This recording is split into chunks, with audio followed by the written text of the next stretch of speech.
Hello viewers, welcome back to our YouTube channel, and this is lecture number 9 as per our financial management paper. If you have just seen our YouTube channel for the first time, I request that you kindly subscribe and also hit the notification bell icon so that you can be notified whenever we upload a new video lecture. And if you are a returning subscriber or you are coming back to watch our content, I really appreciate I appreciate you for trusting our work, and I request that you share to others in your different study groups so that they can have the same benefit that you've got from our content. So without wasting more time, let's dive in and get started with our investment appraisal or capital budgeting decision, or what we call the investment decision. Now, ladies and gentlemen, we need to be careful with this area. This area I'm starting today, or that I'm starting right now, is the area that is going to either make us pass or make us fail. And we will continue with this same lecture or this same topic of investment appraisal or investment decision, at least for some 2 to 3 video lectures, because this is where our question 1 is. This is where our question 1 is. So this is, in other words, this is where we start our question 1, because at some times it goes to the next topic, which is cost of capital. You find that your question number 1 goes up to those ends, looking at cost of capital. Of course, when we are done with investment appraisal or capital budgeting decision, we have to look at computation of what we call the WACC. WACC is the same as the cost of capital or the same as the required rate of return. Required rate of return, and this is, it is abbreviated as RRR. This is what we use to discount the cash flows that we've computed from this. So at some point they mix capital budgeting decision with cost of capital, but this is where we are going to start our question 1. So our question 1 is always 40 marks. And this investment appraisal or the investment decision is the heart of this paper. And that's why we need to be careful and put in efforts. And also, you need to begin serious discussions, because for this topic, investment appraisal or capital budgeting decision, you need to try as many numbers as you can, so that by the time I complete the syllabus, you have done very many numbers and you can be able to attempt inclusive of these investment decision numbers. And I promise that I'll make sure that at least for this topic, I do at least 7 to 10 questions by the end of the syllabus, even in our revision lectures. At least if we get to know some of these things,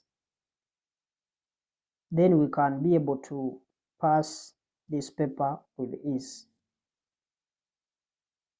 And the reason behind me doing these 7 to 10 questions throughout the course of our financial management is to make sure that we put our hands on these 40 marks, because the 40 marks being on one question is something that we need to look at with all our efforts. So efforts are going to be put on question 1 so that we can be able to maximize the points from there. Therefore, investment decision is very key. Investment decision is very key. These are decisions which are key because it's where you put money in the business. Now, capital budgeting decision, we are going to use these words interchangeably. Sometimes we are going to be using investment appraisal. The other we may use is investment decision.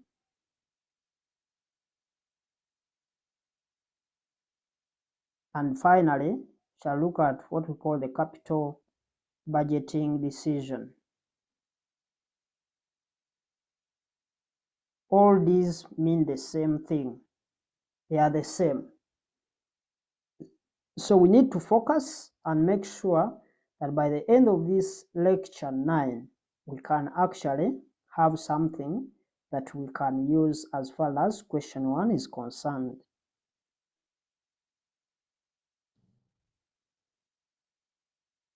So these decisions, these investment decisions are decisions which are key because it's where you put the money. And in capital budgeting decision, we are mainly focusing on capital expenditure.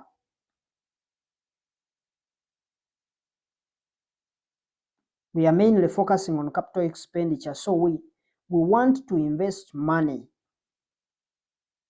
in a project, and we are incurring an expense in capital budgeting, capital expenditure, with hope that we shall generate more money in the future.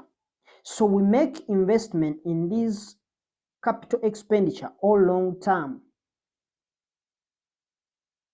capital expenditure with hopes that we are going to generate more money in the future.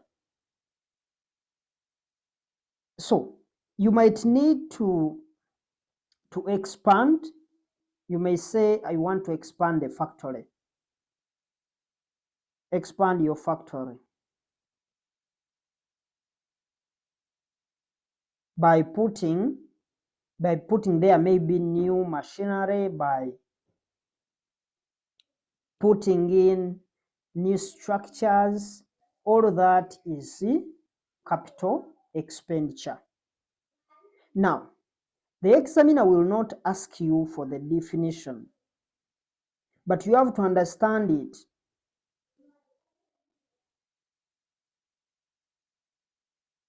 Now, this capital expenditure, they are long-term in nature. They are long-term. Whenever we are talking about the capital expenditures that we are going to make, we are investing in long-term projects. So even the equipment or even the tools, the machines that we are going to use, they are supposed to be long-term in nature. So once I talk about capital expenditure, then I'm looking at long-term investments. Long-term investments. So the moment I'm talking about capital expenditure, just know I'm referring to long-term investments. And the long-term investments, those are investments with a lifespan exceeding 12 months. Something that goes to maybe 1.5 years, 2 years, 3 years, 10 years, 20 years. Those are long-term projects. So the long-term investments, we are talking about those which exceeds 12 months period.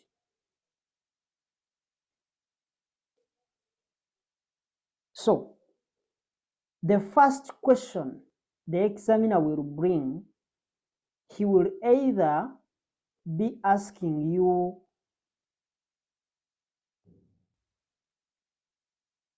this popular question, because there is always a popular question that comes, and this is a bit theoretical in nature, so you find most of the students, they don't actually pass it because they never actually gave time to read these theoretical aspects. So the popular question may actually come about 8 to 6 marks or 10 marks. If he has given it very many marks, it may go to about 10 marks. But the answers for that question, they are always 5 answers. So what is that question? One, they always ask you for the importance. It's a very common importance or the relevances or the significance.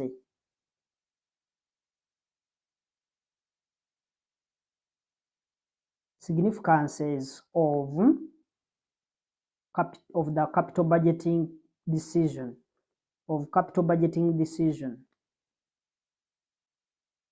whether they are asking about importances, whether they are asking about relevances, whether they are asking about significances of capital budgeting decision, they mean the same thing.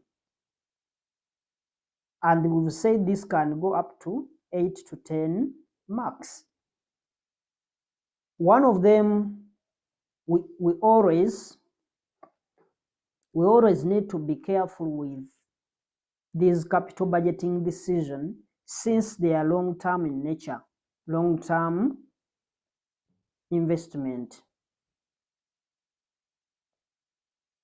that are exposed to different risks.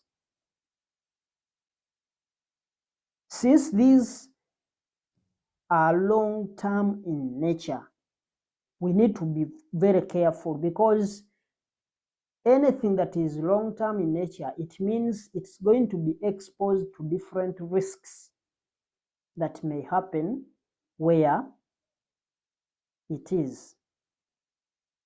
So we need to be careful, and we need to handle that issue with care, because it's a long-term investment. Whenever something is taking, if let's say you have given someone money, he has borrowed money, but he's going to pay back in a long period, the duration for the loan is very long, there are higher chances that that person can actually fail to pay because of the period. Number two, it is important because it involves huge amounts. It involves huge amounts as the initial outlay or the initial capital. And this initial outlay we mean the amount we invest at the start of the period. Because it is very huge or it is a lot of money, thus we should always handle that aspect with care. That's one of the reasons why these capital budgeting decisions are very important. Number 3, above all, because once you put in the money, then it is going to be very hard for you to reverse that money. So these projects, they are irreversible. Once you commit in the huge sums of money, there is no way you can try to reverse the process. If you have set up a production plant, maybe for producing sugar, the thing is, it will be hard for you to change that processing plant for sugar to actually come and be the processing plant for, let's say, timber, or maybe for a brewing company making sodas and beers. So it will be hard. Reason is because the equipments we bought, they are specifically for producing sugar. So there is no way, once you make the commitment, you have committed in the money, there is no way you are going to reverse, because reversing it will be bringing to the company a very huge loss, because we find that these raw materials, there is no way you can divert them to produce certain things. So we need to handle that with care. Number 4,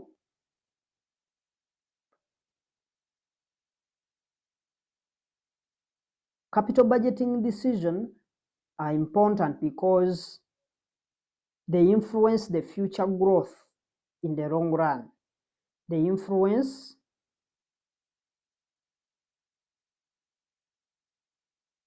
the future growth.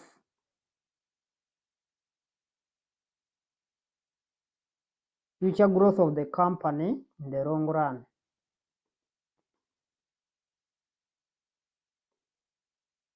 The investments you make today, they are the ones to determine how you are going to be growing as a company. Because these investments, they are going to be there for a very long period of time. So once you commit in the funds, then we have to take care of those investments that we've made, because they are the ones to determine whether we are going to succeed or we are not going to succeed. Next, investment decisions are complex.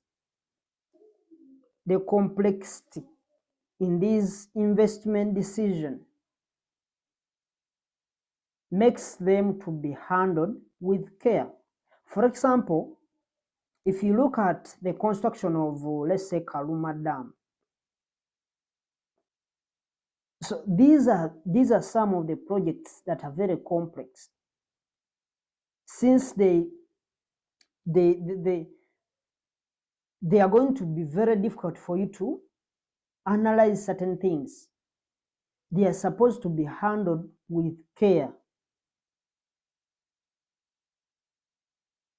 So since these are complex, then it might be difficult to predict the future cash flows that will come through. And being of long term in nature, they must be handled with care.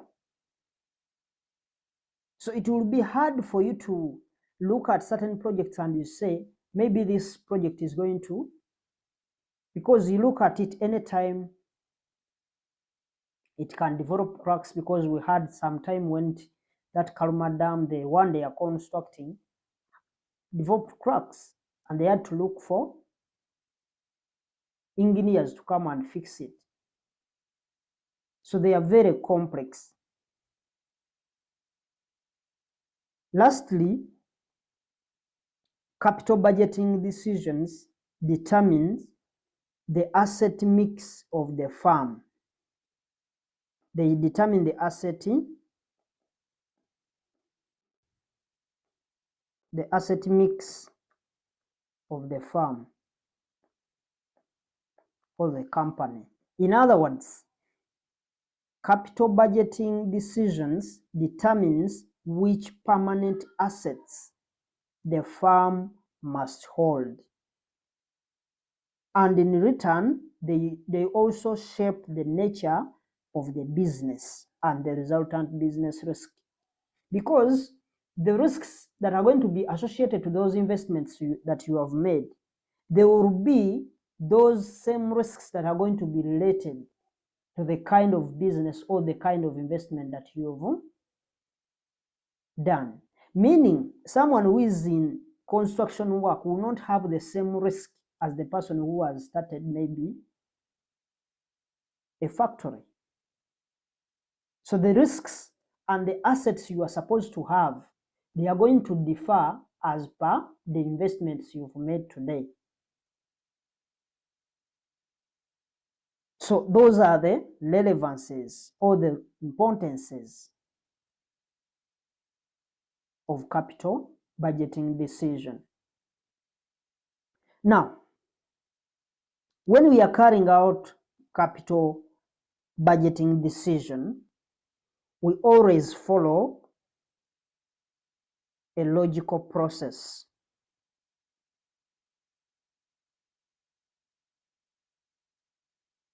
And the examiner can ask you about the logical process or the major steps we follow. These logical processes, these are the steps that we follow. Steps followed. Those are the ones that we call the logical process. So the steps we follow in capital budgeting decision, or what we refer to as the capital budgeting process. So we need to look at the capital budgeting process.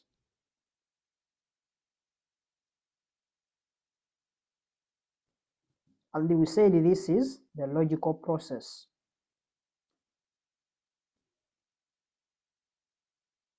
Logical process or steps followed, or the procedures.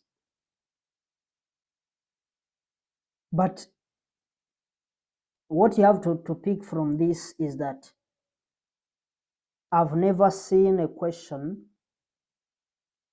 being examined on this area in advanced in financial management, this paper on level 2. But this is a very common question. I saw a question that was in the advanced financial management paper talking about the logical process, and they had given it 6 marks. So from there, this aspect gives students headache, because sometimes by the time we reach to advanced financial management, we don't actually handle these issues. We assume that you went through these processes at your level 2, that is financial management paper. So let's look at them. The capital budgeting process, the logical process or major steps in the capital budgeting decision. Number 1, you need to determine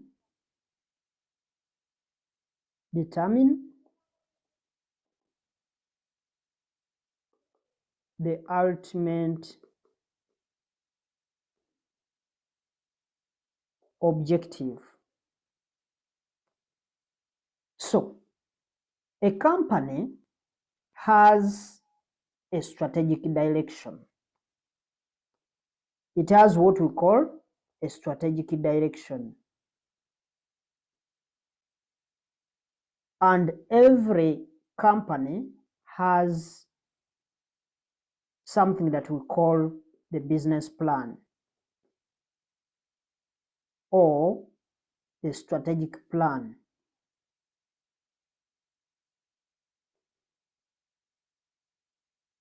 And it's where you will see their intentions or where they want to move. In other words, the overall objective of the business. Every organization has that in their business plan, where they want to be maybe in 10 to 20 years. So everything, their intentions, they are always there in that business plan, and that's the overall objective.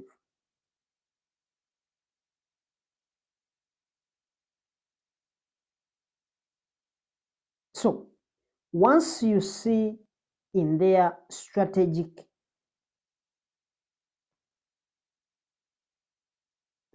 direction that the company intends to move in this direction, then what we do as number 2, after looking at the intentions, the directions of where they are heading, then you need to come to number 2 and you generate what we call ideas.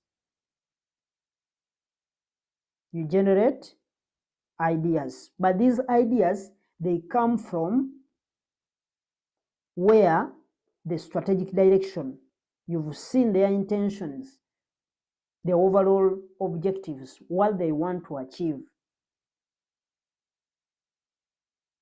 So you come and generate ideas. In other words, these ideas, we are just looking at, we are basically focusing at what types of investment ideas can you think of?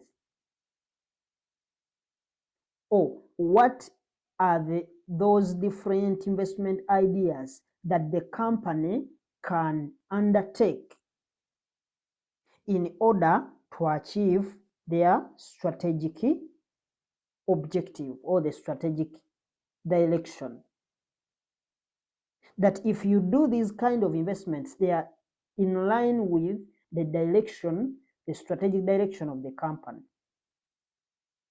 So that comes to our number 2. For example, when you look at these NRM guys, they have the Uganda's Vision 2040. Uganda's Vision 2040, it's through their planning meetings, they concluded that,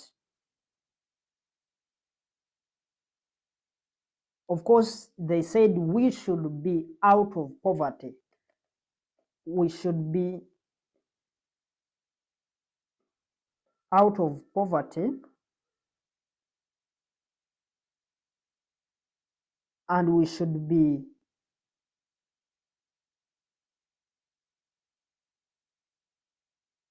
in middle income bracket by 2040. So they have a direction that whatever they are going to be doing, they are looking at achieving this.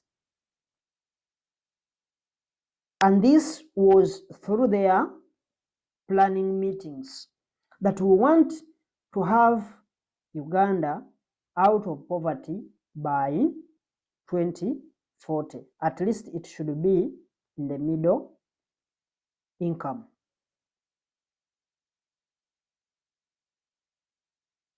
And it is through their planning meetings. Now, as per the NRM government, they are saying we should, for us to be able to achieve this, we should do, these are the investment things that we should do. We should say, for them, they are saying we should build more dams. And these dams, they are going to generate more electricity. They are saying that they should build roads, more roads, and others.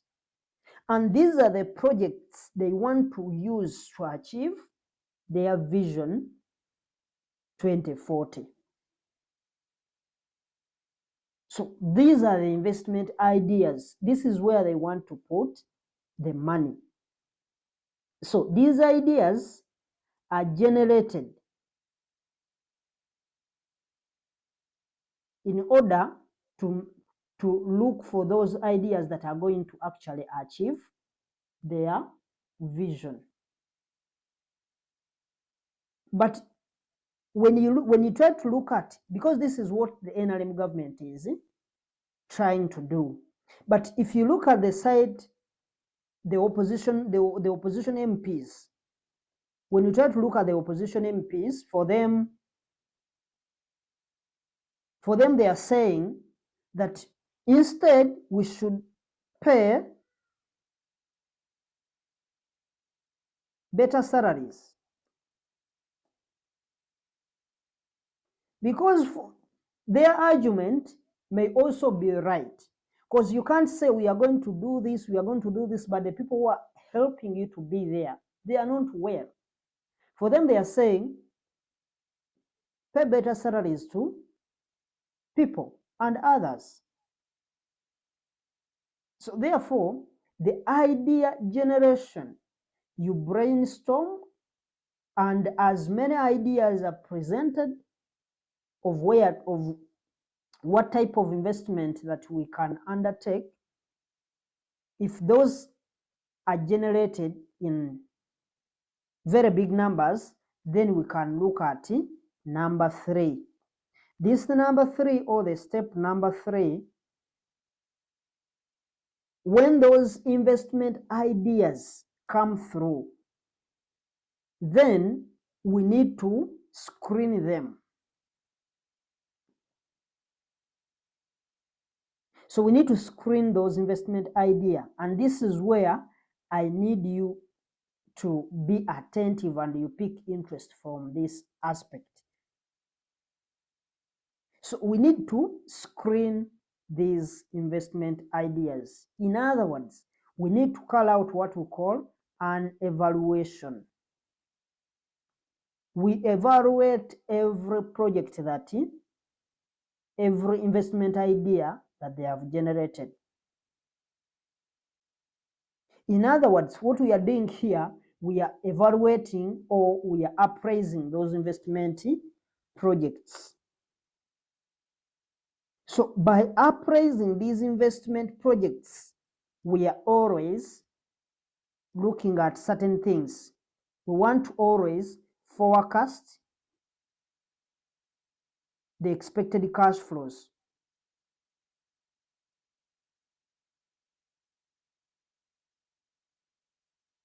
Because if you want to be very good investment, you have to look at the cash flows that are going to be coming in. Those are the ones that you are going to be focusing on. The cash flows that we are going to focus on, we have to look at the cash inflows and the outflows.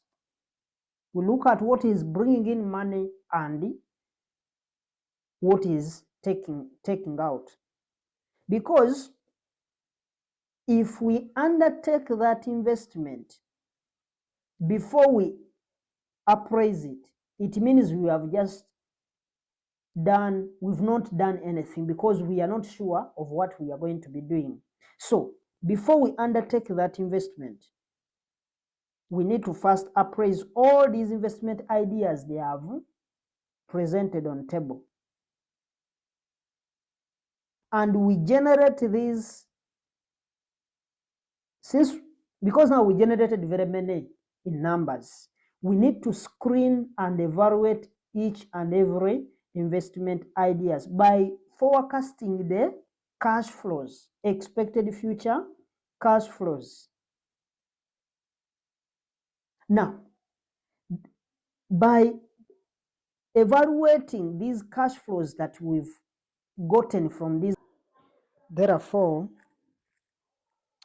by appraising these ideas, we always need to forecast the expected future cash flows, either the cash inflows or the cash outflows, because if we undertake that investment, we need to first appraise all the investment ideas that we generated, since there are many in numbers. Now, the tools we use in appraising these investments, they are tools that we use in appraising investment decisions. And these include: one, we have accounting rate of return, which is abbreviated as ARR. That is accounting rate of return, and it's a tool that will tell us whether we should take the investment or we should pick the other investment idea. There is also what we call the payback period, abbreviated as PBP. And it's also a popular tool that we use to evaluate the investment ideas that we generated. For example, most people, you hear them talk about this payback period. Because, for example, you may find someone may tell you, I'm going to buy my taxi for 60 million. Someone can buy a taxi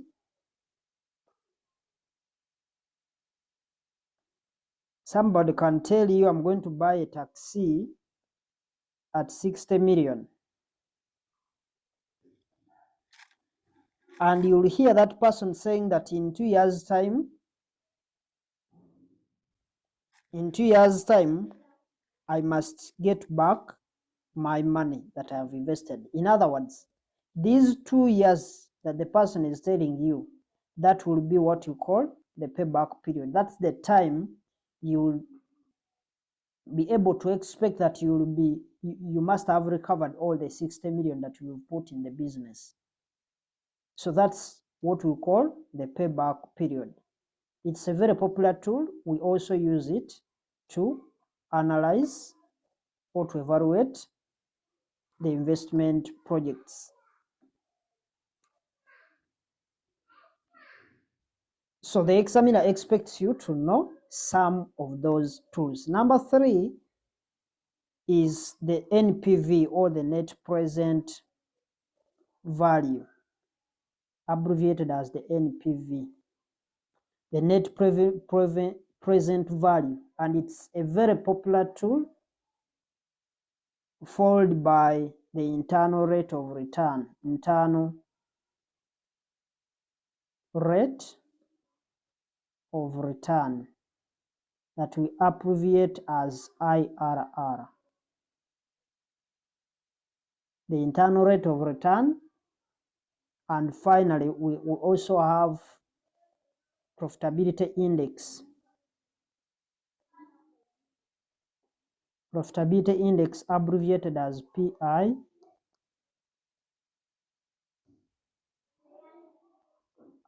Finally, we can also have what we call the discounted payback period.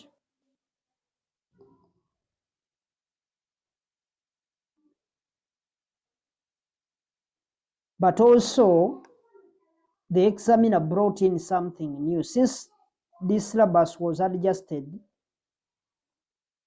they brought in something new. We have what we call the equivalent annual cost and what we call the equivalent annual benefit.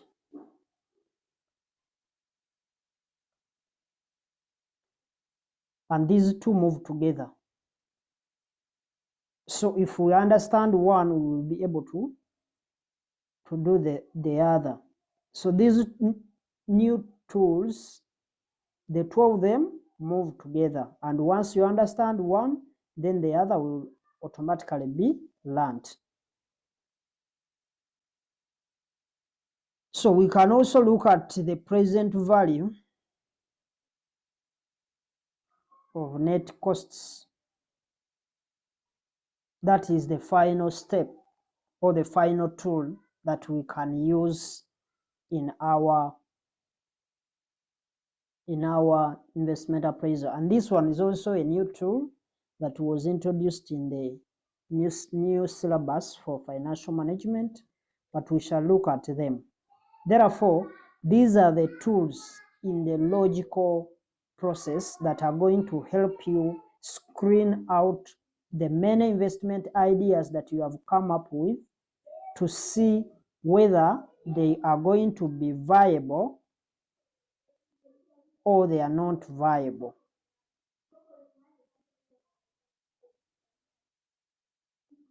It is very important for you to know whether the investment is viable or not.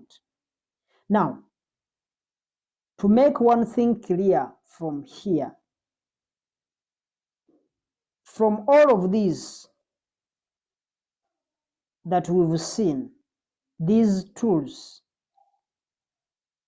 the equivalent annual benefit, equivalent annual cost, present value of net costs, the net present value, the discounted payback period, the profitability index, the internal rate of return, payback period, and accounting rate of return. I just want to make it very clear that if you want to pass financial management, make sure at least you understand most of these tools and how we apply them, because this is where the question one is going to come from. So unless you know these tools, all these tools, and how to use them, because the examiner can bring any of these, the examiner can bring like two of them or one in our question one number. So these are the things that we are going to be studying until we finish the investment decision. These are the things that we are going to be looking at. Now, since we've looked at the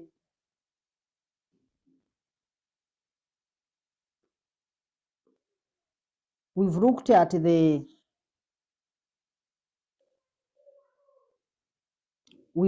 now seen the tools that we are going to use in the logical process.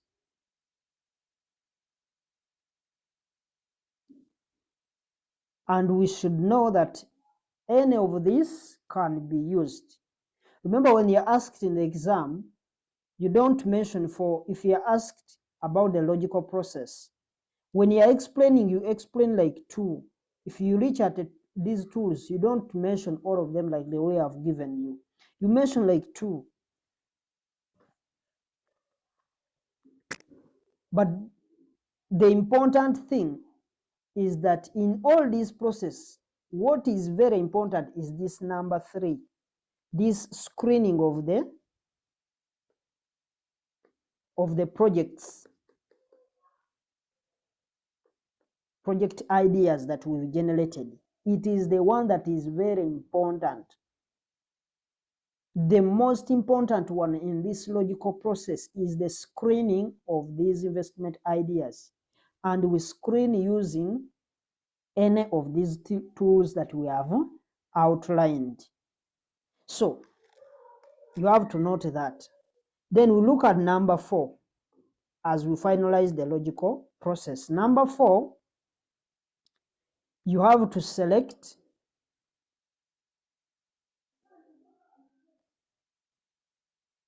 the best alternative.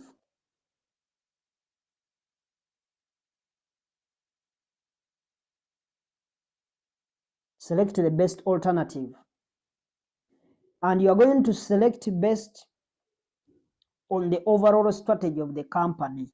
So you select the best alternative based on the overall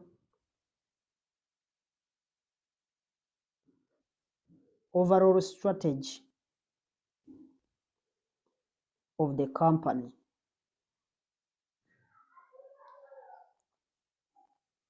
So using those tools that we've seen in number 3, you may find that maybe you have like 2 projects. You have 2 project ideas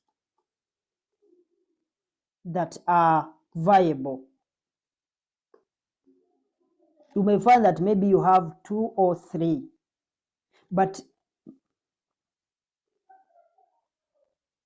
you found that these 2 projects, they are viable. They are viable investment ideas, which is okay. So if you've seen that these are going to be viable and they will contribute to the wealth of the shareholders, then as per our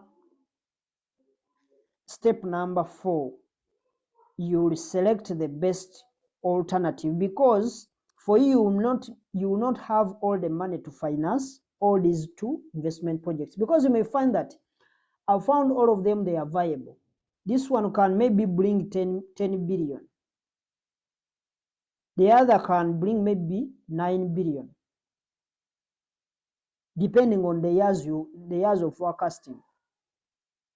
But you will not have money to invest in these 2 investment ideas.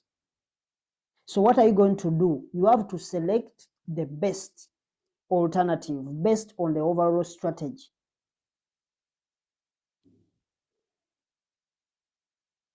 And the reason as why we are selecting is because we can't have both projects, because we don't have enough finances. Now, number 5. In number 5, all we have to do is implementation. It's where the implementation starts. And you also need to monitor and eventually evaluate to ensure that things follow the right path as originally planned. Because you may find that somewhere you need to do a collective action. For example, like what I told you earlier about Karuma Dam. We heard that Karuma Dam developed some cracks, and they had to, since it was developing cracks, they had to bring in experts in order to correct what has gone wrong. Because if the project hasn't even started, but it's not yet working, but so far you've done, it has now developed into some cracks. So you find that you have to make sure that you bring in more experts so that they look at the project before you proceed. So you need to be, as you implement, you make sure that you monitor every step to make sure that at least what you've planned is actually what you are getting out of it. And if it's not, then you have to implement to bring in some corrective actions that are going to help you remove the issues that may distract the project from bringing the cash flows to the business. So that's our logical process. And for this level, it has never been examined in this financial management, and I only saw the question in the advanced financial management paper on level 3. But as I said, we need to equip ourselves, not saying that this has never came, so we don't want to focus on it. We make sure that we look at every aspect. Now, another question I have never seen, but I saw some numbers in those papers for those guys who are doing MBA. There are things to do with types of the investment decisions. Types of investment decisions. And these investment decisions, they are always 4 in number. They are 4. Other textbooks may say they are 5, but they are always 4 investment decisions, investment types.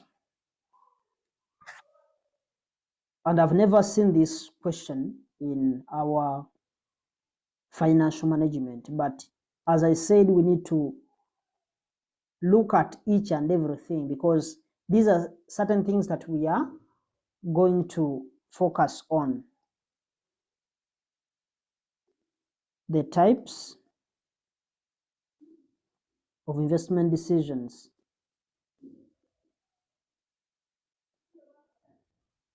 Number 1, we usually do invest to expand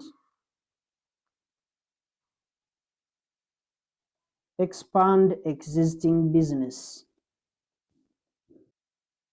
For example, you may decide to increase production.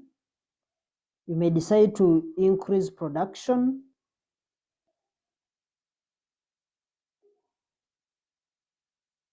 Maybe you want to increase the production capacity of the factory.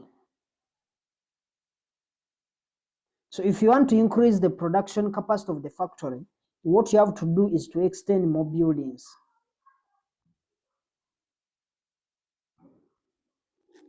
You may widen the production building, or you may bring in new machinery.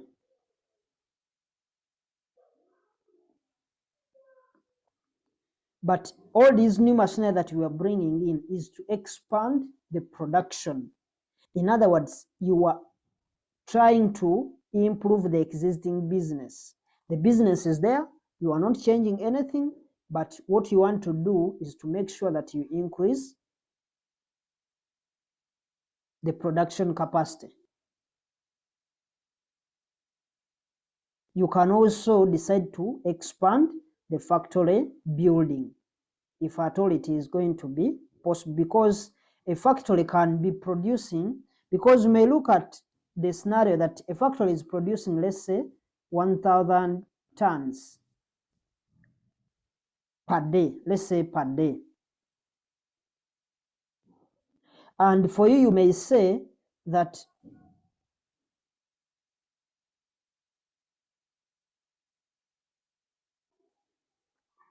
you may choose to say that this production capacity should be increased maybe to 5,000 tons per day. So by increasing, because moving from 1,000 tons to 5,000 tons per day, it will mean that you are going to introduce in new machinery that are going to increase the production. Two, you may increase even the production facility, because when you bring in those new machinery, they are supposed to be installed somewhere. So you may extend the building. And whatever you are doing there is you are expanding the existing business. You are not changing the business. Number two, it could be replacement. It could be replacement and modernization.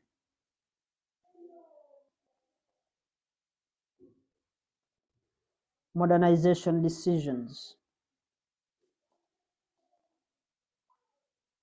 So for replacement and modernization decisions, for example, time can reach and you want to embrace technology. You find yourself you want to embrace technology in a company. Maybe you've been using old equipments, but now you want to bring in to embrace technology in the company, where you will be forced to replace the old machinery with new machinery. Therefore, by replacing this old machinery with the new machinery, it means the new production line may actually come in, because we had an old production line that was producing certain items. Maybe today you want to introduce in something that is going to reflect the technological environment that is happening in the current situation. So by replacing the new production line, replacing the old one with the new production, it could be investment of that nature. So you may find maybe you've been using computers. Let's say you've been using computers i5, iCore 5, and you want now maybe to upgrade to i7. So you change everything, all the office equipments that were there in terms of computers. You replace all the computers, remove the old computers, and you put the new computers. So the investment could be a replacement or modernization decision. Number three, it could be expansion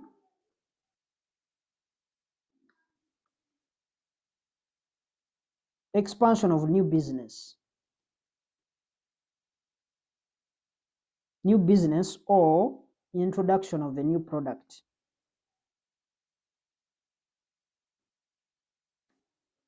Of new products or services. So you maybe you've been, let's just take an example for Coca-Cola.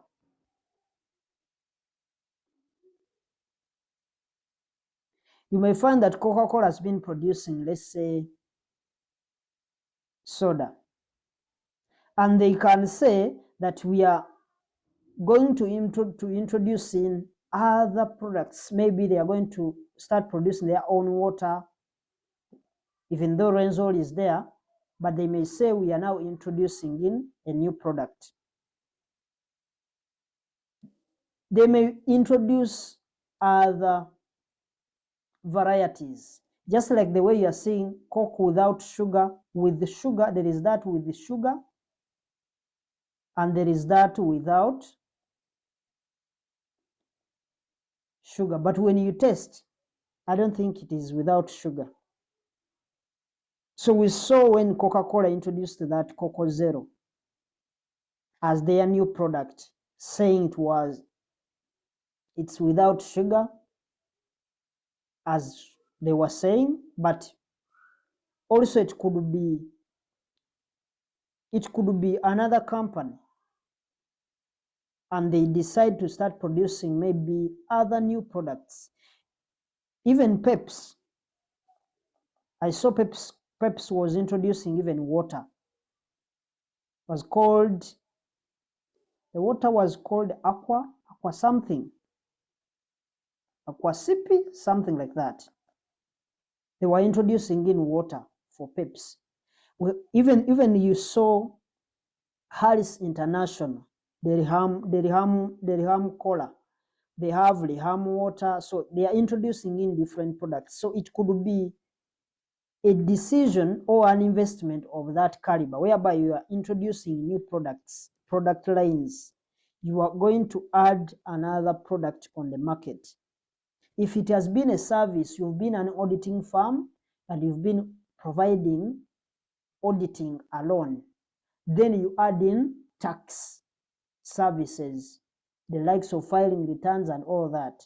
So when you introduce that, maybe you've been that audit firm that has been basically looking at auditing and at the same time the tax practice.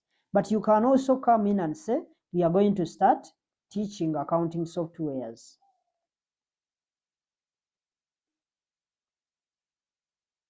So if you come in and you start teaching accounting software, it means it's going to be a new product.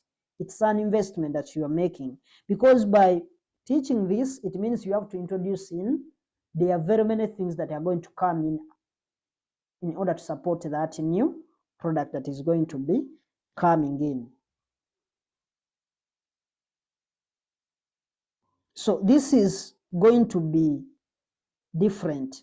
The expansion of new business or introduction of a new product or service, it is different. So I don't want you to confuse it with expansion of existing business, the number one.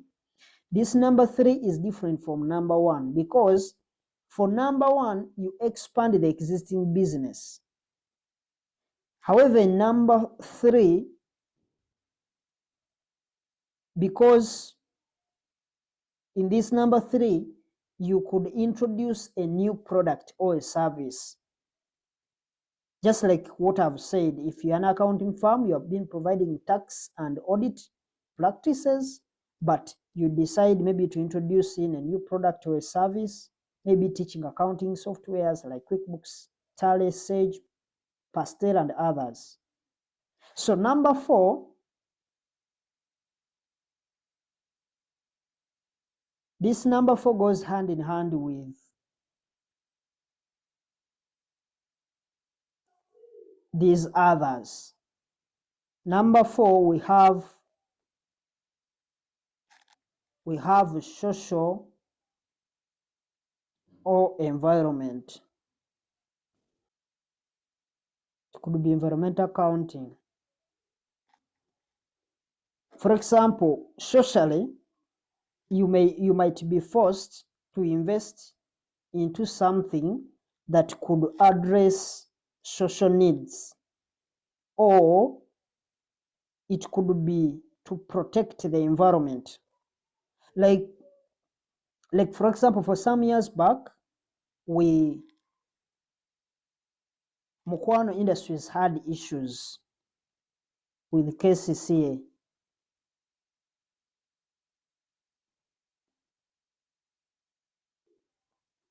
Had issues with KCCA, Kampala Capital City Authority,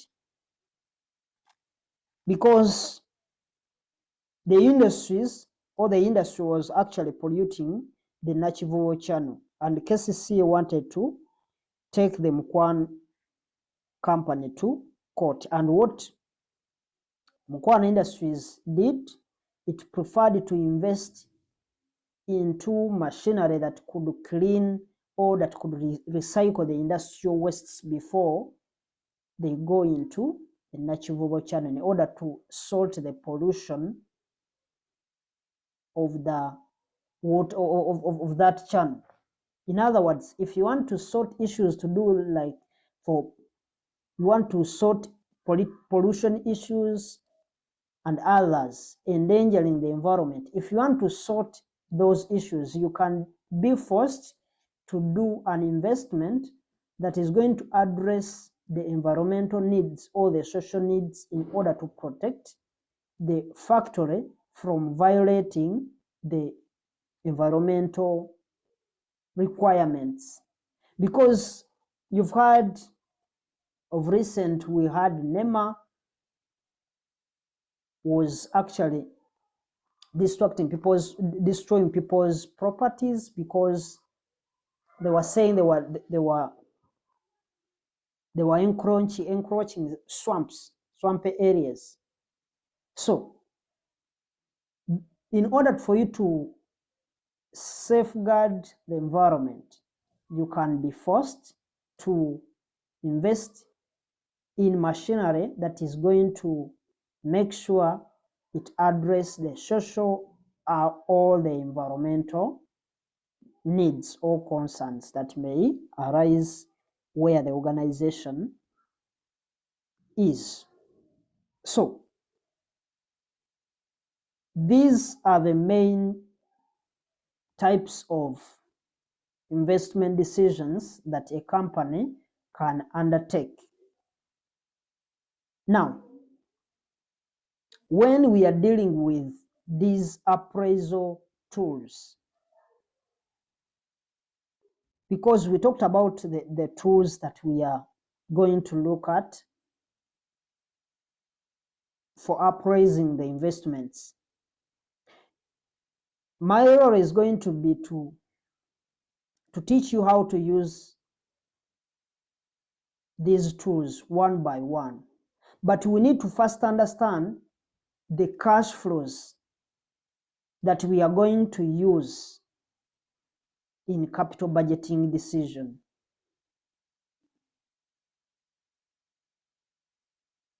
So that we know by default, if we know the cash flows, then it means it will be easy for us to know the methods or the tools that we are going to use.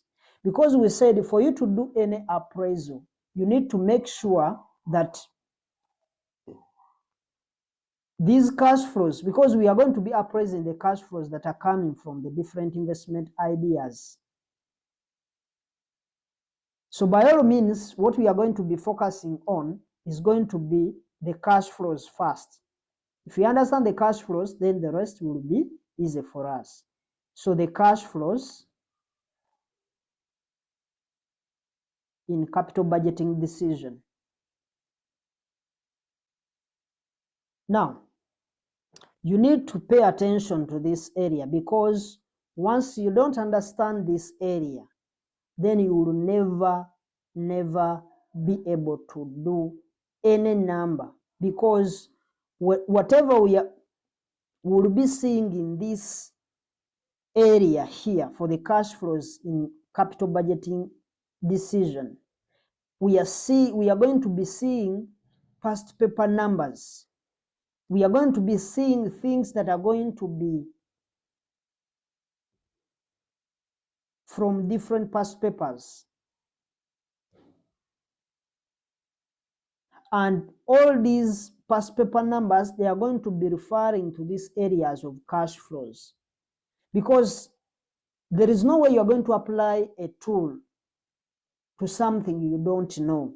So we need to first understand the cash flows. So when we are looking at the variability,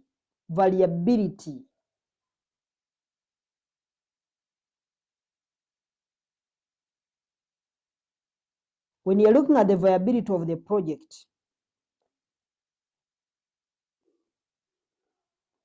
of the investment decision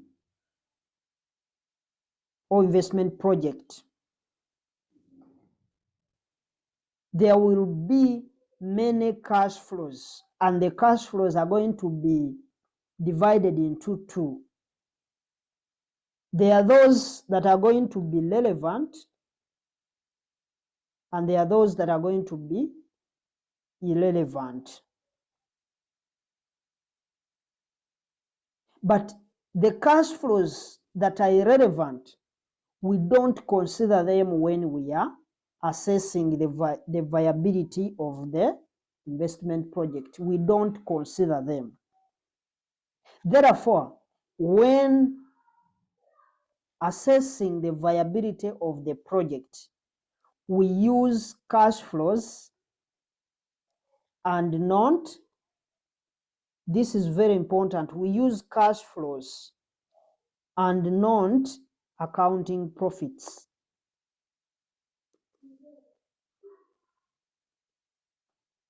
We use cash flows and not accounting profits. And when I say accounting profits, I mean the profit after tax. That is the accounting profit. And because you might be given an income statement, or the examiner will talk about the income statement, but it will be having accounting profits in the same way you construct it using your IS1, showing the profit after tax. But when analyzing and determining the viability of this project, of any project, then we are going to be required to get the cash flow profits, because it's the cash that pays for whatever we want in the business. So we use the cash profits. And the reason as to why we are using the cash profits, there are reasons as to why we use the cash profits and not use the accounting profits. Number one, we are saying that the use of cash profits is consistent with the goal of the shareholders' wealth maximization objective. It's consistent with the shareholders' wealth maximization objective, which is maximizing the present value of future cash inflows. Number two, the cash profits are not distorted by accounting policies, because the accounting profit policies of the firm and other accounting conventions, they affect the profit that we can compute. So issues to do with depreciation, issues to do with all these non-cash items, they are not supposed to be taken into consideration whenever we are looking at cash profits. Reasons for using cash flow profits and not the accounting profits. And we said accounting profits, those are the profits after tax. In other words, those are the profits that we get when we construct the income statement using the IS1, showing the profit after tax. But when you're analyzing and determining the viability of a project, we are required to calculate the cash flow profits, because it's the cash that we pay for whatever we want in the business. Thus, we are supposed to use cash flows or cash flow profits than using the accounting profits. And the reasons, reason number one, the use of cash flow profits is consistent with the goal of the shareholders. The goal of the shareholders' wealth maximization, because the shareholders, we know they are more interested in maximizing profits or maximizing their wealth. So it is in line with the shareholders' wealth maximization objective.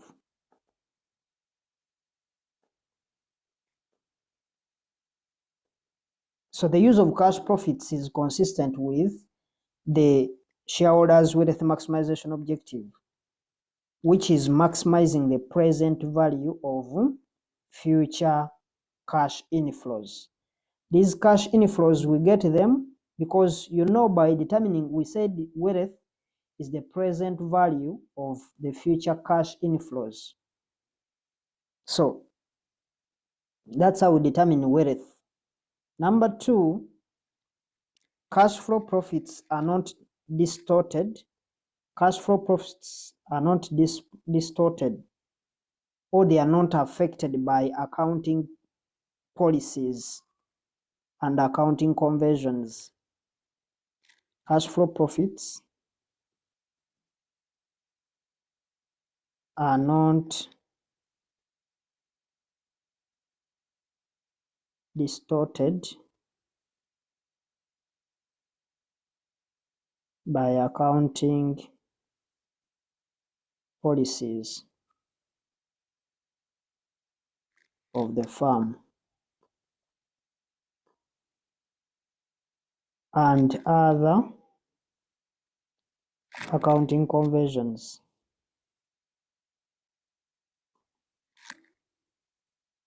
For example, we have things to do with the computation of profit after tax. For us, when we are computing the profit, the accounting profit, that's the profit after tax, we first expense depreciation. And the depreciation, the problem with the depreciation, its computation depends on the accounting policies. In other words, it depends on the company's accounting policies, because some companies use straight line method when computing depreciation expense, and others, they use declining or the reducing balance method. There are also other methods that other companies use. But and also secondly, the rates that are used, they are also different, because you may find that some companies could use, let's say, 10% on furniture, and other companies, they can use 20% on furniture. So it is always affected by the company policies. Therefore, the depreciation policies are not uniform across the country or across the sector, meaning that these accounting profits or the profit after tax will be distorted by that policy. Thus, we prefer to drop most of the non-cash items like depreciation, and we focus on those cash flows that physically involve cash movement. That's reason number 2. Number three, it is cash. Actually, it's cash that is invested. It is cash that is committed to the investment, that is committed to the project.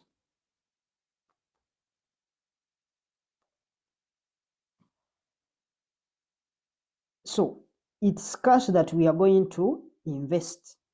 So we use our own money to buy the machines that we are going to use in the project. So it will be only prudent to evaluate projects in terms of cash, or the cash profits, or the cash flows. And these cash flows, they include the cash inflows and the cash outflows.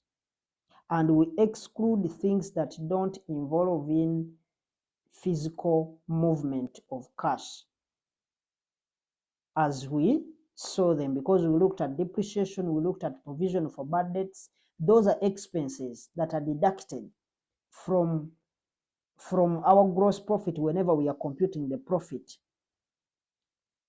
after tax, that even the things that don't involve in physical movement of cash, they are deducted, which is not the case here, because we are only considering those that are involving cash movement. However, specifically, this is where the heart of question 1 is, because we shall be interested we shall be using the relevant cash flows. The relevant cash flows. Because if we are talking about the cash flows, then it means those cash flows that are going to be involving in the physical movement of cash, those cash flows that are relevant to the project, they are the ones that we are going to be considering. And it's where the question one is going to be basing, especially when we are doing things to do with NPV and other discounted cash flow techniques, DCF techniques. Shall look at them. We see what are the DCF, discounted cash flow techniques.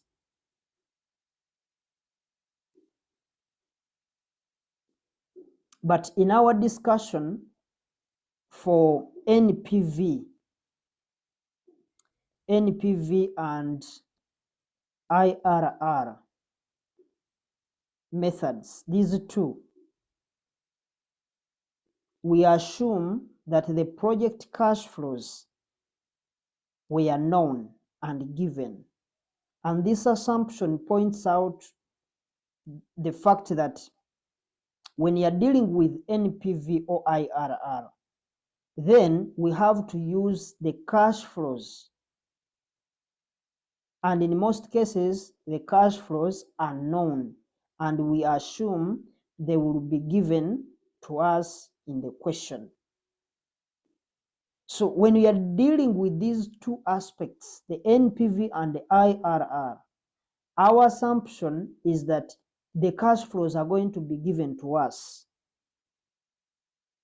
and they are going to be known to us as we are progressing. And we say these are going to be the relevant cash flows. So I want us to look at the relevant cash flows that we may have.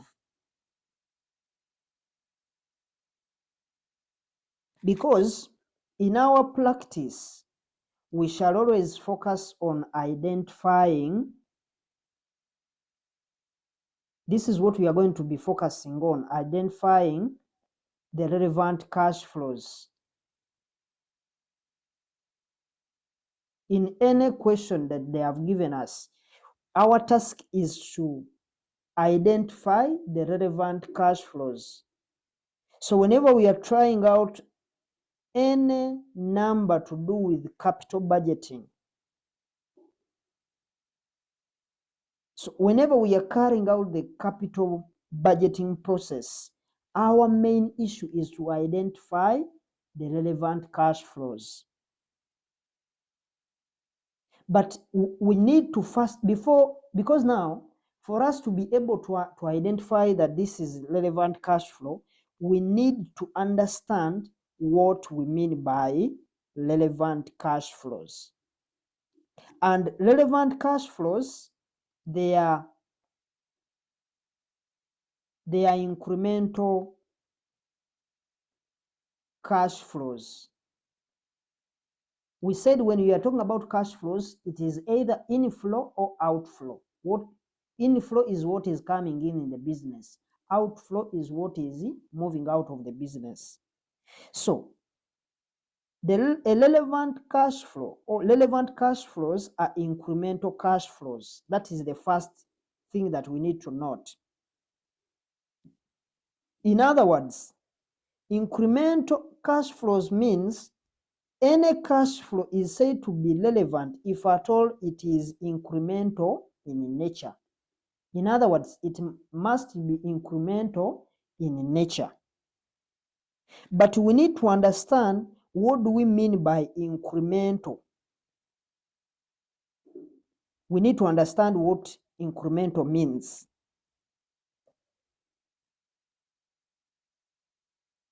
So, incremental, this implies that in the evaluation of a project, we should consider all cash flows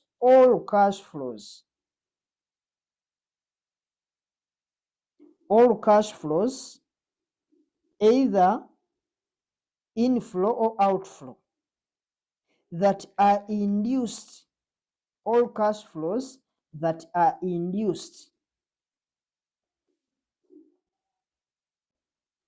by the project or by the investment itself, by the investment project itself. So, and a cash flow is said to be incremental if it is induced by the project.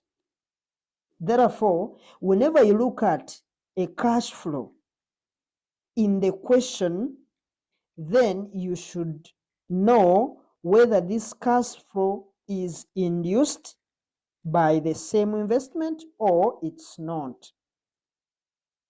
And if the answer is yes, then it's a relevant cash flow. Meaning it's a relevant cash flow to that investment. But if the answer is no, then you drop it because it's irrelevant to that investment project in the question. So these points, they are very key for you to understand, and this is where I want you to pick interest, because they will give you a question and they will just give you stories, but it will be you to pick whether the cash flow they have given you in the question is relevant or it's not relevant. Otherwise, if you don't understand this area, you will never do any number. Because for you to do any number, you need to understand the cash flows that you are going to use. So we've said a cash flow is said to be relevant if at all it has been induced by the project. And induced, it has been brought by the project. In other words, if the project doesn't happen, it will also not be incurred or it will not be received. That's the meaning of induced. So those are the things that we are going to be looking at. First of all, we said when we identify relevant cash flows, the relevant cash flows are supposed to be incremental cash flows. And cash flows are going to be only incremental if at all those cash flows are induced by the investment project itself. If you look at any cash flow that has been given to you in the question, you have to ask yourself, is this cost or income being induced by the project or not? If the answer is yes, then it's relevant. If the answer is no, then it's irrelevant. And if it is irrelevant, we leave it out. We drop it. We don't include it in our computations. That's very important. So you must understand these points that I have highlighted, because it's very important if at all you want to understand this area.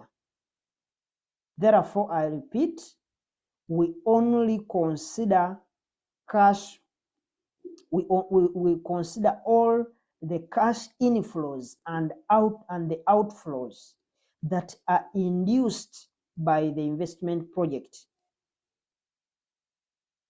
And I hope you are getting the English very clear.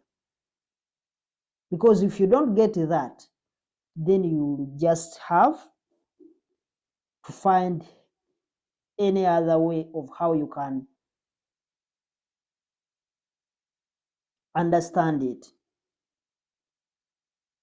So, let's maybe take an example. For example, if let's say you decide to replace office computers,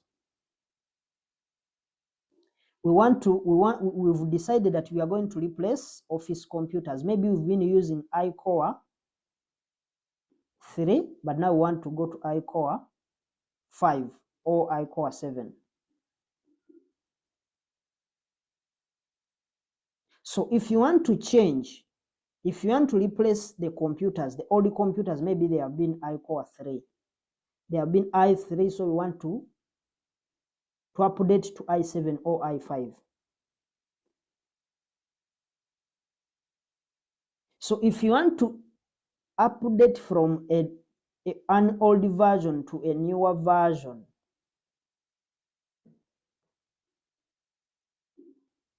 then there are things that you are going to consider.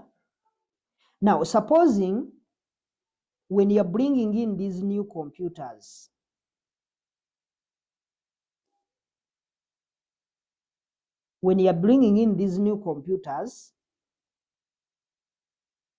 because by you bringing in these new computers, it will necessitate hiring a computer expert by default, because you have brought in something new to the people and they don't have idea about it. So you will need to have to hire a computer expert, meaning the money you are going to pay for this computer expert has been induced by these new computers that you brought in. So by you replacing the office computers with new computers, by default, it creates a cost of computer expert. And this computer expert, if let's say you are going to pay that person maybe 10 million, this cost will be induced by the project of the new computers. Because if you don't bring in the new computers, you will not incur the 10 million. That's the implication. And that's what I'm meaning from these points. That's what I'm meaning from a cost or an income being induced by the project itself. So the computer expert has been induced by the computer investment that we have done. But at the same time, you may find that, let me give you another example. At the same time, you may find that before these new computers came in, we were paying electricity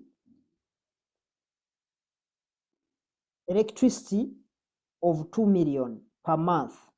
But since you've brought in new computers, and these computers are going to be consuming, you will find that the bill for electricity has increased, maybe to 2.5 million. So if the bill has increased to 2.5 million, the implication is that this new project increased. There is a cost that we've gotten, and it is an increment. Before we brought in the project, we were paying 2 million, but now we are going to be paying 2.5, meaning the only relevant cash flow here is going to be that increment of 500,000. Because this is what has been induced by the introduction of these new computers.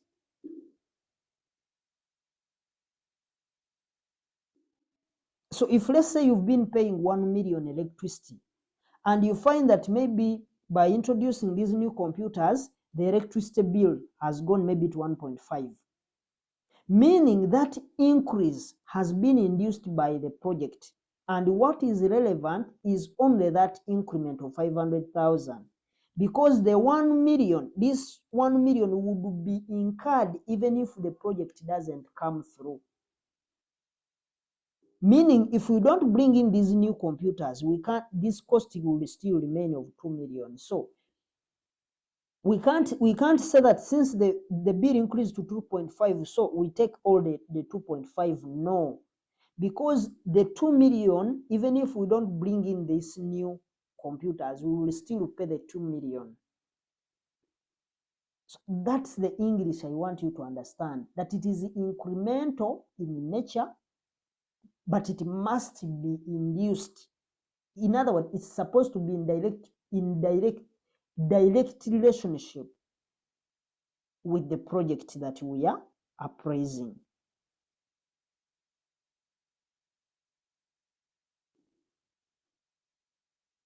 So the relevant cash flows consist of additional costs and incomes.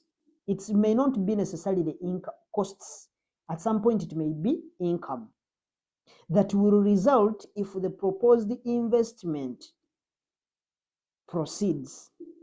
Because if just like the way I've said, if we don't bring in the new computers, we will not be paying the 2.5. We will be paying 2 million in electricity.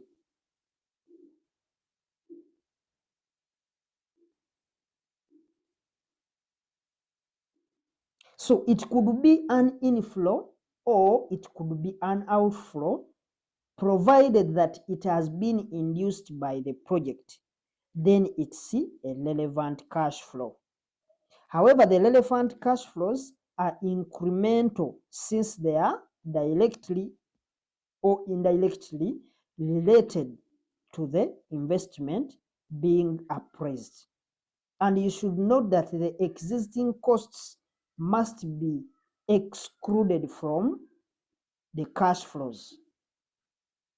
Just like the way you've seen here, we are not taking the whole 2.5, we are only taking the 500,000 because the 2 million is already existing.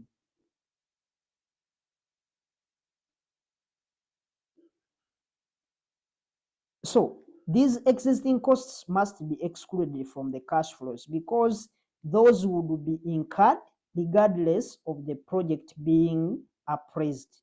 Like the case for electricity, as I explained, we only took the increment of 500,000 since the 2 million will be incurred even if they don't bring in the new computers.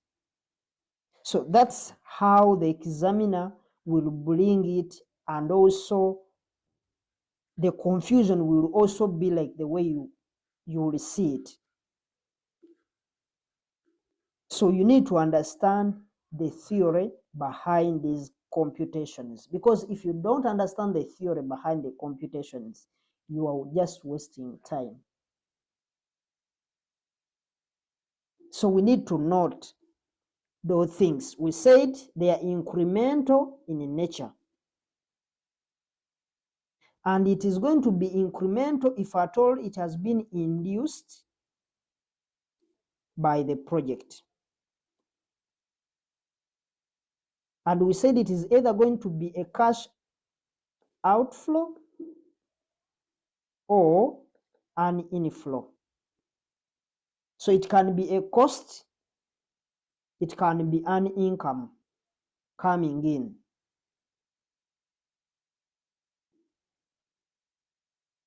But now we need to look at, there is a vital point in terms of incomes. We can talk about something related to incomes. You get the aspect. The vital principle when constructing the cash flow profile is to take into consideration the opportunity cost. We need to understand what opportunity cost is. And we said from our economics, we said that it's an alternative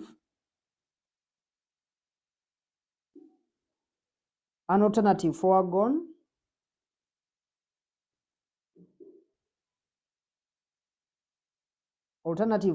when choice is made. And that's what we say in economics. That's as per the economics. And you are also likely to meet this in the question. You are also going to meet a scenario about opportunity cost. You are going to meet a scenario about opportunity cost in an exam. For example, this is how it may appear.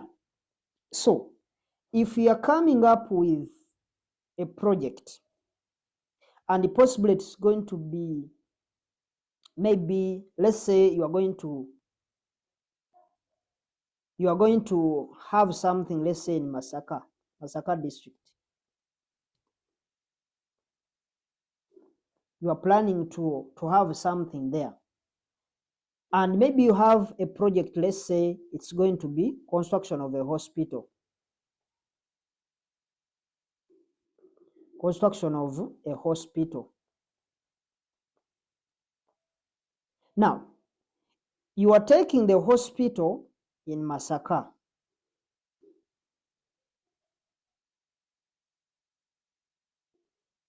And because the hospital is going to be a very good item to the Masaka people, they may say, the community where you are going to construct the hospital, they may say that we are going to give you land.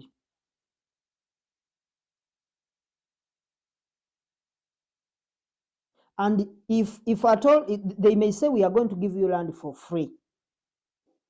But if you are to buy this land, the land would have costed maybe 20 million.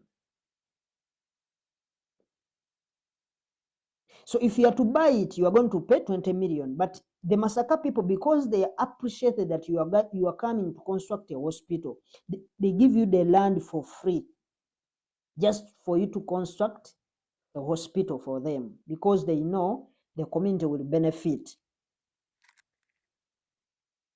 But now, the examiner may continue to say, in the question, you'll find that this land would have costed you, let's say, this much. Like it would have costed you 20 million if at all you were to buy it. So what will happen? The implication here is that these guys of Masaka, the Masaka community, they have lost money, 20 million, just because they want you to have a hospital built on that land. So even if the examiner tricks you and says they have given you this land for free, it means these people of Masaka, they have lost money, 20 million. This is income lost. Otherwise, they would have sold the land to you at 20 million. So they lost the 20 million. This is income lost from the sale of land. So this income lost becomes a cost to the hospital project. It becomes a cost to the new project of the hospital. And the thinking is that if they had not given you that land, you would have gone and bought that same land. So the examiner will try to show you that the land was for free, yet it's relevant. It's a relevant cost to the project. So the issue here is that these guys have lost money. So since they have lost money to the investment, the issue is they have foregone the income they would have received because they made a choice to give you the land for free in exchange for a hospital. That is the implication here. And that's why we treat it as a cost. Because it is an income to them, they foregone the income they would have earned. So it becomes a cost to the project. That's one scenario. We can use so many scenarios because I know through these examples, that's the only way you will understand. And these are examinable things. These things we talk about, they are the very things that you are going to find in the exam past papers, some of them. The other example of opportunity cost would be if you say, if let's say you have a warehouse. You have a warehouse and you own it, it's yours. And this warehouse, you've been renting it out. You've been receiving rental income. In other words, you've been receiving rental income from that warehouse of, let's assume was 10 million. You were receiving rental income. Now, since we are receiving rental income from that warehouse of 10 million, now,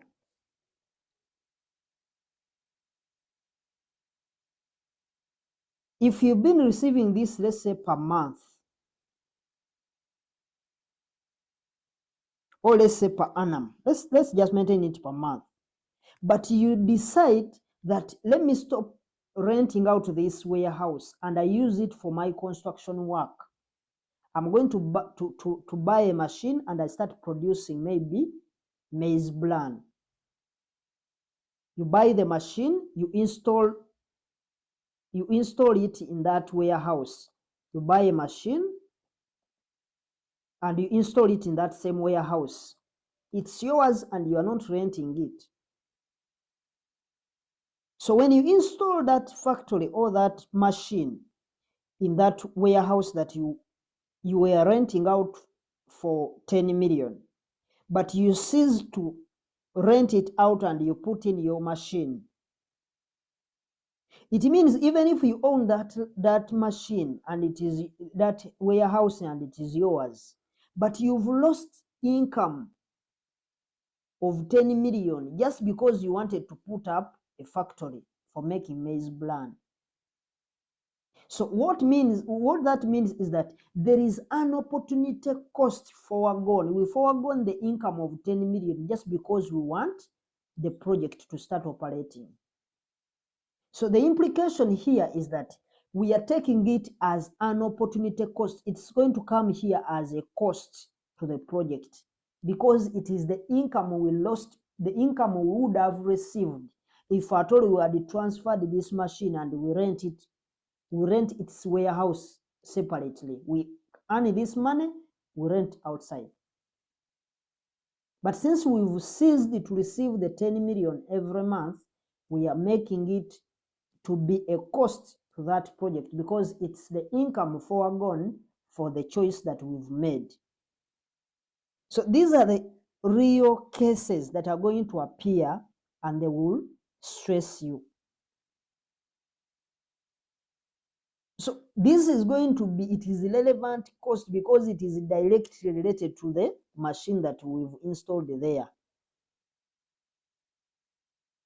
Therefore, ladies and gentlemen, that would actually be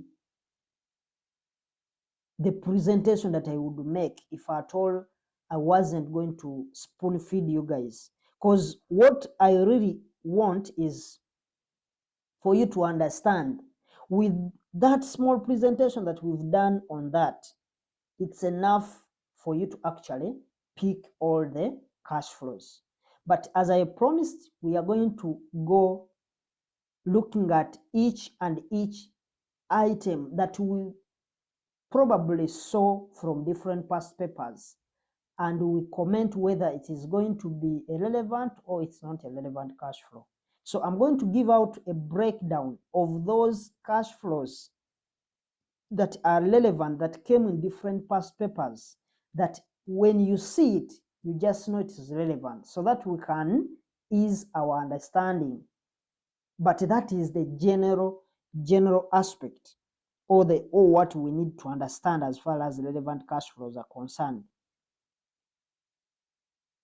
But as I made a decision that I will provide for you everything on investment decision, because that's the question that is the heart of this paper. And if I don't spoon feed, then it will be like you are not getting the best out of me. So let's look at the specific. Now we are going to focus on the specific relevant cash flows to be considered. We shall look at those that we are going to be considering and those we shall not consider. We look at the relevant and the irrelevant ones.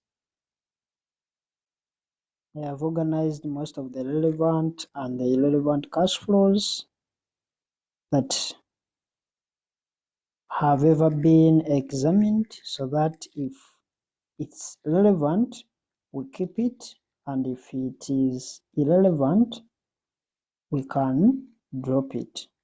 And we need to start with those specific relevant cash flows that we should consider, and lastly, we shall look at those irrelevant cash flows that should be excluded from our computations.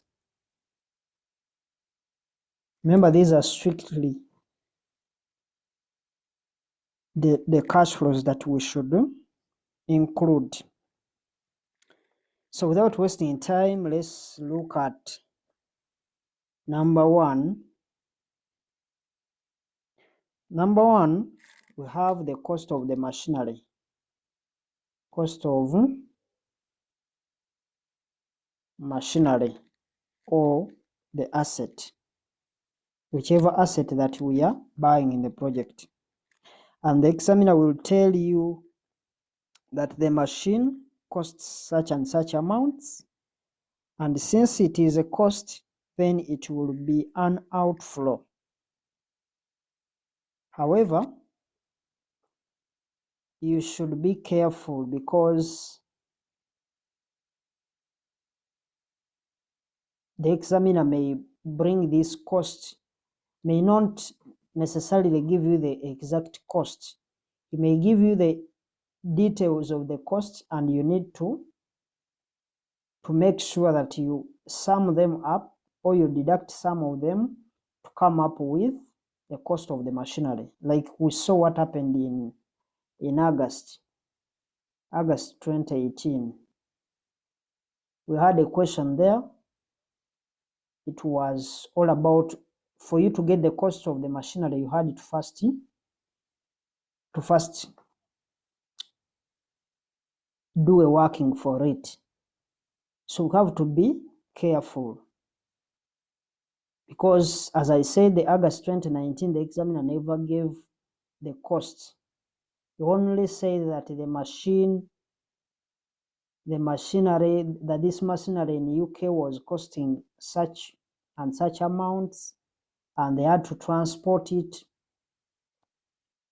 So you find yourself exposed to other issues, and you'll find that you'll be forced to use what we call IS 16, that is PPE. What we do from there, we sum up the costs that are directly related to the asset. So we look at those assets we look at the asset, then we look at the relevant costs that we are supposed to capitalize, and those costs, when you sum them up, we can be able to get the initial outlay. This is the same as the cost of the machinery, is the same as the initial outlay. Initial outlay, or the initial cost. So the cost, that is the cost of the machinery. Therefore, the cost of the machinery includes the costs incurred before the asset is brought into use. All the costs that you've incurred to bring the asset to its useful state, we combine them to make sure that we start the project. Because there is no way you are going to use, if you buy an asset, maybe you have bought it from outside Uganda, you bought it from overseas, it means you have to transport that product from where it is to Uganda. And if it needs assembling, you have to install it. So all that is going to involve in costs. So those are the things that we look at under IS 16. We have a video about IS 16. You can check it out under a playlist of financial reporting. You can check it out and see what we do from there. What are the things that we include? What are the things that we are supposed to exclude? But for here, we shall do some of them. Now, as I said, you may export the asset. For example, you may have costs to do, like you may have costs The cost you may have installation costs. You may have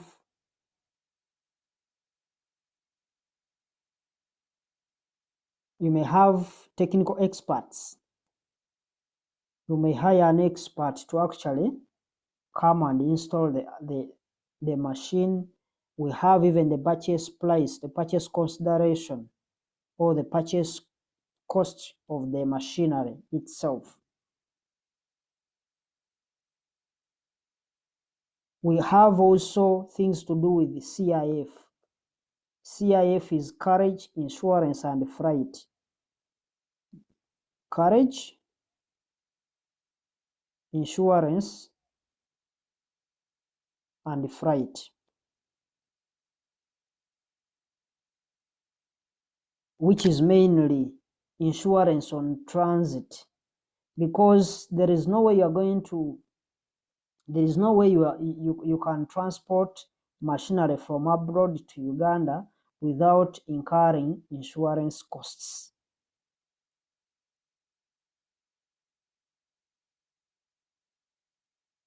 And also there are issues, because when you maybe you're buying an asset from China, you incur carriage, insurance, and freight charges from transferring that item from China to the border point. Now, from the border point, there are costs that you are also going to pay. Of course, if it is not VAT exclusive, you have to pay VAT. So you'll find yourself paying value-added tax. You'll find yourself paying import duties. So before the asset comes to the country, you find yourself that you have paid so many things. So at the border point, if you are not exempt from taxes, you'll find that you'll be paying VAT and import duties and other relevant taxes that may apply. Therefore, what will happen is that in one way, the examiner will give you the initial cost of the machinery, or he will bring it in stages, like the way we've highlighted these different stages. So you make sure that you remember to add them up the same way we do it under IS 16 PPE. So as I said, you can check out our playlist for financial management on this same YouTube channel. We have a video about IS 16. It will give you the detailed things that we supposed to include. I know most of them, they will not bring many of them as we look at them under financial reporting. So, but I'm referring you there just to have a look at what are the things that we include in. But I know for as far as financial management is concerned, they will not be bringing so very many issues. So number two,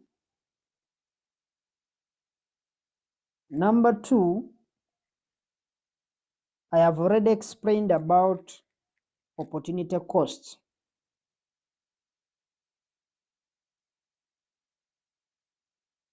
Opportunity cost, or the foregone profits.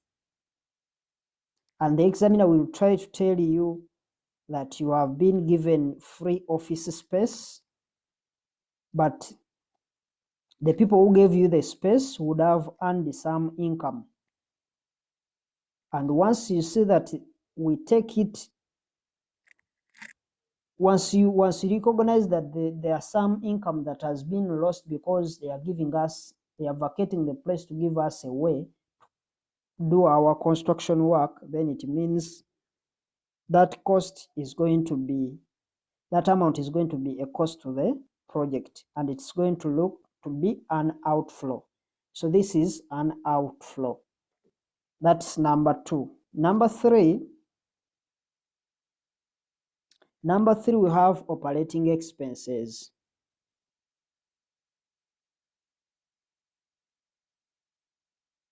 Operating expenses that are related, let me also add related to the project.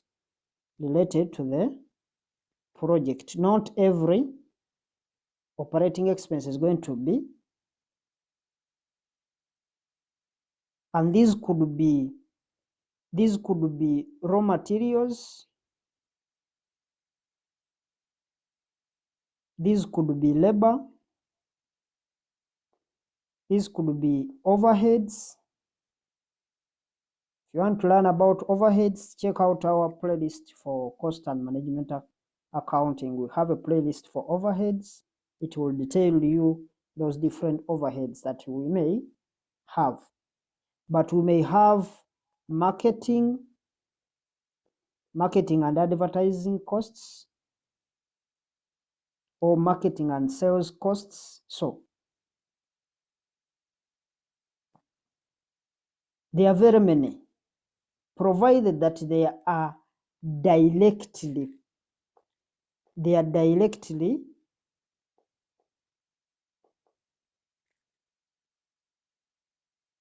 related to the project, directly related to the project.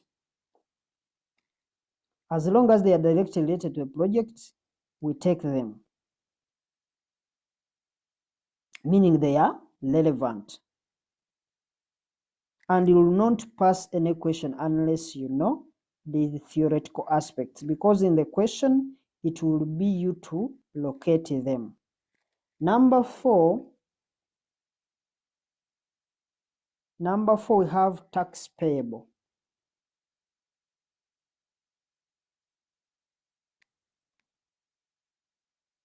Because we know from the income generated, this is tax payable from the incomes generated. These incomes must be generated by the project, generated by the project. So we have to pay tax for the profits, or for the incomes that we've generated from the project. And this always has a problem, because the problem here has always been with the old syllabus, because the old syllabus was not talking about taxes, but they were examining it. But good enough, I'm glad that this new syllabus, they are talking about taxes. In other words, we have to pay taxes as a company from the income generated by the project. So as long as the project generates cash flows, then you have to pay taxes, and you pay taxes as long as the examiner has provided to you the tax rate in the question. So we need to expense that tax as a relevant cash outflow. So we expense taxes as a relevant cash outflow. Number 5, we have incremental fixed costs. Incremental fixed costs as a result of undertaking the project. So the key word here is incremental. The key word here is incremental. For example, we could have maybe salaries. We could have salaries. We could be paid. We could have salaries whereby per month we pay 10 million. 10 million per month. and this is the money we pay in salaries. But because we are bringing in a new project, then the salaries have increased. New salaries, they have now increased to 25 million per month. And they have increased because of the new project. So this increment, the increase of 25 million minus the 10 million, that gives you 15 million, is as a result of the new project. So this comes as a result of the new project. Because we are bringing in the new project, then the salaries, they increased, meaning what is relevant is only this 15 million.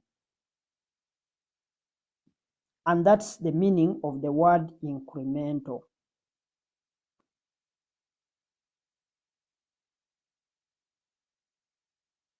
Meaning that the fixed costs have increased as a result of the new investment.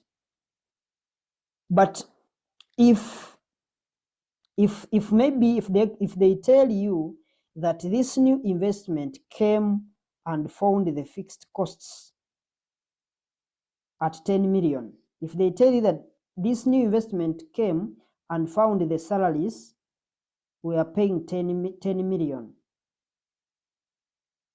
And when this new investment came in, it remained 10 million.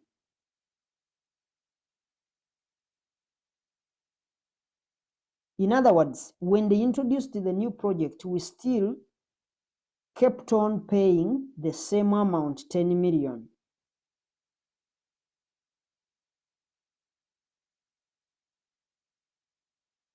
So it remained the same even when the project was implemented. Then this 10 million you are seeing here, it is irrelevant. It's not relevant cash flow for that project. Because even if the project doesn't come through, even if we don't implement the project, we will still be paying the same salaries. So you have to be careful on those aspects. Number 6, we have redundancy costs. Redundancy costs. This one, we saw it. Very many people lost their jobs during the pandemic, COVID-19.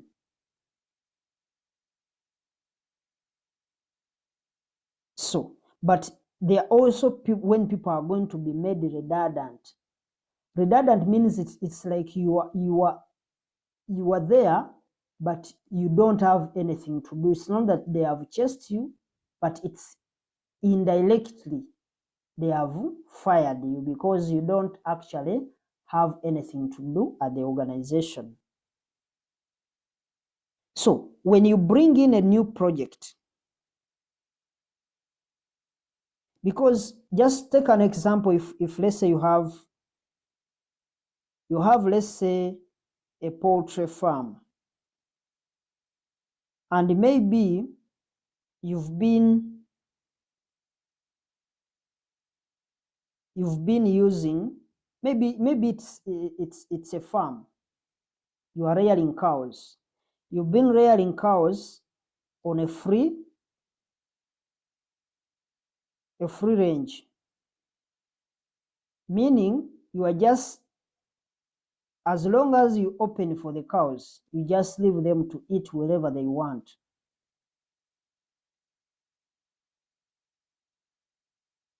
So you'll find that here you need very many people to look after those cows, because at the end of the day, you will need to know where they are.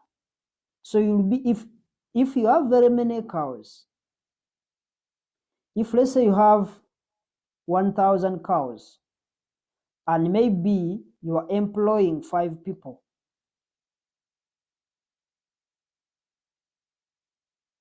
to look after those 1,000 cows.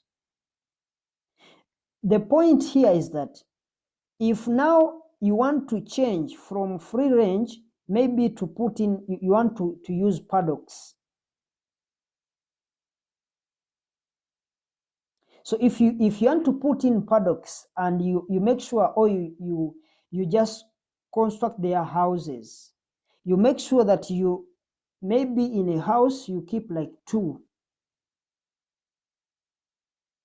or you can decide to just put all of them in one room, meaning the room that would the cows, the 1,000 cows that would have been catered for by 5 people, you are now going to reduce some of the workers, because they will find when they have nothing to do, because you find that in those paddocks that you have, or in those structures you have constructed, you have provided where they are supposed to eat from, you have provided where they are supposed to drink from. So it means one person can actually look after these cows, because they are very many, but everything is within that same place. So they can eat from here and they take themselves for water. So instead of you going to have the 5 people, you are going to say, let me remain with the 2 or 3 people. Meaning these other 2, they are going to remain redundant. They have nothing to do, because you can say one person will actually be providing feeds and taking them for water. Then the other person, maybe they will be there for milking the other 2. So you find that these other 2 people, those are 3 people on the farm. So that's what we call making people redundant. Because you remember when we moved to COVID-19, most people were actually fired, because most of them, they were like, we are going to be working from home. So those that were not, those people that were maybe attending to customers, no one was coming, so they lost their jobs, because they were made redundant due to COVID-19. But if it is the new project that is making people redundant, remember, when you make some people redundant, you are going to at least pay them something. That money you are going to be paying to them is going to be a cost to the project. The other aspect that is always happens on this redundancy is when there is restructuring. When there is restructuring in an organization, it happens. You may find maybe the company has been struggling financially, it has not been making money. So they try to do what we call restructuring. So restructuring means they are changing. They can say, maybe we've been producing these 2 products or 3 products.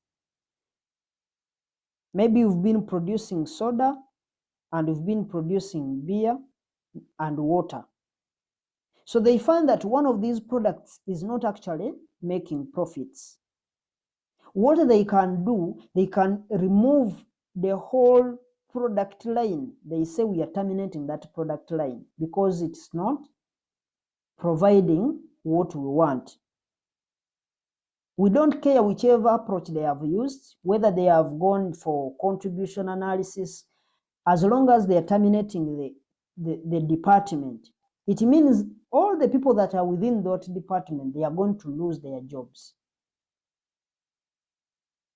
So they are going to be made redundant. But within the restructuring itself, before you go for restructuring, you have to inform the parties that are going to be affected. Those people that are working in this product line, they are going to be informed, and they will receive redundancy letters or intent to make them redundant. But by you doing that, you are going to be paying some money to them. So the project of changing this product line to actually take all the resources that were here, you put them here, it means you are going to incur redundancy costs, and those redundancy costs, they are going to be relevant cash outflows to the new project. Because you may not be actually deleting the product. You may say, instead of us producing water, we are now going to change it to a different product line. There are some people who are going to lose jobs because they don't have experience to match with the new product that is coming. So that's how it's, and these are real life scenarios, and that's how even the examiner is going to look like. Next, we have number 7, we have demolition. Demolition costs. Demolition costs or dismantling. Dismantling. So this mainly happens in construction works where you may be required to first remove or to first demolish all the buildings, because you may find that you have a project. You are supposed to construct a house, but there, where you are going to construct that house, there is an old building that is there. So what you can do, you have to first dismantle this old house so that you can replace it with the new house. But remember, within the dismantling, you are going to hire people. You may hire cranes that are going to actually dismantle this property. So you are incurring costs. So the dismantling costs, they are going to be a new cost to the new project. They are going to be a cash outflow to the new project that we are starting. So before you start building, because there is no way, if the old building is there and you want to put a new one, a new structure, there is no way you are going to construct a new structure when the old building is still there. So you have to remove the old structure so that you can replace it with a new one. So removing a new one, you'll be incurring costs, and that cost is going to be a relevant cash flow to that project. Now, this number 8 looks to be a little bit the same like the demolition. We have decommissioning. Extracting these minerals to make sure that the surface looks exactly how you found it before you extracted the minerals. That cost that we incur is what we call the decommissioning costs. And from our financial accounting, we always find a way of how to handle that. But here, we always get it in the final year of the project.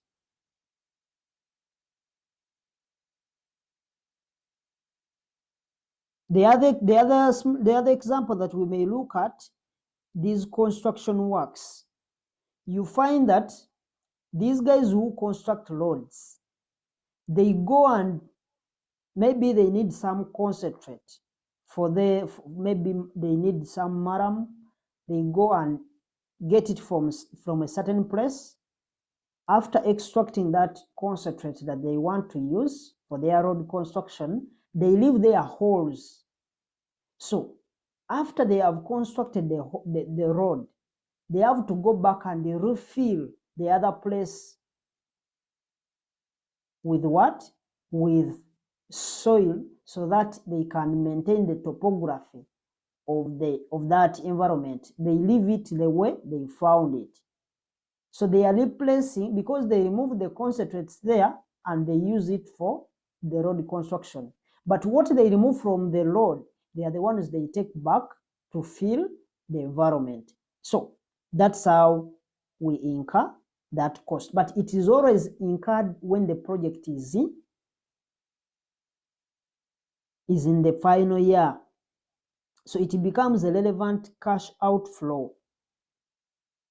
And in accounting, we always capitalize it every year. But here, we only need to know that we are incurring the decommissioning costs, and it's mostly incurred in the final year of the project. Number 9, we have the scrap value. The scrap value, the other name is salvage value.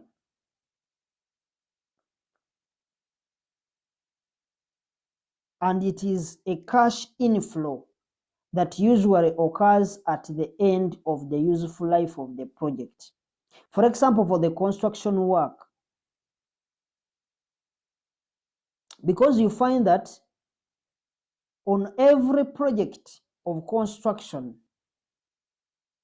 you find that you usually start with new machinery. But by the end of the project, you find that all the trucks, all the tools that you've used, they are now depreciated. They are now old. So what they do, when they are starting a new contract, they go and sell these old ones and they get new ones. So whenever they start a project, they always hire. If they don't hire, they buy. So at the end of the period, they make sure that they sell off those old ones so that when they get a next contract, they can actually buy or hire the new trucks and other tools that they use for their construction work. So that's why the scrap value, it's an inflow, because we sell them and we get cash. So we are getting cash, it comes in as an inflow. And it is always in the last year of the project. So it is an income. Finally, we have what we call tax shield. These are tax issues that we didn't talk about in the previous syllabus. So these are the tax shield or the tax savings associated with capital allowances.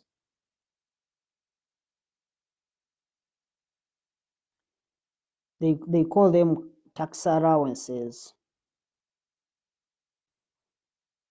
But for this, we shall see a practical number to understand it better, because you can only understand it when it's a practical aspect where you see what we mean by a saving. But when you buy, most of the times when you buy a machine, the taxman gives you an allowance. Because you know from your tax computations, we always have that wear and tear schedule, where you do the computation of that, of those aspects. So when you do that, we always get a 30% saving. The taxman gives us an allowance as a result of bringing in a new machinery. So we call it a tax shield or a tax saving or capital allowance. And you'll meet capital allowance under your taxation paper. But we shall get the number and we shall compute those capital allowances. We'll see what exactly we do from there. But one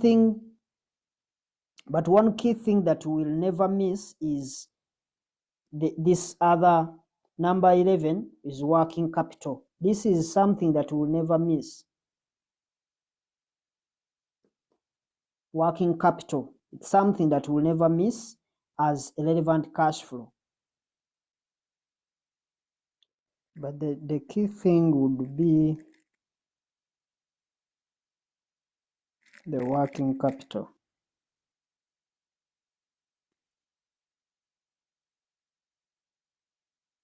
And it's something that we'll never miss out. Now, for every project, you need working capital.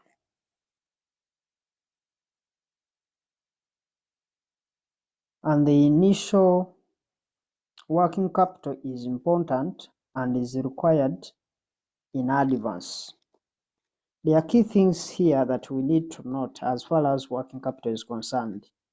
We have the initial working capital. It is very important, but it always incurred in advance. Incurred in advance.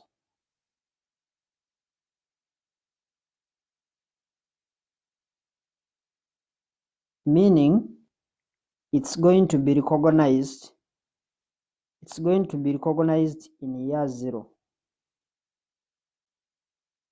So something you have incurred in advance, it means it will be recognized in year 0.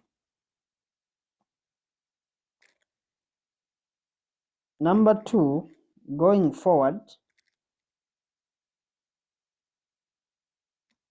working capital is recognized on an incremental basis.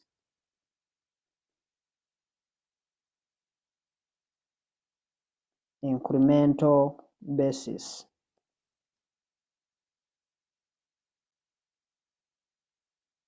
And thus is going to give us what we call the incremental net working capital. And you should further note that at the end of the project, the working capital must be recouped. At the end of the project,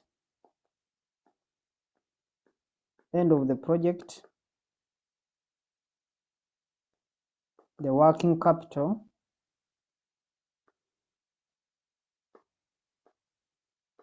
must be recouped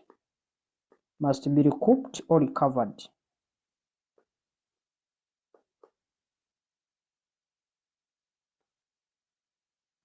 So those 3 line items, we need to understand them if at all we are to do anything to do with working capital. The first one is the initial working capital.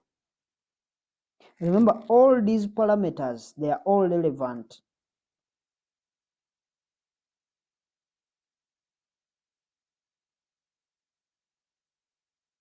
But these are theoretical. These are some of the things that we need to note on working capital. There are 3 areas. They are theoretical in nature, but we are going to do a practical number and we shall see how we apply them. But we need to understand them. 1, we are saying the initial working capital is always incurred in year 0. And going forward, working capital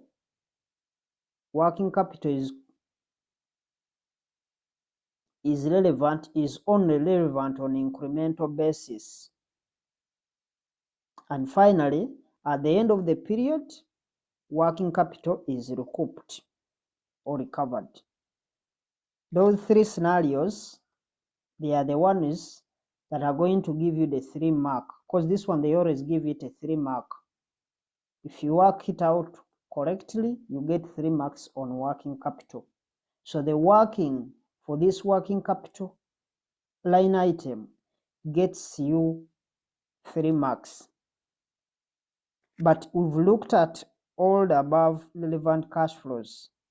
And now there are those items that we must consider when appraising the investment project.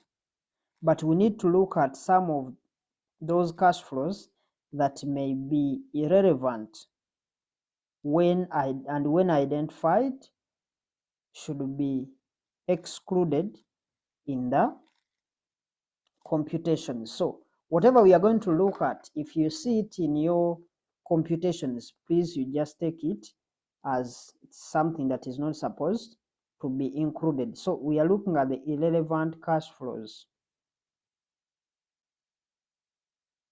Number one, we have market research. Market research costs.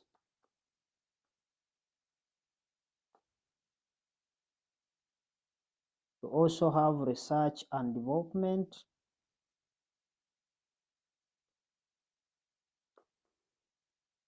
Development expenditures. We have also consultancy fees, which are paid before the project starts. So all these are what we call sunk costs. The market research, the research and development expenditures, consultancy fees that are paid before the project starts, they are the ones that we call the sunk costs. These are costs that are already incurred.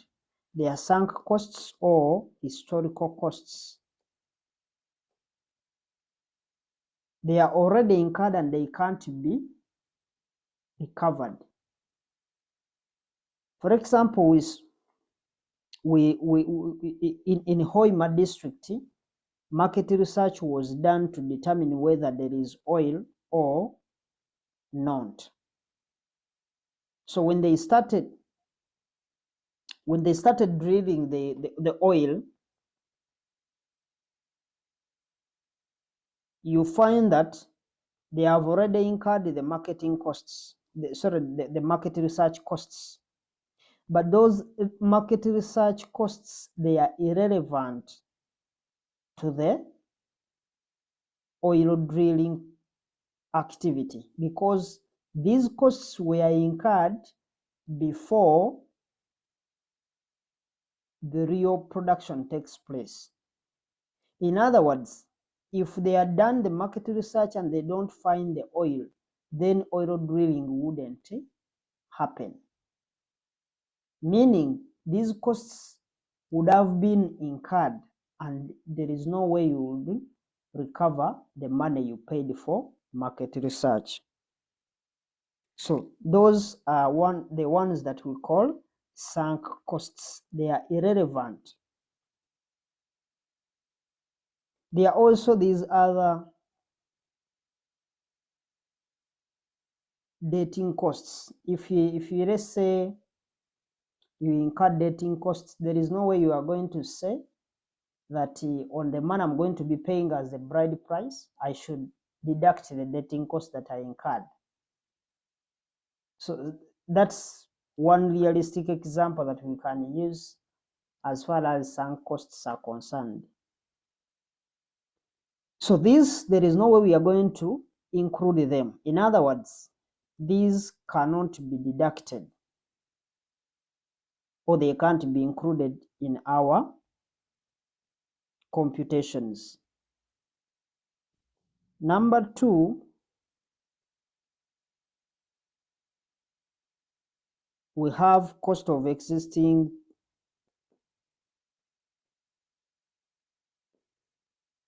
assets. Cost of existing assets, they are also irrelevant cash flows. For example, if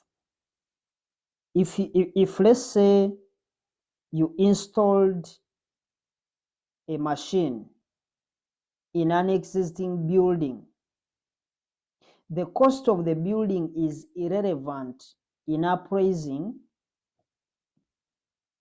the machinery, since they were incurred before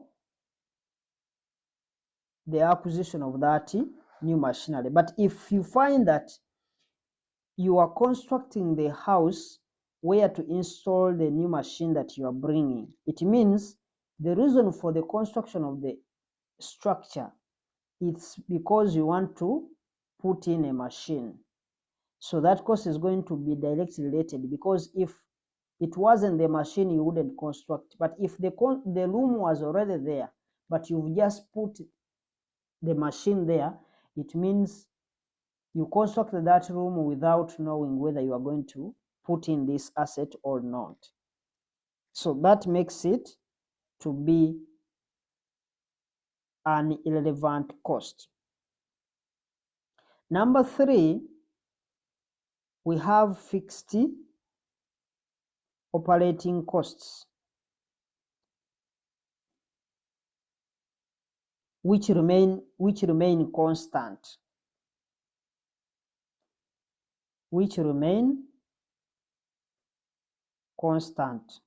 Like what I told you about the installation of new computers. We say that the electricity, if you have been paying electricity of 2 million, and you find that when you bring in the project, you find that you are going to still pay 2 million, it means that cost is not going to be a relevant cash flow to that project, because it's not affected by the investment. It's not directly related to the investment. So it means it will be irrelevant when we are looking at those cash flow profits. Number 4, we have the non-cash items. Non-cash items like depreciation,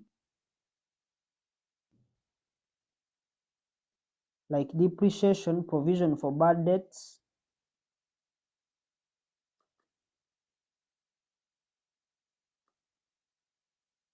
and others. They are relevant since they are looking at, remember, for us we are looking at cash profits, but this they don't involve in any movement of cash. So they are relevant to the project. Now, number 5,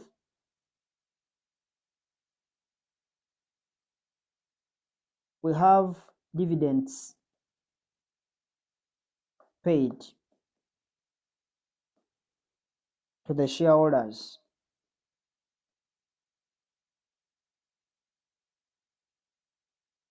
These are also irrelevant because they don't connect to the new product. The next one, number 6, we have finance costs. Finance costs, what we are mainly interested in is the interest expense. So these are always irrelevant costs, and they are irrelevant simply because the cash flows associated with the new investment are always discounted using the cost of capital. And this cost of capital you are going to use to discount the cash flow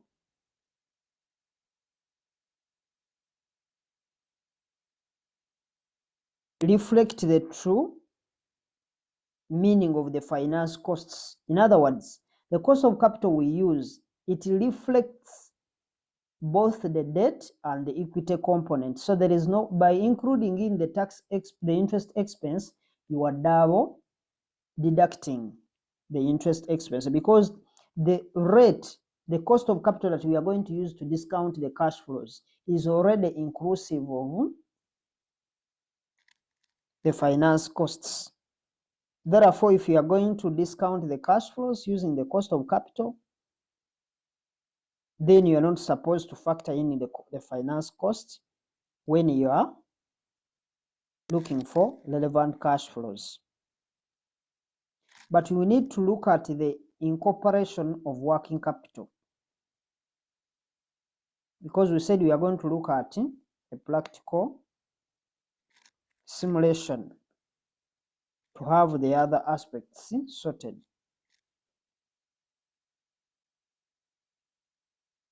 So how do we incorporate working capital within investment decision?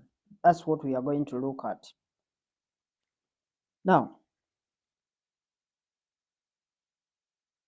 I'm repeating the incorporation of working capital because it's an area that takes 3 marks in your workings.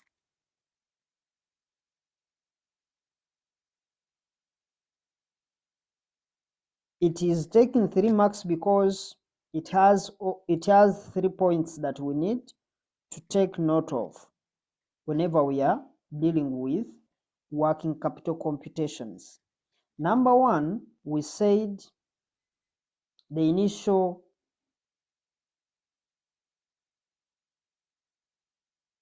working capital investment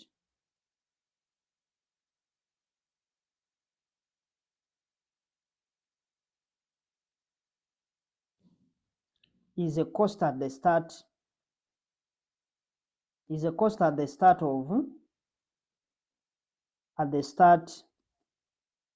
of the project.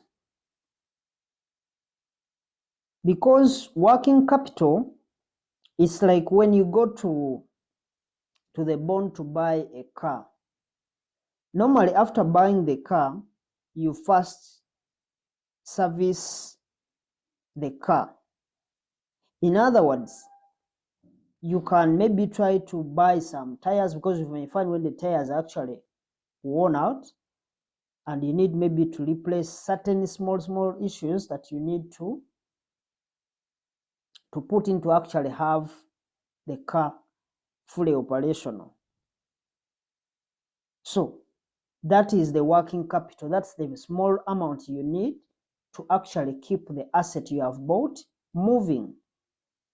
So this working capital, we always need it at the start of the period when you have just bought the asset. So before you go to buy the asset, you have to make sure that at least you have money for the service, the first time service that you are going to provide for that car.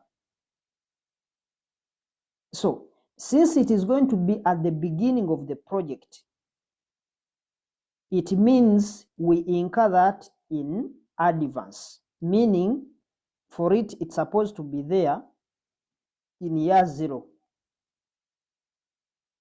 because it's incurred in advance.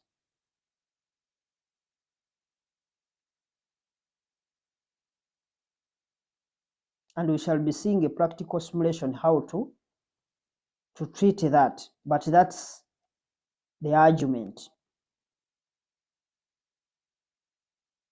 Number 2, if the investment in working capital is increased during the period, in other words, during the period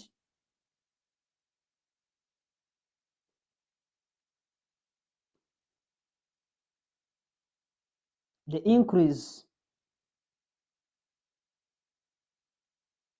in the working capital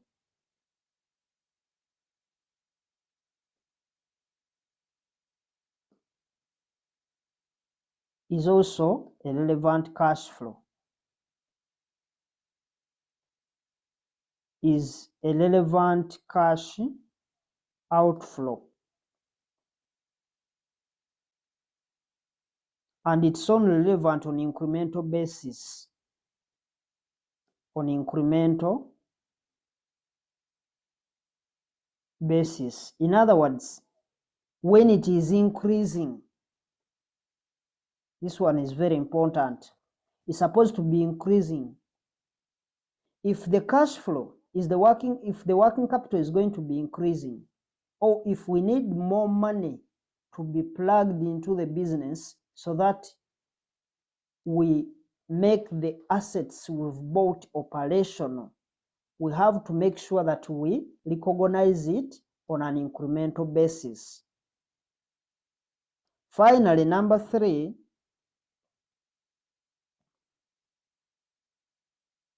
at the end of the useful life,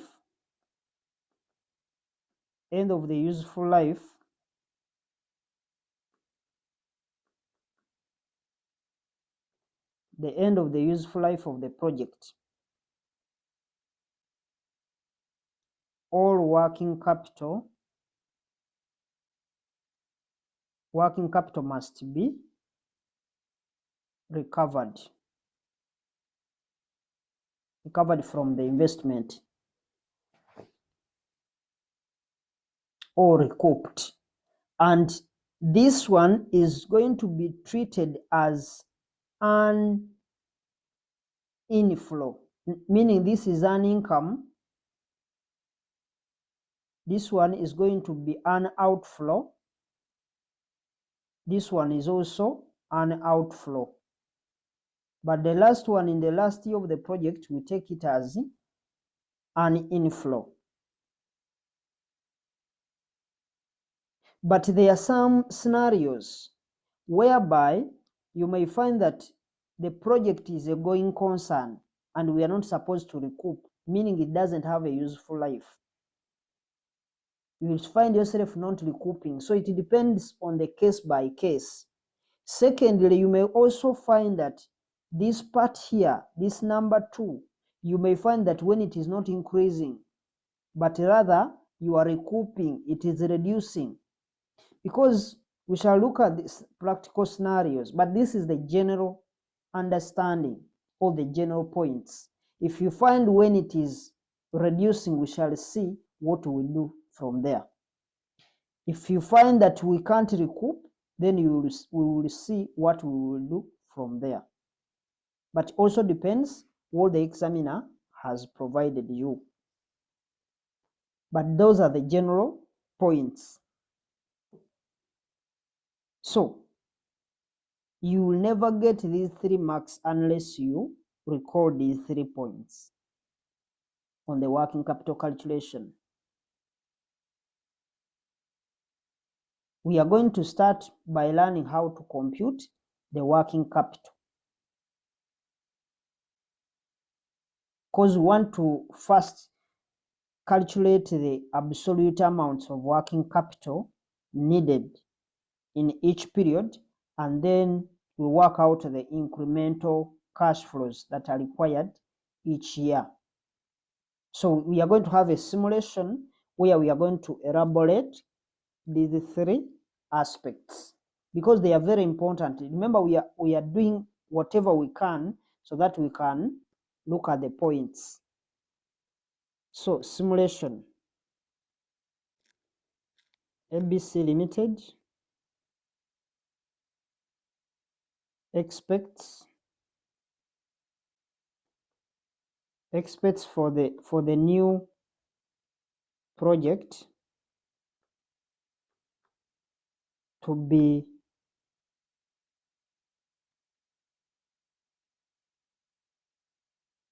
UJEX 225 million in the first year.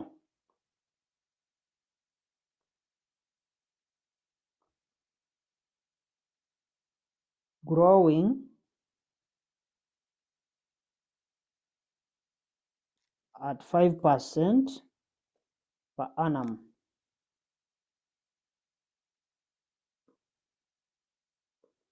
Full stop. The project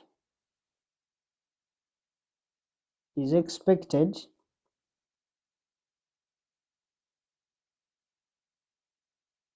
to last for 4 years.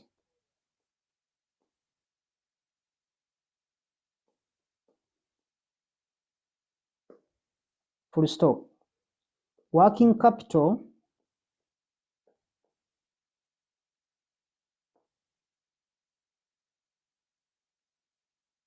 equal to 10% of the annual sales is required.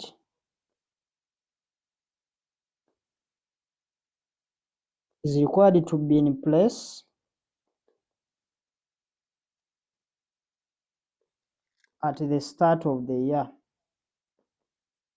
start of each year. start of each year. Then you have the required.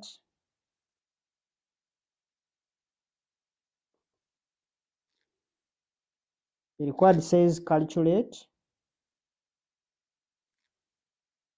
the working capital cash flow.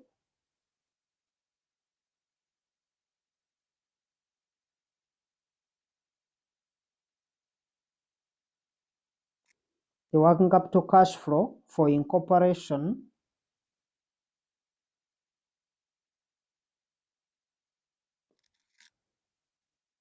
into the NPV table.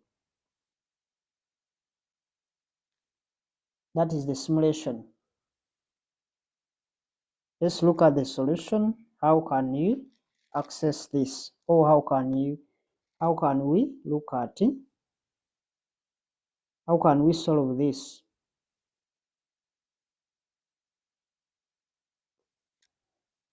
Now, the whole point here is that once you have all these things in place, then you are going to move forward to the NPV calculation.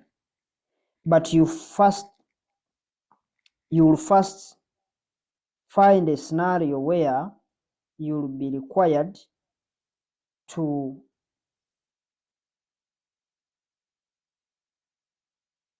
treat working capital,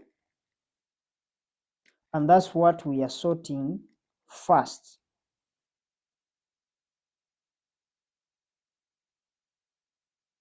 And once we are finished with the working capital computations, then we will get to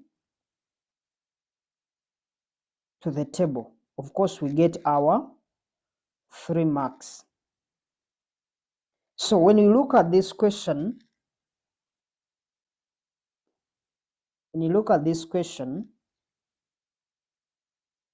you can see that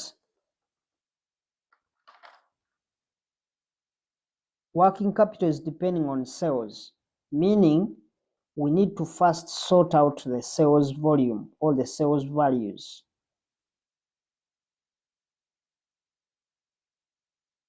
And the years, they are telling us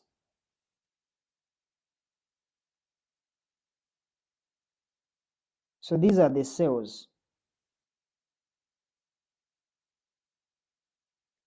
And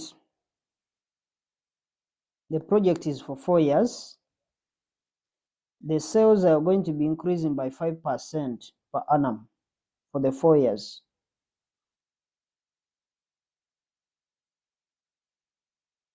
So the sales in year 1, they are 225 million. And the sales for year 2, we have to increase it by 5% of year 1 sales. In other words, for us to get the year 2 sales, we need to just increase the sales. So let's just have the working.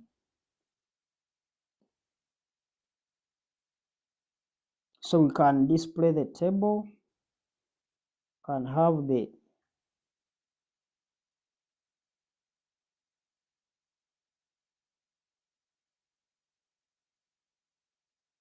years, year 1, year 2, year 3, year 4. We are looking at the sales. The sales are in millions. We can just put them in millions. First year, we have 225 million.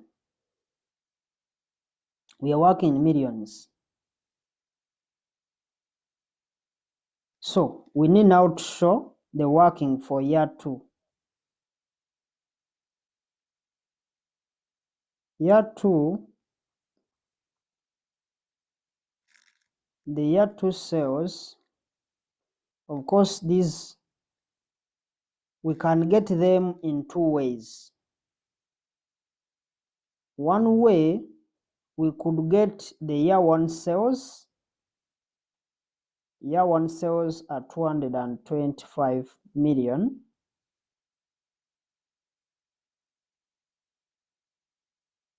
times, we open bracket, 100% plus the 5%, because they are saying they are increasing by 5%. So it is going to be 105%. That will be 225 times 1.05, and that will give you a value of 236.25 million. That's going to be the value for year two. That is one way. The other way, let's first lab off this.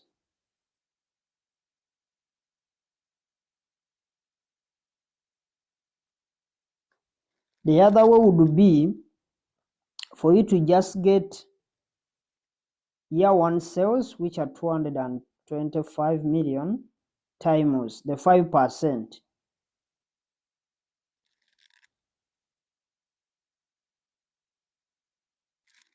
Times 5%, and whatever that gives you, we add the 225. In other words, we get the year one value, we add back the 5% of the year one.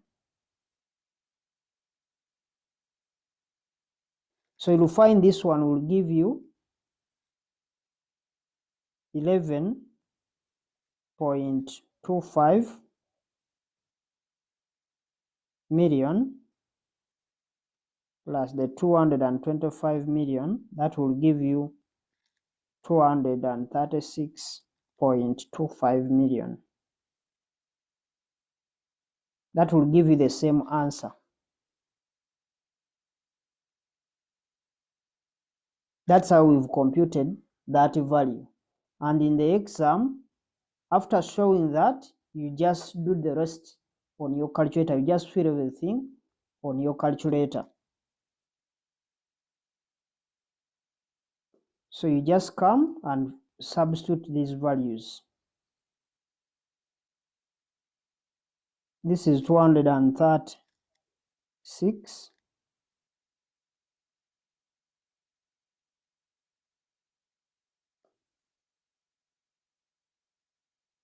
$36.25 million. Then when you increase that, we are just going to multiply this same figure times the 236.25 times 1.05 will give you 248.063. Maybe you can just take two decimal places. Then if you multiply that by 1.05, it will give you 260.47. So that's the sales value. So we now go to the working capital. We are now going to look at the working capital requirement. Working capital required. So the working capital required, they told us for year one is going to be 10% of the year one sales. So it's going to be 250 million. So this will give you 22.5 million. You are just going to be getting 10% of this, 10% of this, 10% of this will be the figure that we shall take here. Just get 10%, 10%. So this is going to be 22.5. This one is going to be 23.625. This one is 24.806. This one is 26.0447. And that's the working capital.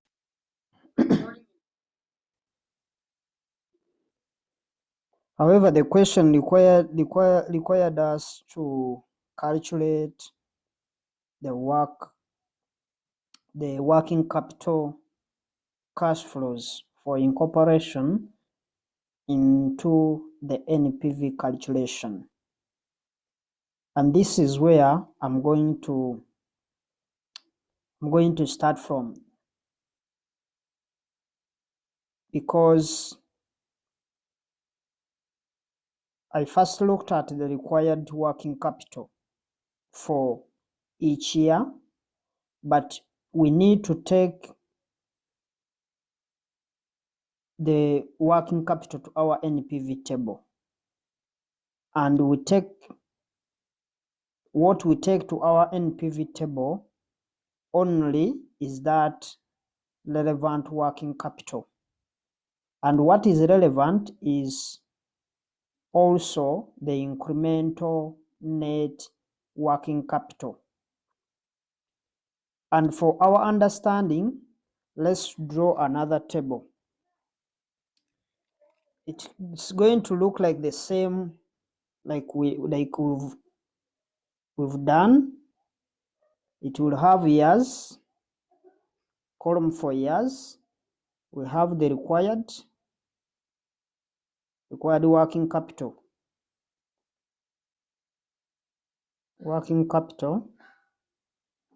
And then we have the movement. This movement is the increment in working capital.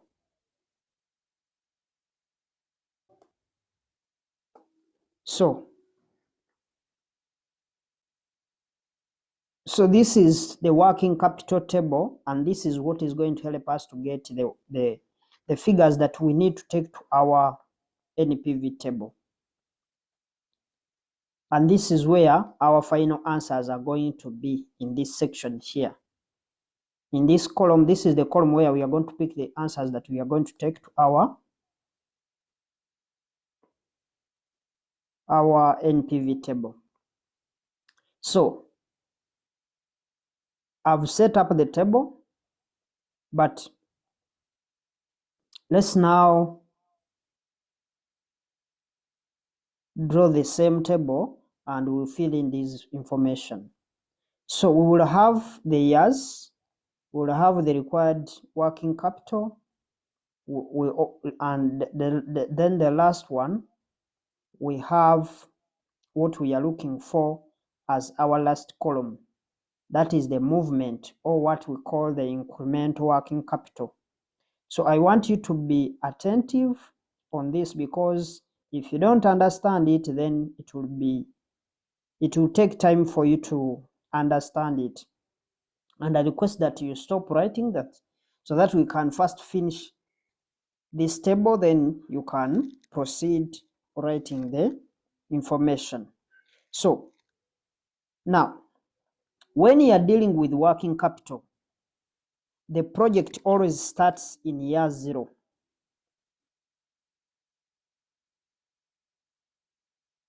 So when you are dealing with the project, the working capital, we assume that the project is going to start in year 0. But the project we have is for 4 years. Since the project that we have is for 4 years, let's also indicate those 4 years. So we have 0, 1, 2, 3, 4 years. Now, you bring in the required working capital. Remember, we computed the required working capital. For year 0, we don't have. Year 1, now the required working capital was given us as 22.5. That's what we computed. 22.5. For year 2, it is 23.625. Year 3 is 24.806. Then for year 4, it is 26.047. So that's the required working capital that we computed. We are just transferring the figures. So from the table, we can see that the first required working capital in year 1 is 22.5. The one for year 2 as the way you have seen them. Now, since the examiner is requiring us to, is asking us or is requesting us for the working capital that we will take to our NPV table, then we don't take this required working capital, but we only take the movement or the increment in the working capital computations. And it's from here where we apply the rules for working capital. So I said that the initial working capital,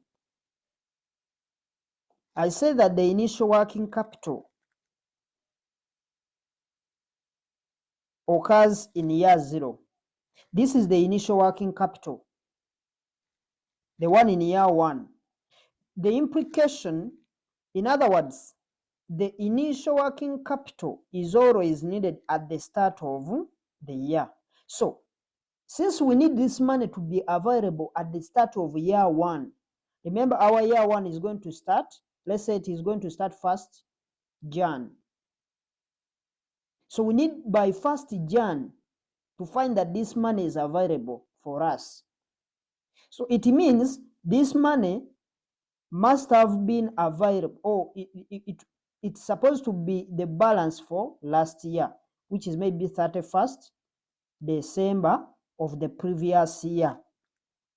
So that's the implication. So that when it is 31st December of the previous year, it becomes 1st January, the opening balance, as per 1st January of that year. So if our year is going to start on 1st January, then what I'm communicating is that the initial working capital must be available at the start of the year, which is 1st Jan, meaning that you must have gotten it by 31st December of the previous year. And that's why it's input in year 0. We put it in year 0 because we received it in advance. That's the implication. That is our point number 1. We say the initial working capital. So this one is going to go into year 0. So we put it in year 0, 22.5. So that at the start, on 1st Jan, for that year 1, it is available. Now we go to the next aspect or the next rule. The second step, I said that the working capital going forward will be recognized on an incremental basis.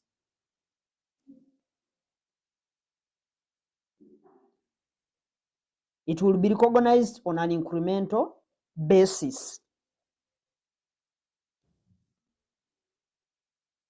So we can also start working on that. So because we can see that from here,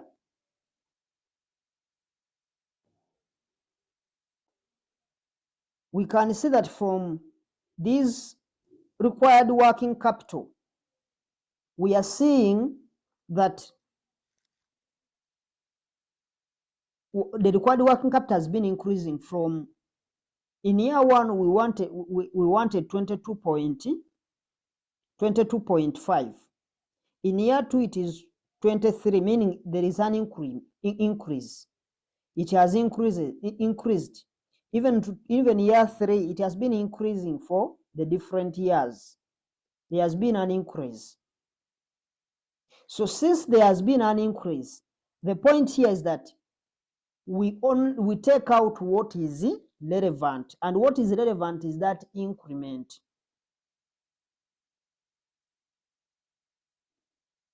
So you've seen that the 22.5 million in year 1 increased to 23.625 million in year 2.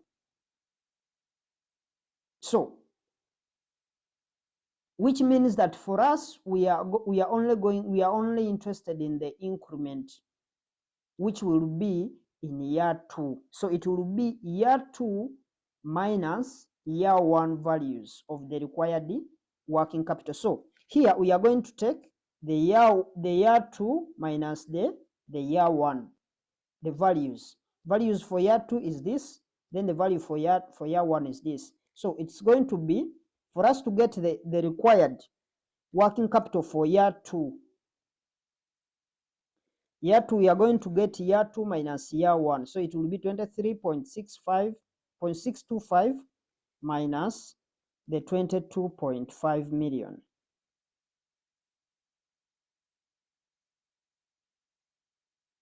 So when you do that, you'll find that it's going to give you 1.125 million. So this increment is what we are going to input in year 1. We input it in year 1 because it is supposed to be available at the beginning of year 2. So when you add this plus this, it means at the end of year 1, on 31st December for year 1, we shall have 23.65, which is supposed to be the amount that is required at the start of the year. So that's the implication. That's how we are going to be moving.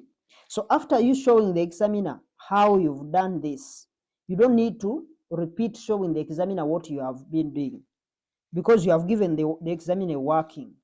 Because we are saving time, the rest you just do them on calculator. You just get 24.806 minus the 23.625. So you will get now the one for year 2.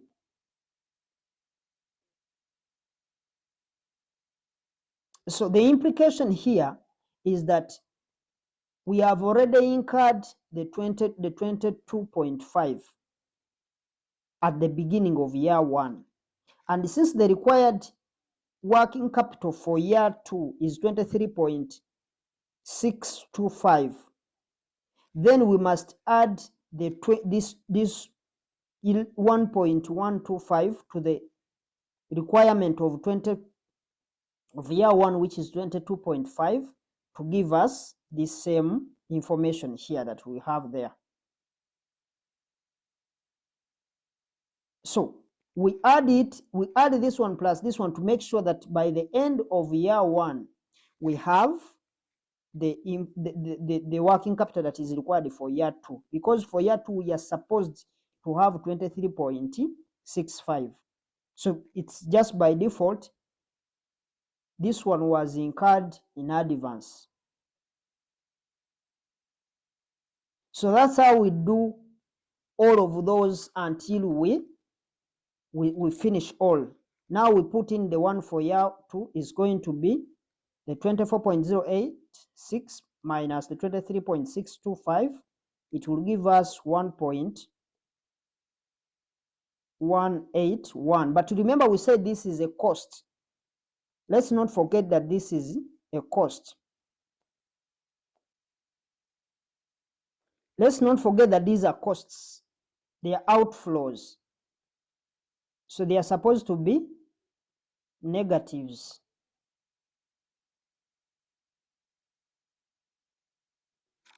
Then we do the same thing for year 3. The year 3 figure, we shall get the year 4 minus the year 3. The 26.047 minus the 24.06. That will give you 441 million. So it's also negative. And that is the point there.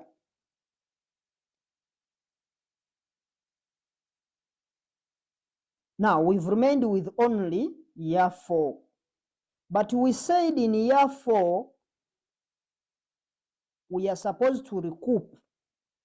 In year 4, we are supposed to recoup all the working capital. So we are recouping all the working capital. What you do, if you want to get that figure, you add all these values here.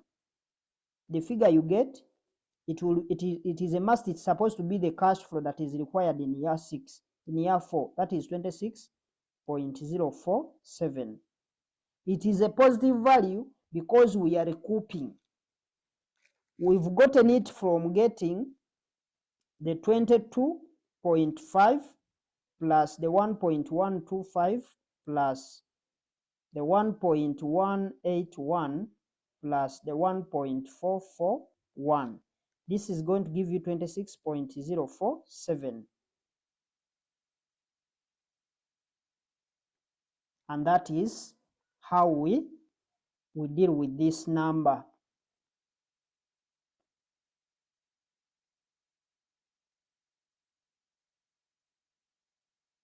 Meaning this is the figure, how you are seeing them here is the same way we are going to take them to our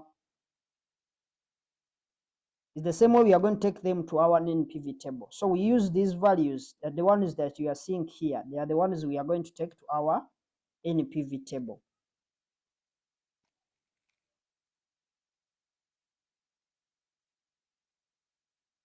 So I said that the initial working capital occurs in year 0 and it is a cost.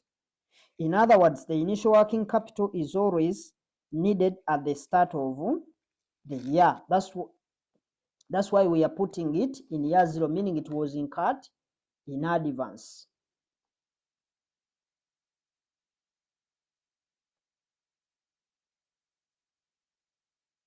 But now I want you also to analyze something or to understand something.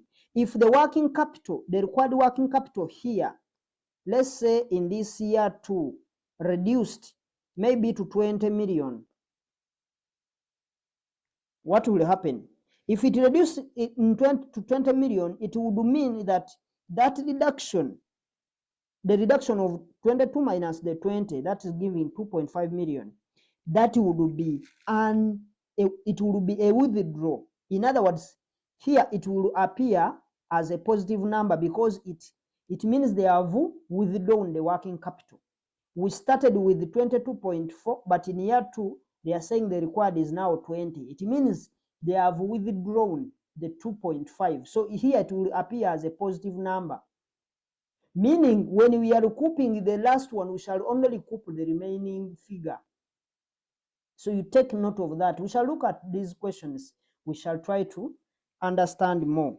But those things to do with reductions, recouping during the period, those ones, most of the times they happen in advanced financial management, but we don't want to risk anything. We just want to do everything from start to the end. So we said that the project in the 4th year, we are supposed to recoup.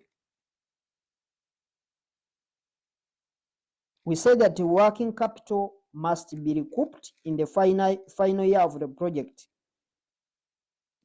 And since we reached the final year of the project, that's why we are seeing we are recouping the whole amount that is required in that year, that final year of the project. And it is supposed to be an inflow or a positive value. We simply by adding all these values that you are seeing here, so that we can be able to get the total value that we are going to recoup. Therefore, once you do these workings, then the examiner will actually give you 3 marks, because this will be 1 mark for initial working capital, then going forward also 1 mark, then the final item. It is very important for you to actually get to that point there. So we only, this last column, the one for movement or increment in working capital, is the one that we are going to carry to our NPV table. So when we are doing the NPV computations, that's what we are going to take. So if you haven't understood, please make sure you put your question in the comment section so that we can actually clarify these matters, because they are very important as far as this investment decision is concerned. So that's all that we wanted to look at in that perspectives. So now we need to look at the forms of investment appraisal. Let's look at the forms of investment appraisal.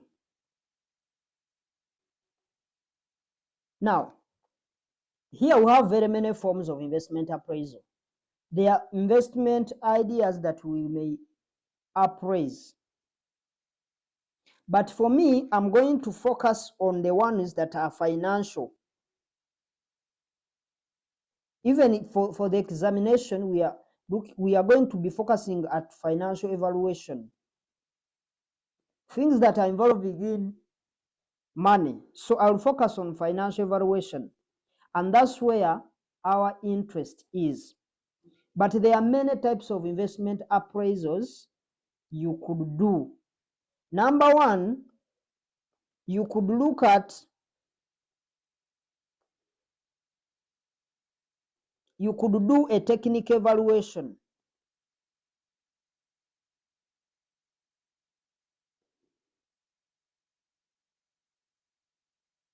You could do a cost benefit. It can be a cost benefit. Cost benefit analysis.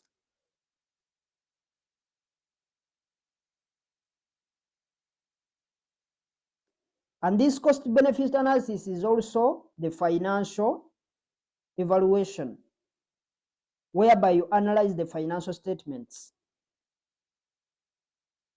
The other appraisal could be either social, maybe social gender, it could be political, or it could be environmental.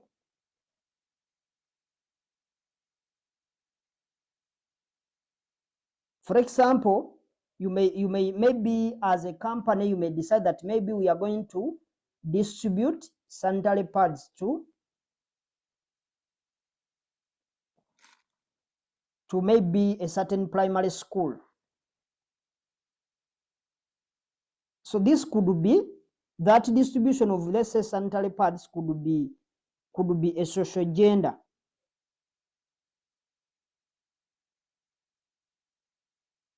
And such project, you could find that financially, because you could find that financially it's not viable.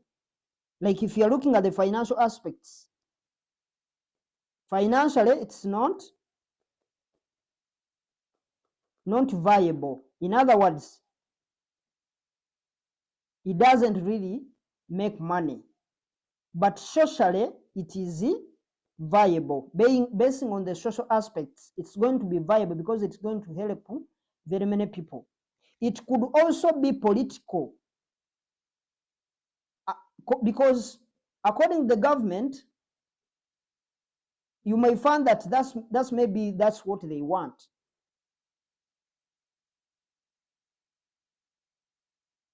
Because we can see, just like the way we saw the government, when the government took food and iron sheet to Karamoja region, it could have been a social or it could have been a political evaluation in nature.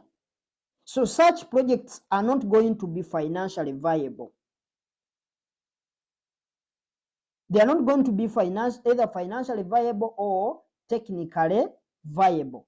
But for exam purposes, as I said, we are going to be looking at only the financial evaluations. Therefore, when we are doing financial evaluations, we use tools. We spoke about the tools. So our emphasis is only on financial evaluations. And when we are doing financial evaluations, there are tools we use.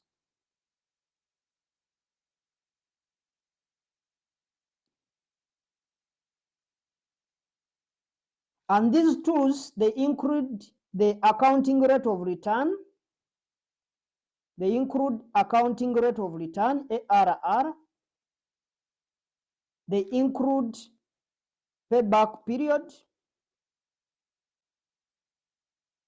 They include NPV. They include IRR, internal rate of return. They include PI, profitability index. We also have equivalent annual cost and then equivalent annual benefit, EAB. We also have the discounted payback period, discounted payback period.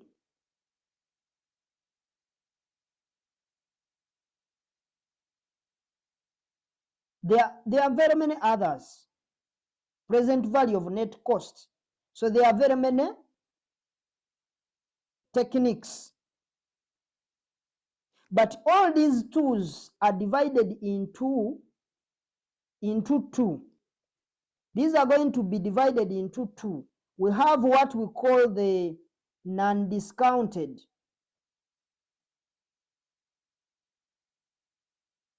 Non-discounted cash flow techniques.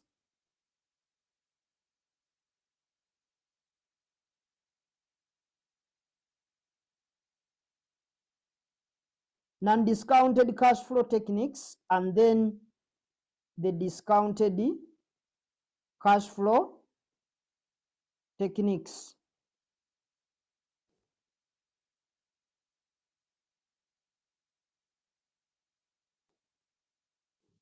So they are divided into two. The discounted and the non-discounted techniques or tools. And these tools are many, but we need to learn all of them. So let's now start by focusing on the non-discounted.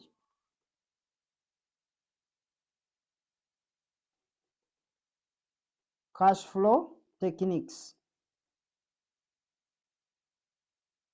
The non-discounted cash flow techniques, these are only two. They are only two. And from the list that we highlighted, we have one, accounting rate of return. Accounting rate of return. That is ARR. And for the accounting rate of return, for it, it uses accounting profits. For it, it uses accounting profits as its cash flows. And we don't discount the cash flows. Not discounting. Not discounting of the cash flows when we are evaluating the project. The other, we have the payback period.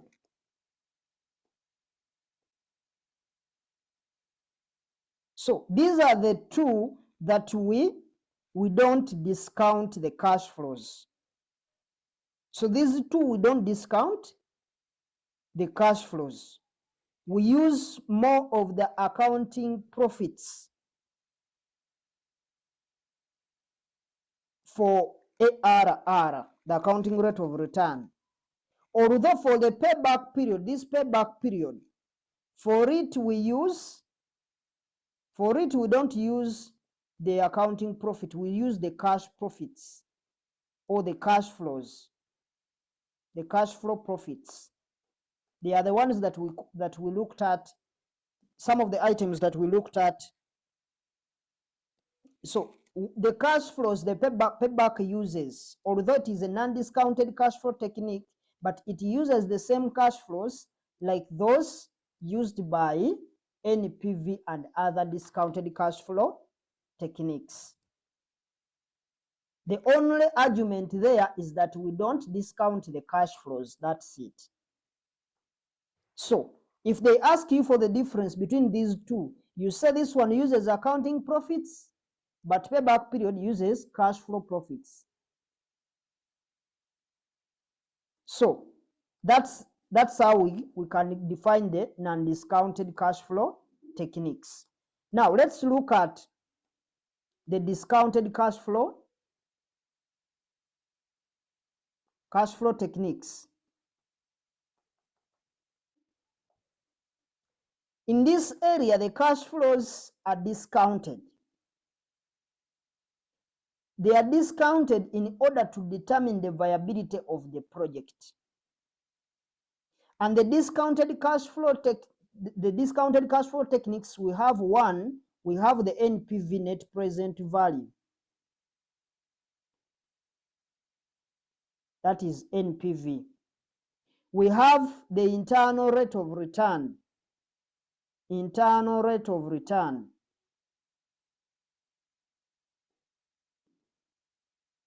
That is IRR. Number 3, we have the profitability index. That is PI. And others, as we shall see them. But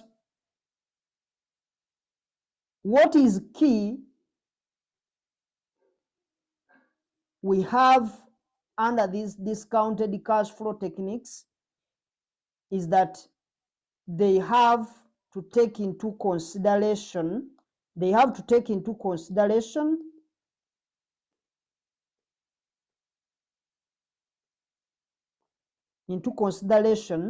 time value of money. We looked at the concept of time value of money. $1 today is worth more than $5 tomorrow. So this concept, the time value of money, is not used in the non-discounted cash flow techniques. But for the discounted cash flow techniques, we are supposed to take into consideration the time value of money. So having seen this, the examiner can ask you for the differences between the non-discounted cash flow techniques and the discounted cash flow techniques. We said non-discounted cash flow techniques uses accounting profits, especially the accounting rate of return.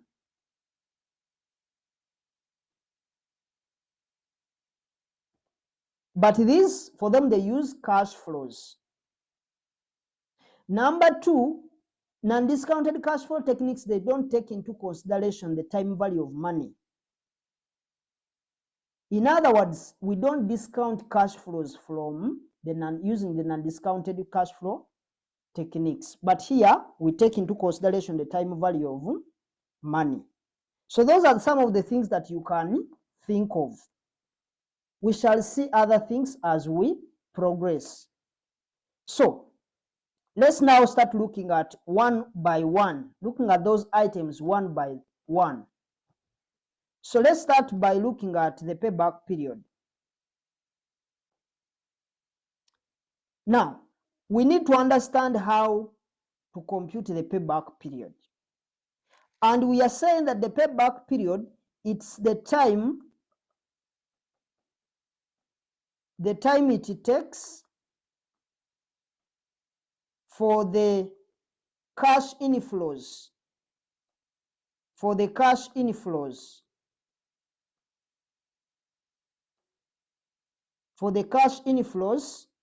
to equal to the cash outflows. What will be the time that the project will take to recover the amount of all the initial outlay that we put in an investment. But we need to be mindful to whether this project is actually going to have uniform cash flows. Actually, the cash inflows that are going to be coming in, are they going to be uniform or they are going to be non-uniform cash flows? Those cash inflows that are coming in, are they going to be uniform or they are going to be non-uniform? Because if they are going to be uniform, then we have a formula that we use to compute the payback period. But if the cash flows are not going to be uniform, meaning they are going to be non-uniform, we have the steps that we go through. We shall look at it to be able to compute the payback period. Now, let's look at computation of payback period with project cash flows uniform. So we look at even or uniform cash flows. Remember, we are still in the computation of payback period. So we've categorized whether we are going to be dealing with a uniform or. So let's look at the uniform cash flows. Now, if you have a project that has uniform cash flows, then the payback period is going to be equaling to the formula that we are going to use is going to be the initial outlay divided by the annual cash inflows. The money you invested, in other words, it is outflow over inflow. Whatever you get. So that formula is true only for a project that has uniform cash flows. For example, for year one, you get 10 million. And in year two, still you get 10 million. Those are the uniform cash flows I'm meaning. So for all the years, you are getting the same cash flows. If your initial investment was, let's say, 20 million, then for you to get your payback period will be the initial investment of 20 million divided by the annual cash inflow, the uniform, which is 10 million.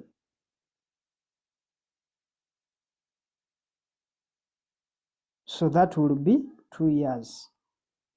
The payback period will be 2 years. But for the project whose cash flows are uneven or they are not uniform, then its formula is a bit complicated. So until I have shown you maybe a simulation that will show you how you will be able to do that payback period, that's when you'll be able to understand. But for now, let's maybe see a simulation on how we can get the payback period for uneven cash flows, because this one this one is very easy. We don't even need to have a simulation. This one we just had simple illustration is enough for it to be understood. So we are looking at uneven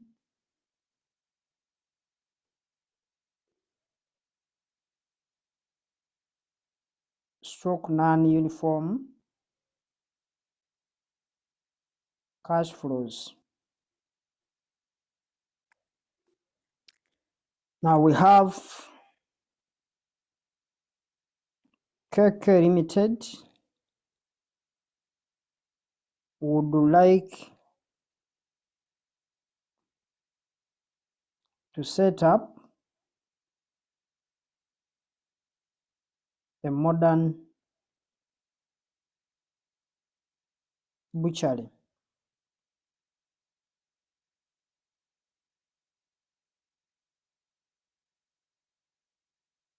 in Kampala,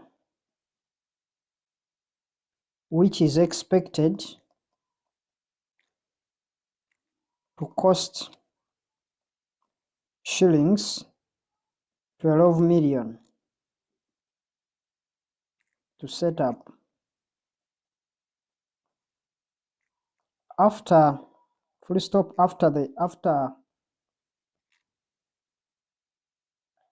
market research,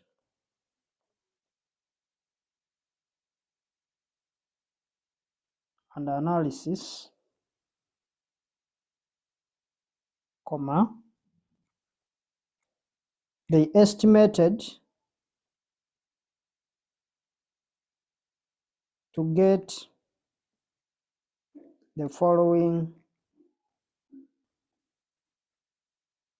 net cash flows over the 7 years.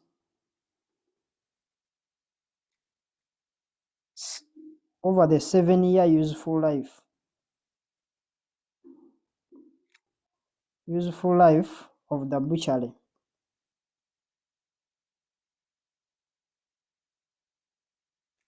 So let's look at the cash flows now. We have the years. Remember, there are 7 years.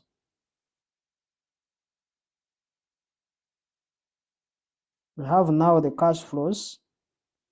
The cash flows are in thousands, amounts. They are in thousands.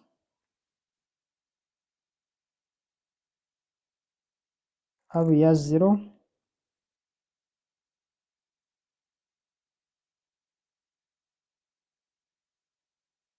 year 2, year 3, year 4, year 5, 6, and 7. This is 12 million. That is 12,000. This is 600 negative, 5.6, 3.4, 3.8. This is 2.7. This is 2.3. This is 2.1. So these cash flows they are not uniform.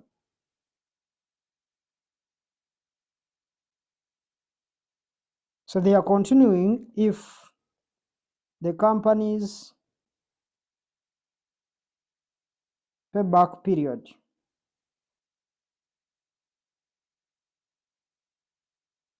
is 5 years,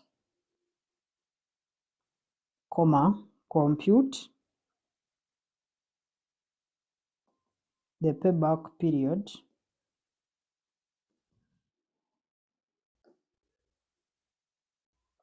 and advise management on whether to proceed with the project.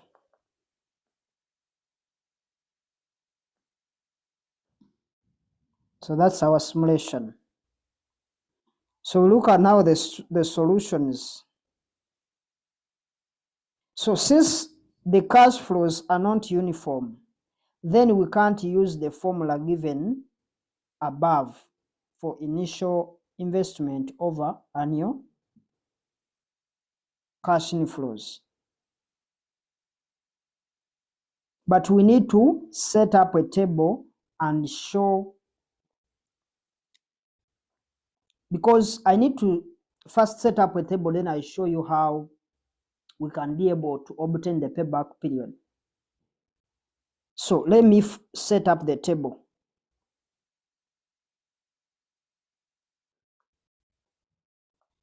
We have the years, we have the cash flows,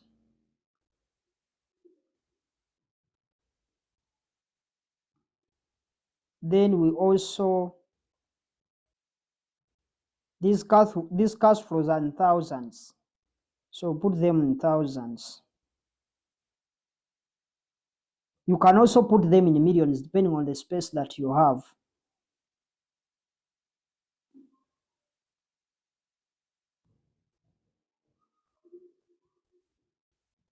So the last column, we have now the years they are starting from year 0 to year 7.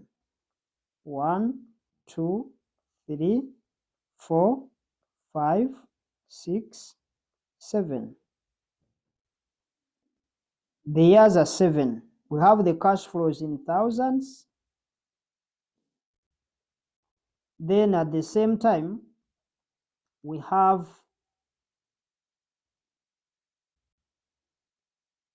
now the last column.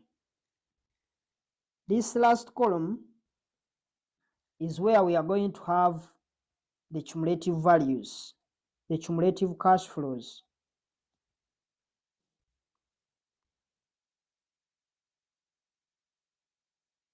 So the first year 0 we have, it's a negative.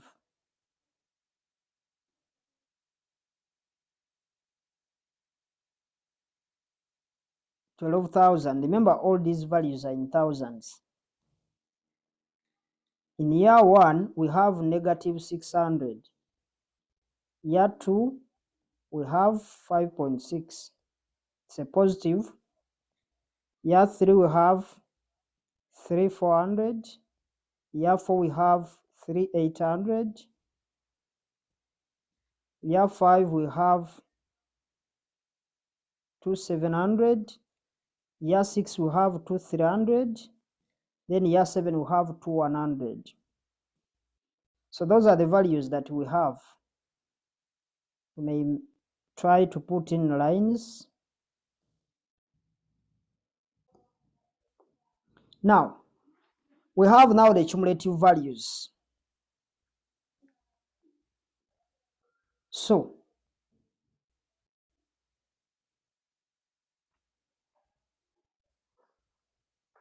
now you need to listen very carefully because I don't want to repeat myself when I've explained something.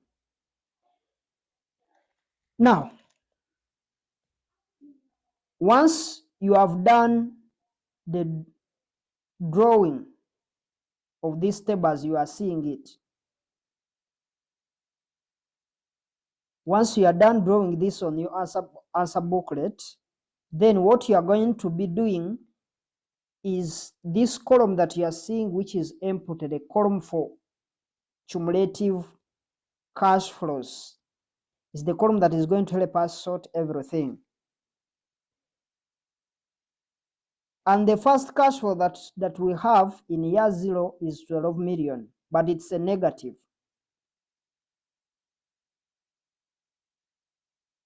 So we are going to start accumulating these different values for the different periods. So we are starting from 12 million, but remember this is a negative value. So we are just accumulating. We are adding year 1 plus year 0, year 2 plus year 1. That's the accumulation that we are talking about. So we are going like this. So we get this. We want to see when are we going to exhaust all this money that we started with, because the money we have in year 0 is the money that we invested in the business. That was the cash inflow, sorry, the cash outlay or the initial investment that we made of 12 million. So want to see how many years is it going to take us to recover the 12 million that we've put in the project. Those are the number of years that we are looking for. So we keep on accumulating. When you add this 12 million plus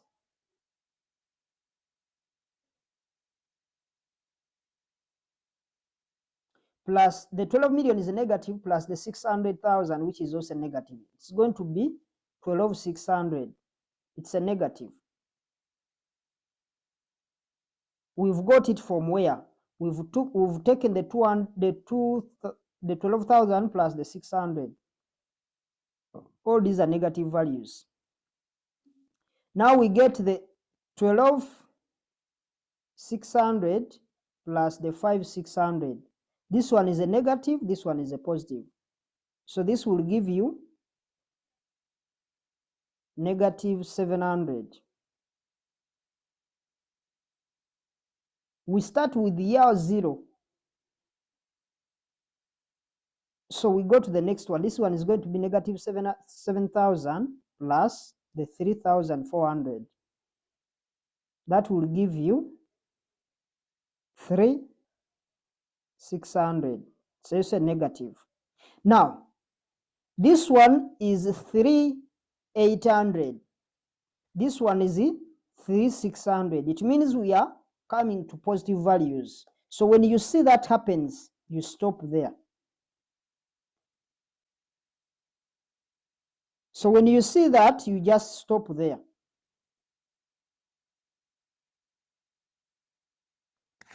So what we are going to do, we draw a line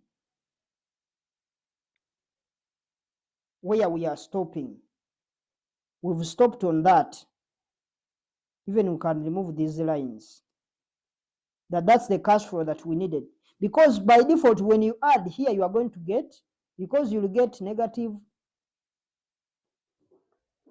3,600 plus the 3,800. This is going to give you a positive 200, and we don't want to exceed. So we stop there. Now, so here you have to keep a close look on the figure that you are accumulating against the yearly cash flows. You are accumulating these figures downwards, but you have to be careful on these yearly cash flows that you are accumulating. If you notice that this one is going to exceed, this one exceeds the value that we are accumulating, then we stop there and we draw a thin line.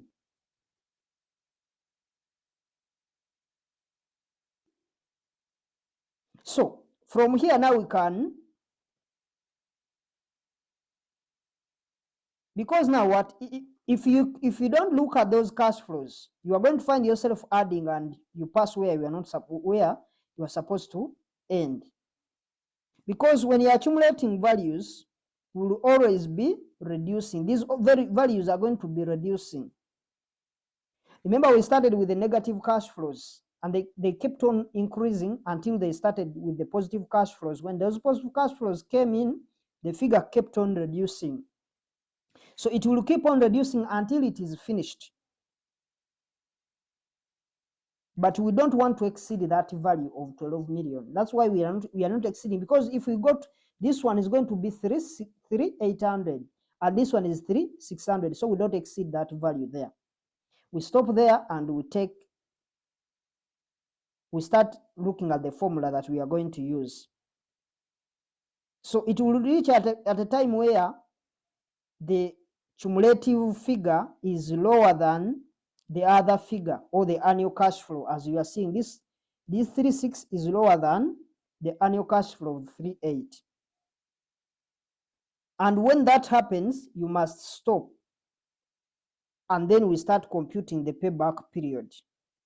So how are we going to compute the payback period?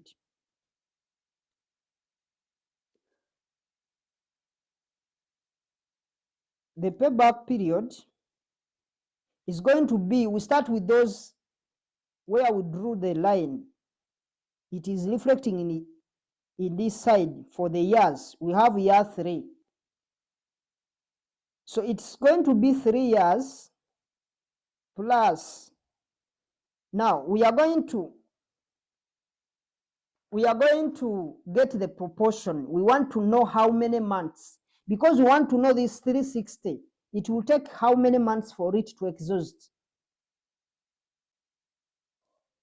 So it will be the 3 years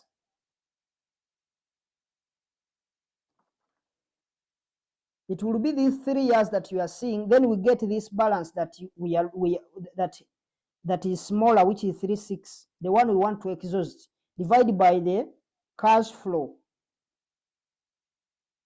which is 38, then this answer will multiply by 12 months, because we are making them in months, times 12 to make it months. So the answer will be 3 years, and then the whole of this is supposed to be in months. This one is 11.36 months. That is the same as 3 years and 11 months. So in 3 years and 11 months, this cash flow will always, we shall recover all our money that we invested in the business at the start of year 0. So it will take us 3 years and 11 months to exhaust the cash flows. So when that is done, then you have to make a comment. That's the advice. Even if they don't ask, you make sure you put a comment or you advise. And the advice is simple. You base on the targeted payback period that was given to you in the question. So when you have compute the values, you have to make a decision.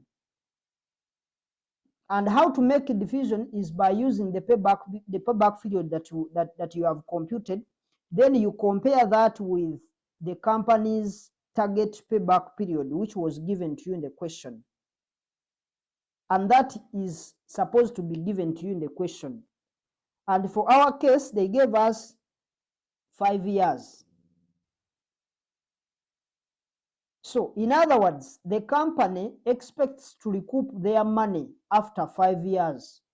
But for us, we have computed and we are seeing that we can recoup the money in 3 years and 11 months, which is a good aspect for the business.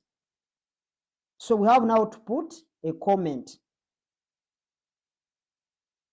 So the comment is always you compare. We've said you compare the one that they have given you the question and what you compare what they have given in the question and what you have computed. So you can say that the project is viable. The project is viable since the payback period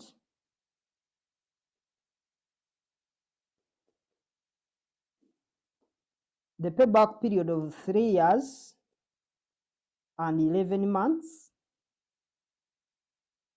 is less than the company's target period of 5 years, and you are done. But if you don't actually know how to comment, you just stop here, the project is viable. As long as you've seen it is small, because if you add on something and it's wrong, then you are going to make your comment wrong, because this one carries 1 mark for comment. A comment always takes 1 mark. Even if they don't ask you, please put it there. As long as you've done this, you've computed these tools. We are going to be seeing all the acceptance criteria. But now there is something I want us to take note of from these computations that we did, because there is also another way that we can approach this same area.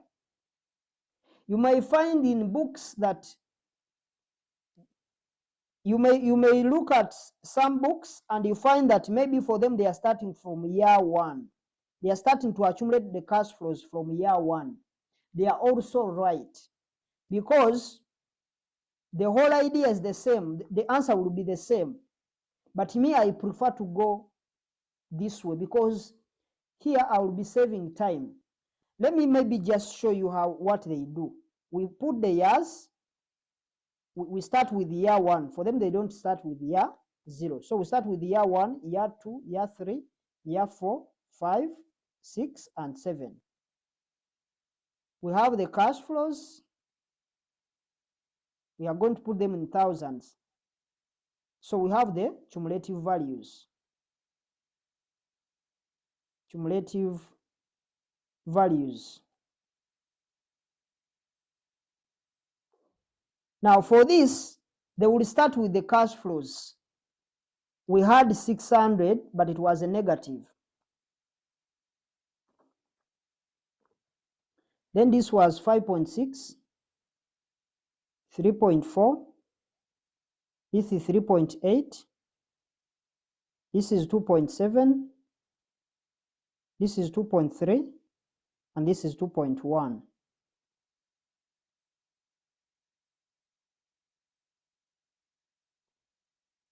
So we also do the same thing. We accumulate the values. We start with the negative 600. When we add, this is 5.6 plus the negative 600, it will give you 5 million. So when you add this, it will be 8.4. When you add this, so it keeps on increasing. This one keeps on increasing, but the other one was reducing. So it keeps on increasing. Here you get 8400 plus the 3800.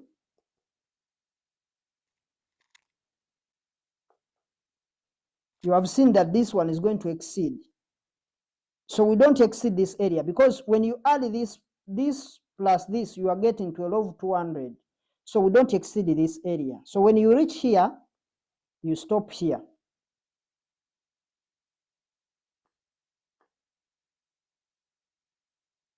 You stop at this line. Because when you add this extra, we are going to 12,200. But remember, our inflow is supposed to be 12 million. So we're not supposed to exceed the 12 million. So you stop here. And now you check. Here we get the difference. What is the amount that is remaining for us to make the 12 million? So it will be the 12 million minus the 8,400. The answer you get, it will be that answer divided by this very cash flow, the annual cash flows of 3800, then times 12 months. And this one is going to start with 3 years, plus these are going to be months. So you'll find this one will also give you 11.36. We look at what is remaining to top up to this cash outlay. So that's the second criteria, but I prefer we go by this first one, because for the first one, you save time. So that's what we wanted to do as far as that is concerned. Maybe let's look at the advantages. What are some of the advantages of payback period? The examiner may ask you for the advantages, well, we can call them merits.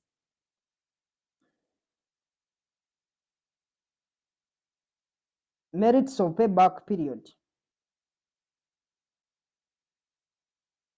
The examiner will ask you for the advantages of payback period. We can just give like one, the rest you will find out. Number one, the payback period is simple. It's simple to compute,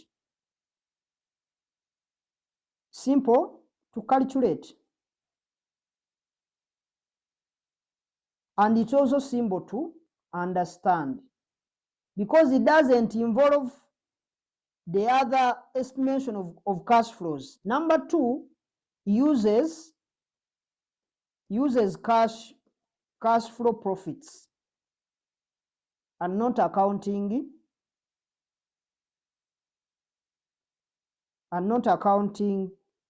profits. We saw the reasons as why we use cash profits than accounting profits. So we can look at also the demerits. Demerits of payback period, because there are also disadvantages of using payback period. Number one, it ignores the time value of money. It ignores the time value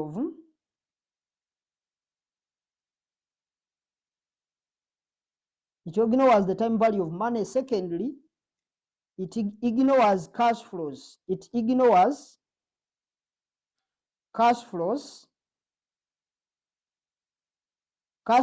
occurring after the payback period. After the payback period. Because you've seen from our computations here, we didn't consider other cash flows. We only stopped on year 3. These remaining cash flows down here, we never handled them. So that's a disadvantage. And I hope you can see that these computations are actually easy. So we can look at another tool, that is accounting rate of return. That's ARR. These abbreviations, they can be used. In some other books, they are going to refer to this as return on investment.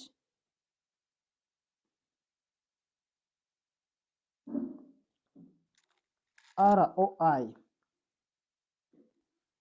So don't be confused if they ask you to do return on investment, because we will be referring to the accounting rate of return.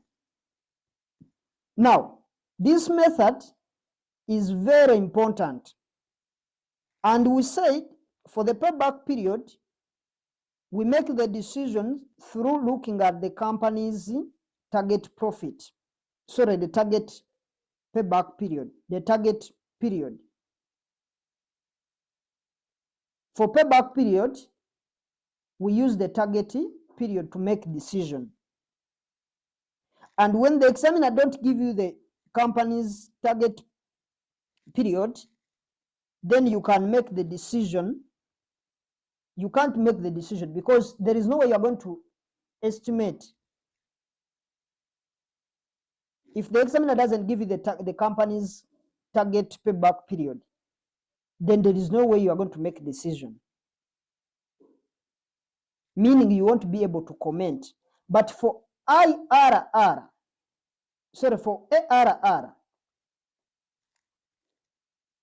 we also expect the examiner to give us the company's target rate of return, what we refer to as RRR, required rate of return. It's also called the required rate of return. Rate of return is the same as RRR.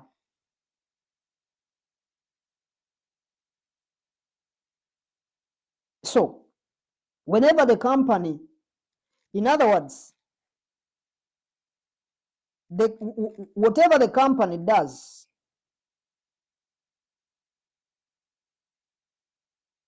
we have to make sure that we get to the required rate of return. Whether they are going to be doing investments in different aspects, but we have to have the target rate of return. However, at times, the examiner doesn't give us the required rate of return, but rather he provides for us what we call the cost of capital. Cost of capital. Cost of capital is the same as the required rate of return. They are the same. If the examiner doesn't give us the required rate of return, he can give us the cost of capital, or what we call the WACC. So that's what you compare with the accounting rate of return. So we compare the accounting rate of return, or ARR, with the cost of capital. For example, if the RRR, the required rate of return, is 10%, and you have computed your ARR as 15%, then you should accept the project. For this one, you accept the project. You accept the project because it is viable. It is viable because this RRR, or the required rate of return, is likely to be the cost of capital. Cost for the cost, in other words, it is the cost that we are using, the cost of the funds that we are using in that investment. So when you are incurring 10% as your investment, you are incurring 10%. And when the project comes on board, it gives you 15%. Meaning that you are able to pay off the cost of finance of 10%, and you remain with 5%. Because you lose your ARR, you have gotten 15%, you will pay off the 10% and you remain with your 5% as profit. So I hope you are getting how these are going to be. Because for payback period, that's for it is all about recovering the money in the shortest period of time. But for ARR, it's all about whether we are getting more money than the required rate of return. The ARR is looking at whether we are getting more cash. But for payback period, we are supposed to recoup our money we invested in a shorter period of time. So we have some formulas that we use for ARR. There are very many formulas, but I'm going to give you the one the examiner prefers most.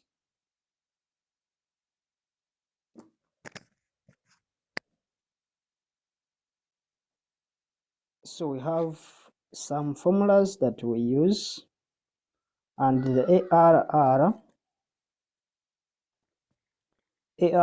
has very many formulas. The first one, it says ARR equals estimated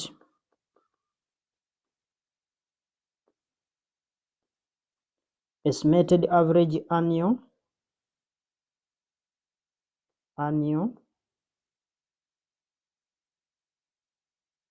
accounting profits.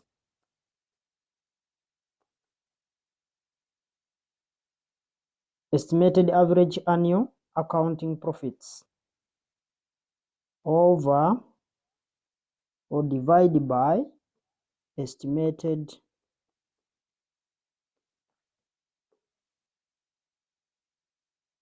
average investment.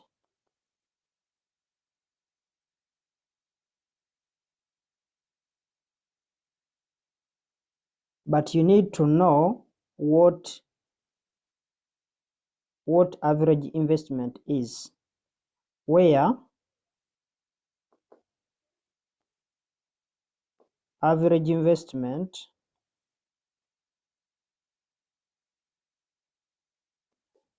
equals the initial outlay or the initial cost plus the scrap value divided by 2. So that's how we get the average investment. So the reason we are getting the average is because we have very many years. Remember, this is the estimated average annual accounting profits. Those are the profits after tax part. In other words, they are estimated average profits after tax. So the reason that's why we are getting the average is because we have very many years. Remember, they will give you a financial statement and they will give you very many years. So what you have to do is to add the profit after tax that they have given you, then you divide by their numbers to get the average. Now, that is method number 1. But as I said, ARR has very many formulas. The other, ARR equals estimated total profits.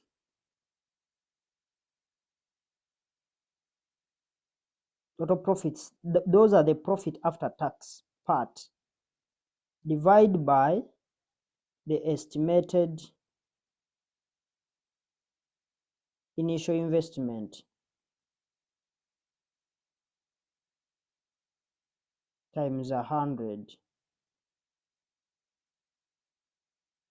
That's also another formula that we can use to calculate ARR.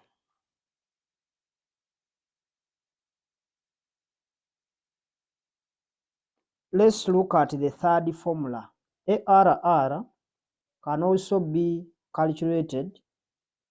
The third formula is average profit before interest and tax. Average profit before interest and tax. Interest and tax. Divide by the initial investment. Investment times 100. Remember, this is a percentage. But you all know that this average investment, the average profit before interest and tax, that's what we call the earnings before interest and tax, EBIT. In other words, it's after depreciation. When you deduct depreciation but you have not deducted interest and tax, that's the earning we are taking. We don't take the profit after tax, but here we are only considering the earnings before interest and tax, or what we call the EBIT.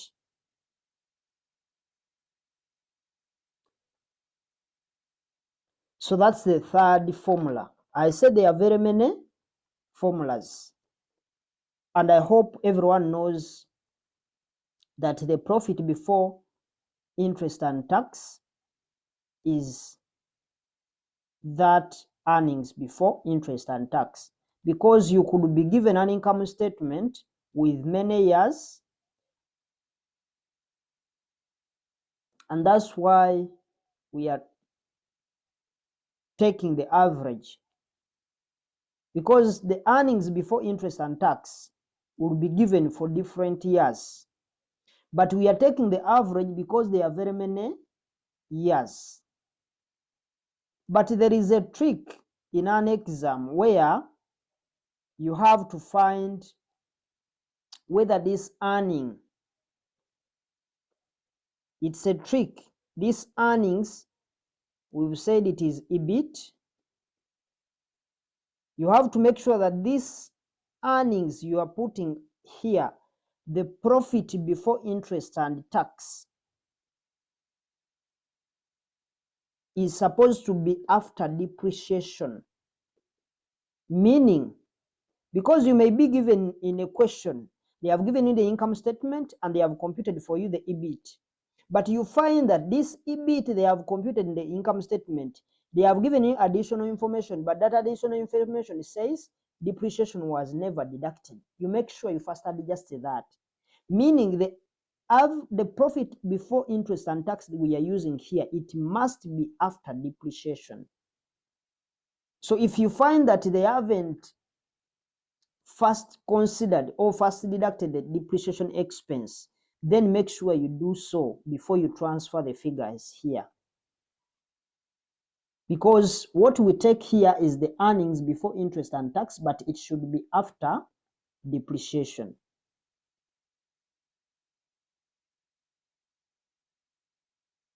So you be careful, because you may find that in your note Like in the additional information, they may give you the depreciation expenses, and you wonder where to put the depreciation expense, but they have given you the income statement, everything was computed. So you have to be keen to see whether these guys have actually taken into consideration the depreciation expense. So let's look at, because we said the accounting rate of return, or the ARR, uses accounting profits. So you have to be careful with that. So let's look at the acceptance criteria. If you have done your computations, how are you going to advise? We always advise basing on the acceptance criteria that has been given to us, that we've computed. Because this is how you are going to make decisions, where you are going to accept the investment decision, because you are only going to accept, you accept when ARR is greater than the required rate of return. The required rate of return, we say that is the RRR. It can also be called a minimum rate of return. And you are going to reject the project, reject if the ARR is less than. So you are going to reject the project if the ARR is less than the required rate of return. Now, in the past, I've been encouraging students to use this first formula here. The first formula that we looked at, this one here, the one for estimated profit, estimated average annual profit. In other words, this is accounting profit, the profit after tax over the average investment. This first one, this is what I've been advising students to use. But as far as the new examiner is concerned, they are now considering, because remember this is supposed to be a percentage. So when you are computing this ARR, they are supposed to be in a percentage. You always multiply by 100. So this examiner prefers to use this. If you look at some of the numbers, you'll find that the examiner prefers to use this last one, the average profit before interest and tax, because the reason why he's preferring that, there is that element of depreciation which is going to confuse people. Remember, when you get depreciation wrong, when you get those computations wrong, you are completely off. So we need to be careful on that.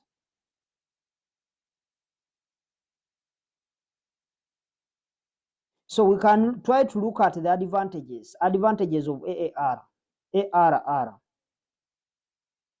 advantages or the merits, advantages of ARR, accounting rate of return. Number one, it is easy. It's easy to use and simple to compute. Secondly, it looks at the entire project cash flows. In other words, it looks at the project life, entire project life, by considering all the cash flows. Of course, it looks at the entire project life as opposed to the payback period. Because we said payback period, as long as you reach at a time when you are recovering your money, you don't care about the preceding cash flows. So payback period, for it looks at cash flows after a certain period. So we may give like two But for you, you'll go ahead and add others, demerits. So we look at the demerits of ARR. These are provided in your workbooks. Number one, it's based on accounting profit. It's a problem. It's based on accounting profits. How come it is a problem for it to be using accounting profits? How is it becoming a problem? It uses, or it is based on accounting profits and not the cash flow profits. Since this accounting profit is always subject to a number of different accounting treatments. We talked about the depreciation, how someone can use different depreciation rates, how someone can be at liberty to use any depreciation method. So it's not consistent, like it's not per the organization or per the industrial regulation that they are supposed to use maybe straight line, reducing balance. So there are so many accounting conversions and treatments that are affecting on that accounting profit. So it's a challenge. Number two, it ignores time value of money, because we have not looked at anything to do with the timing of cash flows. It ignores the time value of money. It's a problem, because we all need money, but the timing of the cash flows is very important. So these are the advantages and the disadvantages, because you'll find that these disadvantages and advantages, they are highly examinable. They bring the computation, then they give you like 2 mark or 4 mark question on these advantages. So we are done with the non-discounted cash flow techniques. But now we want to start on the discounted cash flow techniques.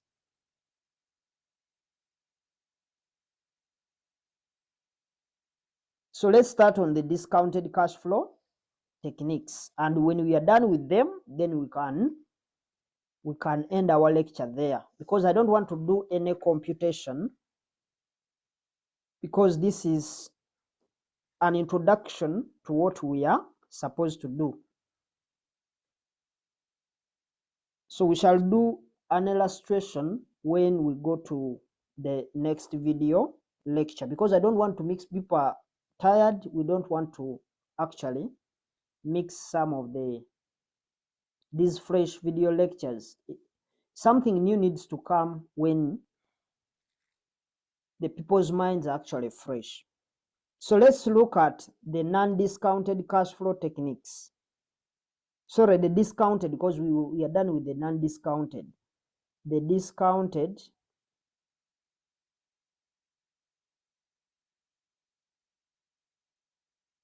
cash flow techniques.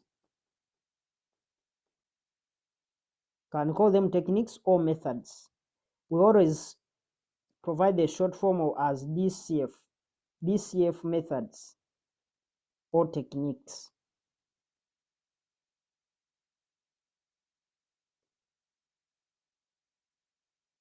So the DCF techniques are those tools that take into consideration, like they take into account both the timing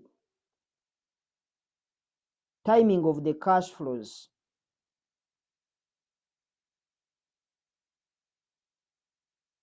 and also the total profitability over the project life. In other words, they consider all cash flows of the project. In other words, you look at all the project's lifespan, and you look at the cash flows that you are going to get. So I'm going to, since they are all going to be considering all the cash flows, they are going to be looking at everything to do with the time value of money, the timing of cash flows. We are just going to give advantages and disadvantages in a generic format. In other words, we are going to give their advantages and disadvantages in general. So let's look at advantages.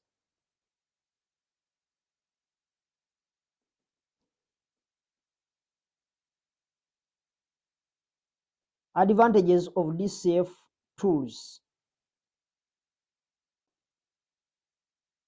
The DCF tool, they take into consideration the time value of money. Secondly, these methods take into account all the project cash flows. They take into account all the project cash flows. Thirdly, it allows for the timing of cash flows. It allows for the timing of cash flows. The timing of the cash flows, we look at the time when money is coming in or is going out, because it is very important. The amount you have received during the period, how is it going to be treated? Is it going to be treated like the same way how cash can come at the end or at the start of the period? Those are the things that discounted cash flow techniques take into consideration. The timing is very important, because for you may say, I'm going to receive 10 million this year. So the point here is that if you're going to receive the 10 million this year, someone is going to ask in which month. Of course, we've known you are going to receive the money in this year, 2024. So the person will go ahead to ask in which month. And after telling maybe I'm going to receive it in December, someone says on which date? Meaning they want to be specific. That is the timing. Because if someone tells you you are going to receive cash flows, you are going to receive 10 million in this year, and you don't actually know the month, it means you will be expecting this month, you expect maybe the money can come in, until you find yourself receiving the money in December. Receiving the money in December doesn't really make sense, because if someone tells you are going to receive money this year, let's say you are in January, and the person tells you this year you are going to receive money, and the person waits until December 10th to give you the cash, for sure this year will not have done anything. Because if it was given to you 1st Jan the same year, you would invest, and by 31st December you will find yourself at a different position. So the timing is very important. So let's look at the demerits. These ones I'm giving very few, but that doesn't mean that they are the ones that are there. So let's look at the demerits of DCF methods. DCF methods uses future cash flows which are difficult to forecast. They use future cash flows which are difficult to forecast.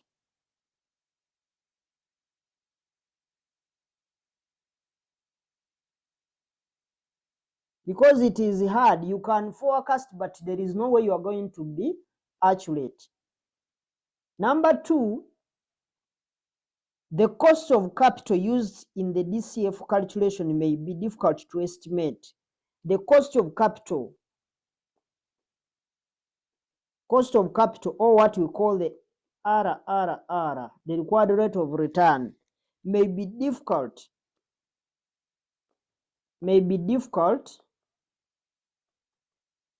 to estimate, because we are discounting these future cash flows using a discount rate. That discount rate is supposed to be computed. And the computation is what we are going to see in the next topic. It's not something that you are just going to get it on a silver plate. There are certain things that will come in.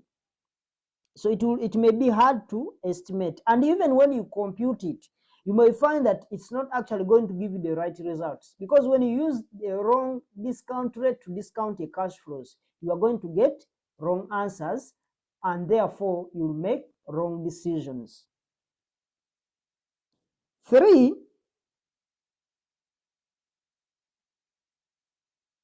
even second, this cost of capital, the cost of capital may change over the useful life of the investment.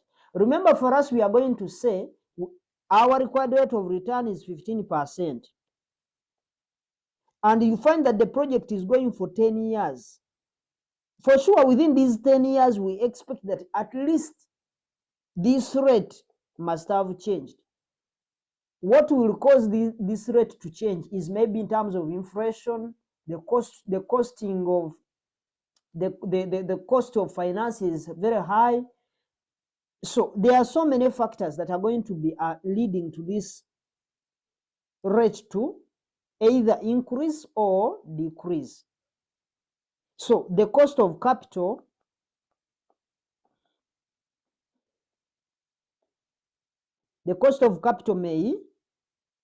may change. Remember, when it changes, we are not making anything over the useful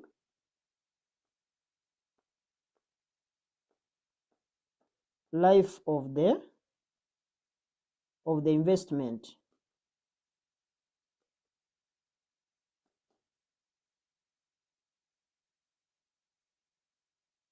Now, you have to be very careful with these areas. These areas are examinable. These are examinable areas, and you shouldn't underestimate them, because the examiner can also ask you for the difference between the non-discounted cash flow techniques and then the discounted cash flow techniques. So you should be able to compare and contrast between these two items. Maybe let me just give you very few items on that same contrasting the differences between those two tools. So we want to look at the differences between the DCF and the non-DCF techniques.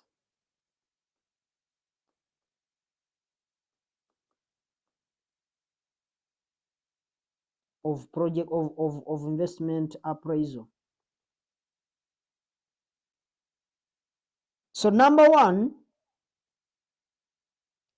the DCF techniques or the DCF methods take into account the DCF tools take into account the time value of money. They take into consideration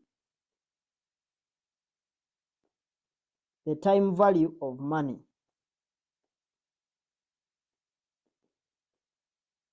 While the other one, they don't. Number two, DCF techniques, they take into consideration all the project cash flows. The DCF tools take into consideration, they take into account all the project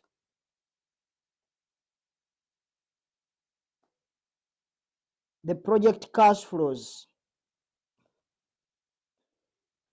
Unlike for the non-discounted cash flow methods like the payback period. Number three, DCF techniques allow for timing, the timing of cash flows. DCF tools allow for timing of cash flows, whereas the non-discounted, they don't. Number 4, DCF techniques, they use cash profits. DCF tools uses cash flows or the cash profits. And the non-DCF, they use accounting profits. But this one you have also to be careful, because not all the non-discounted cash flow techniques use accounting profits. We saw that the payback period, even though it's a non-discounted cash flow techniques, but for it uses cash profits. So these are things that you should really understand. Let me make some small assumptions. I'm going to give these assumptions. No one will ask you about these assumptions, but you will need them when you're doing any number on NPV, net present value, or when you're doing the non-discounted cash flow techniques. So these are going to be assumptions. I bring them early because I want you to pick them and you understand. Assumptions of discounted cash flow techniques. DCF tools about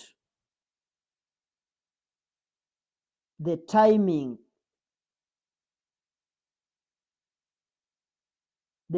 of cash flows. This is very important. So we make these assumptions. Number 1, the cash outlay. Let me just use stars. The cash outlay. We say the cash outlay is the initial outlay, is the cost of the asset. The cash outlay to be incurred at the beginning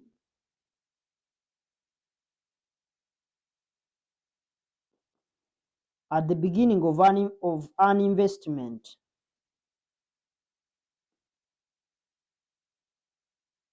At the beginning of an investment project, and it occurs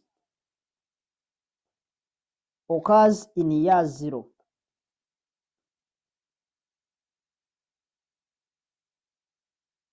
So I've talked about the cash outlay. Sometimes they will bring the cash outlay when they have not computed, and it's you to compute. 2, we said it is always incurred in year 0, because we assume when the project begins to bring in cash flows in year 1, we must have made an investment before or prior to receiving the cash flows.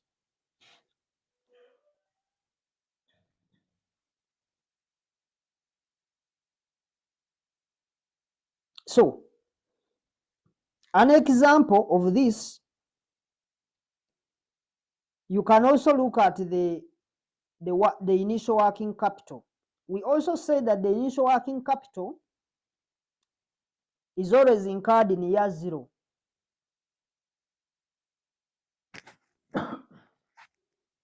Is always incurred in year 0. The other is the cost of the asset. The cost of the asset is also incurred in year 0, because it's going to be available at the beginning of the period. In other words, this means it's incurred in advance. So cash outlay to be incurred at the beginning of the period. In other words, any cash that you are going to incur at the beginning of the period is assumed to have occurred in advance in year 0. Number 2,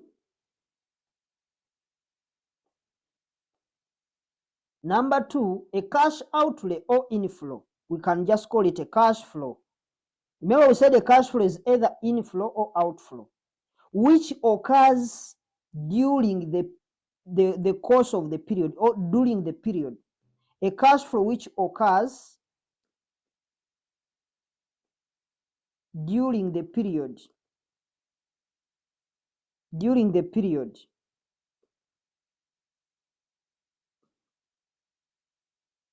is assumed to occur all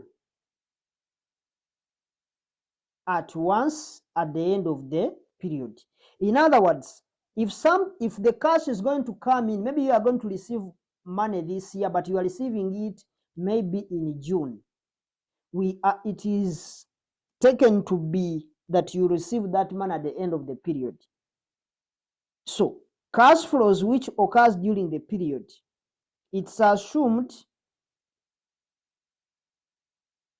that it was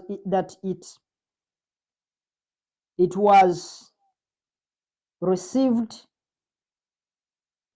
or paid at the end of the period. These assumptions are very important because you may find that a question which says that they received money on 3rd June. It means it was received during the period, because if the financial year starts on Jan and it's supposed to end 31st December, so it means that money was received at the end of the period. There are always 3. The third aspect is that, because you have to be careful with those items. So now, the third item, if a cash outlay or a cash flow, either inflow or outflow, occurs at the beginning of the period, it's taken to occur at the end of the previous period. It's assumed to have occurred in the previous period.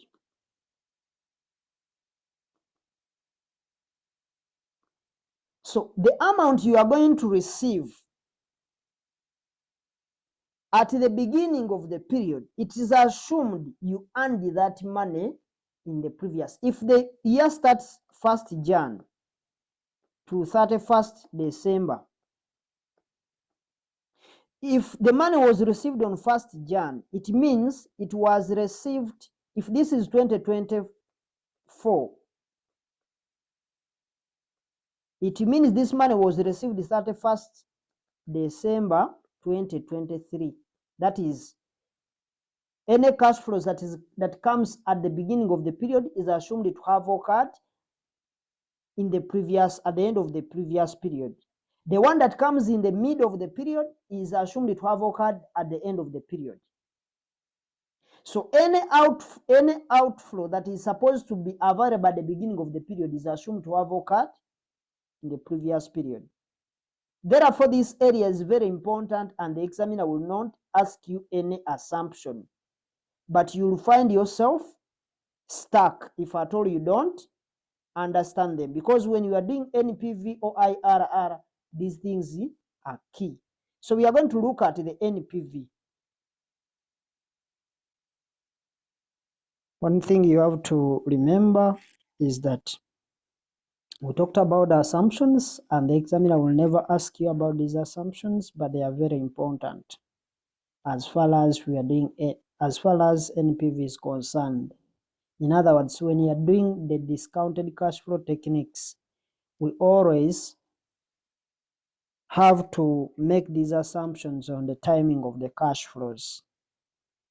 We say the timing of the cash flow is all about when cash is coming in or is moving out. We say number one, the cash outlay is supposed to be incurred at the beginning of an investment project, and it occurs in year 0. For example, we talked about the initial working capital. The other, we talked about the cost of the asset in the project. So this money is supposed to be available at the beginning of the period. Hence, they are incurred in advance. That's our assumption, number one, as far as timing of the cash flows are concerned. We said number two, any cash outflow or cash inflow which occurs during the course of the period is assumed to occur all at once at the end of the year or at the end of the period. For example, if they tell you that this cash flow will come in April or in March, then for you, you assume that all of it is coming at the end of the year, because the one that happened at the start of the year, we must classify that one in year 0, meaning it was in advance. But the one that is coming during the period, it's supposed to be, it is assumed to have come in at the end of the period. Thirdly, if cash outlay, or if any cash outflow or receipt occurs at the beginning of the period or of the time period, it's taken to occur at the end of the previous period. For example, if the cash flow happen to be available at year 3, then it is assumed to have been incurred in the previous period of year 2. Therefore, this area is very important, and the examiner will not ask you about these assumptions, but we make them, we repeat them because they are very important. Remember, we said these theory aspects, they are the ones that are going to help us understand better. So let's push over to the net present value, and we'll look at certain things that we are going to cover there. So net present value, or what is known as the NPV. This NPV, this is the popular tool under the DCF technique, under the discounted cash flow techniques. So the most popular tool under the DCF is the NPV. And you will never do, because this NPV, for you, you will never do IRR unless you know how to compute NPV. And at the same time, you will never do profitability index. Profitability index, or what we call the PI, unless you know the net present value. So this means that we must be very careful with the NPV computations, because it is cutting across all other DCF tools.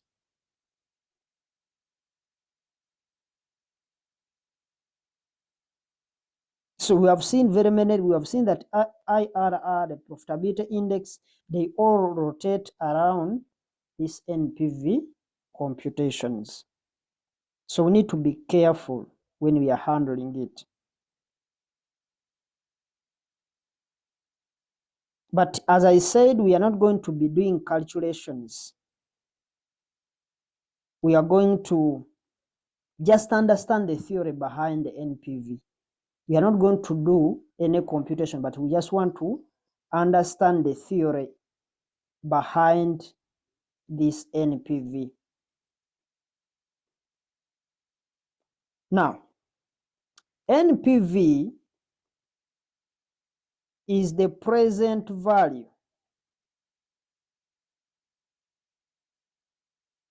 Is the present value of cash inflows,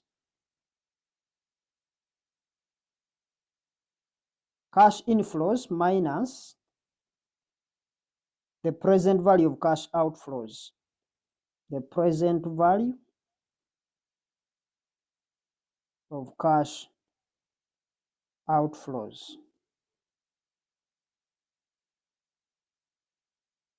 So as per the formula, that's how we get it. The formula is for NPV is the present value of cash inflows minus the present value. PV means present value of cash outflow. So I don't want you to get worried on this formula because we shall see how we will do it in a table. But this is the formula that we are going to be using to compute the net present value of any given project. So let's now look at the decision rule. How do we make a decision?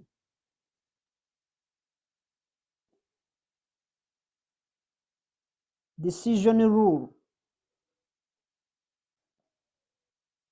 Now we need to first understand how do we make a decision using the NPV. If your NPV is greater than 0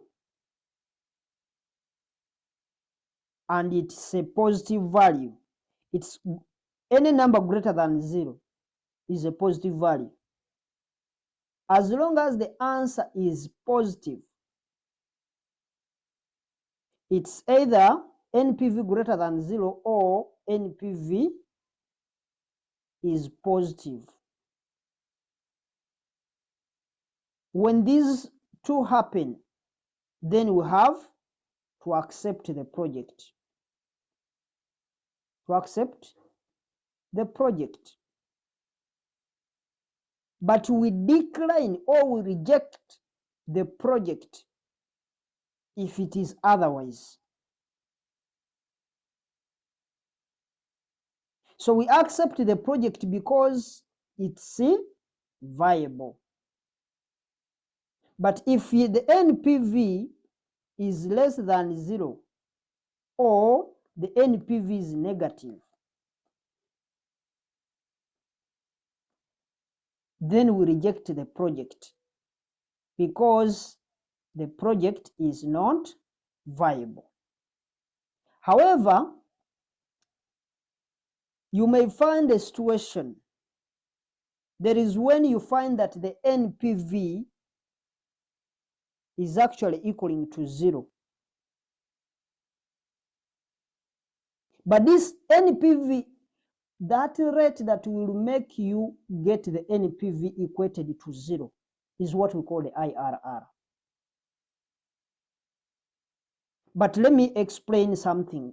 When you compute and you find that the NPV is 0, what do we mean?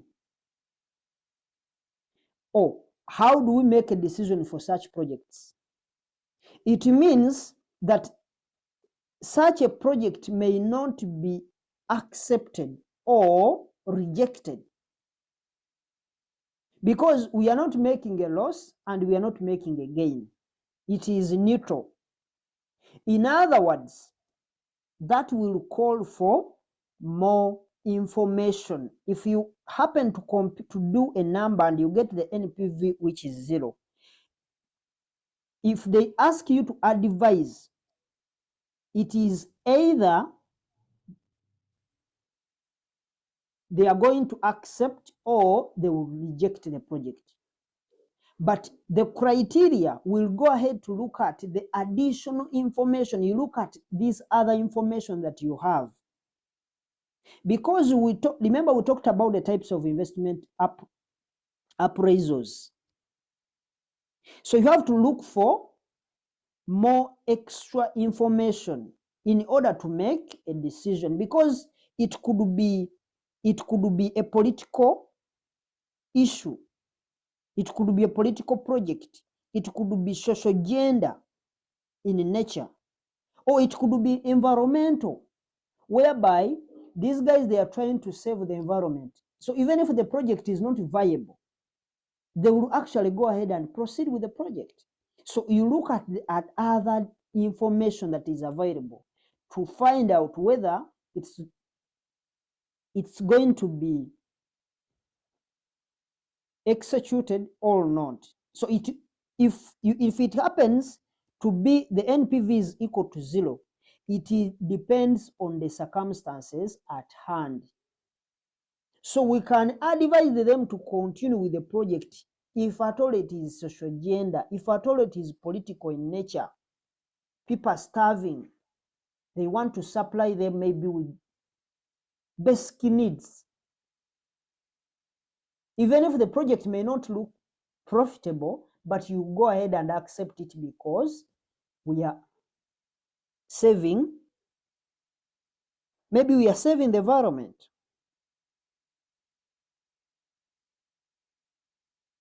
So that's the decision criteria. So let's now look at the internal rate of return. Remember here we are just giving the brief theoretical aspects, but these theoretical aspects, they are very important. The internal rate of return. We said this is IRR, internal rate of return, and we said we can't compute it if at all we don't actually know the NPV.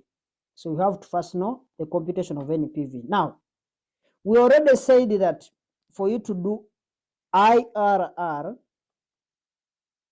you must know the NPV. That's what we said.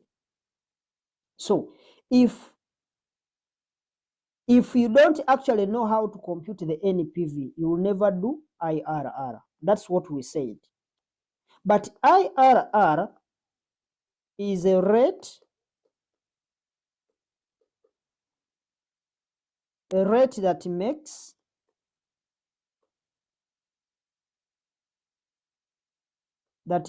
your NPV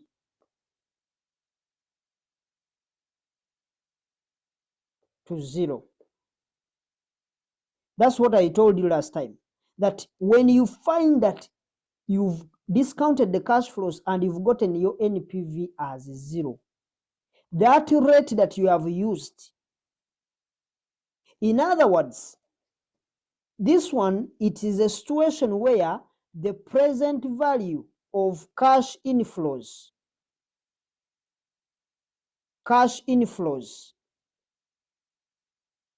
are equal to the present value of cash outflows.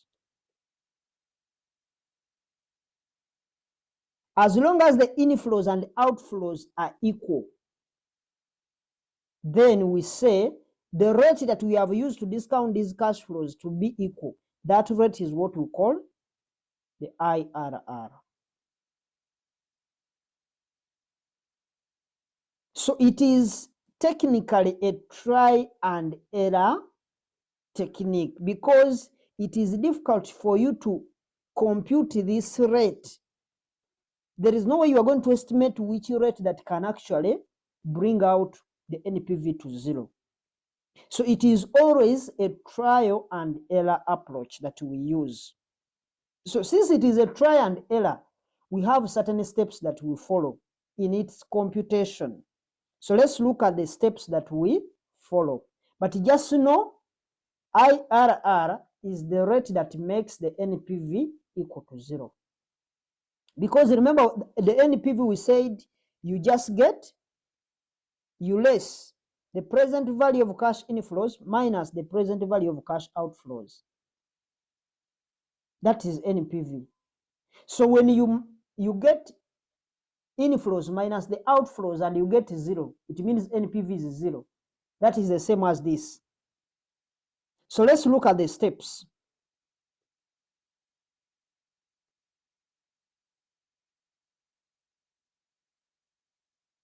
Steps or procedures.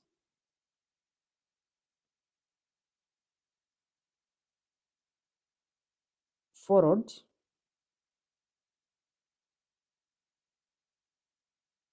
when estimating IRR.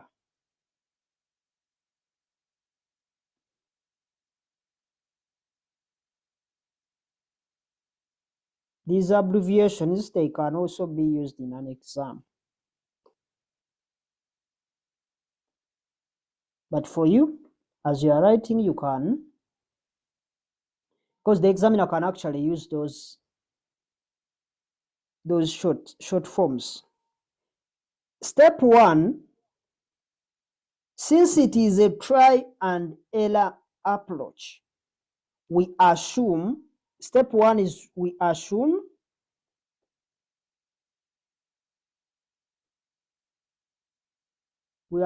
any discount rate.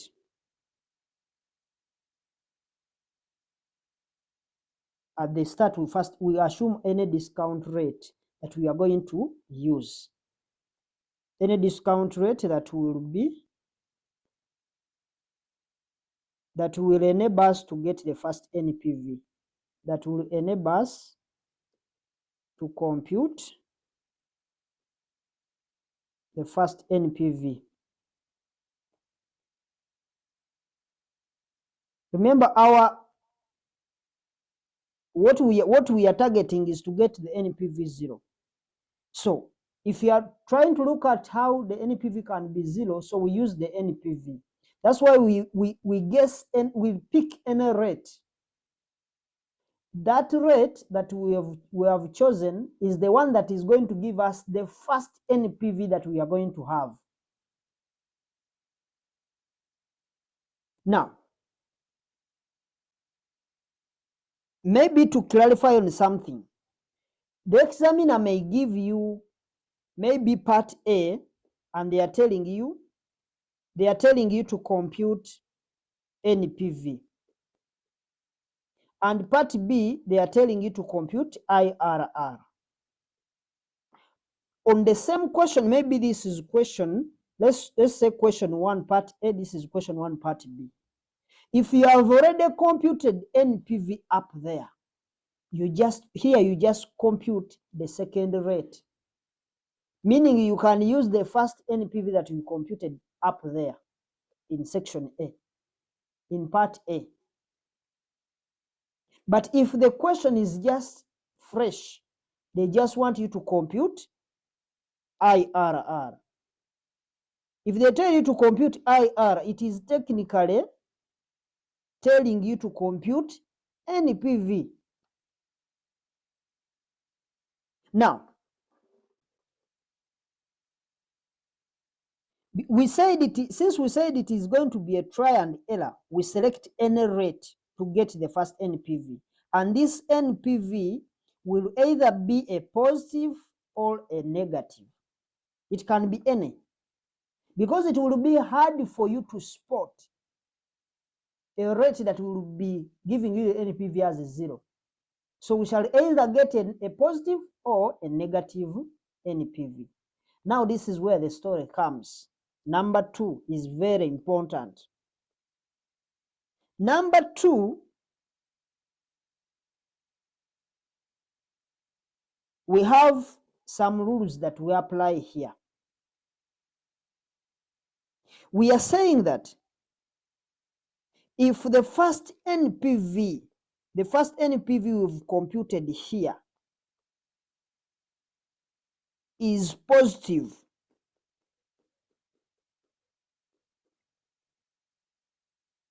then we have to get the second NPV. But now this NPV is supposed to be to be a negative.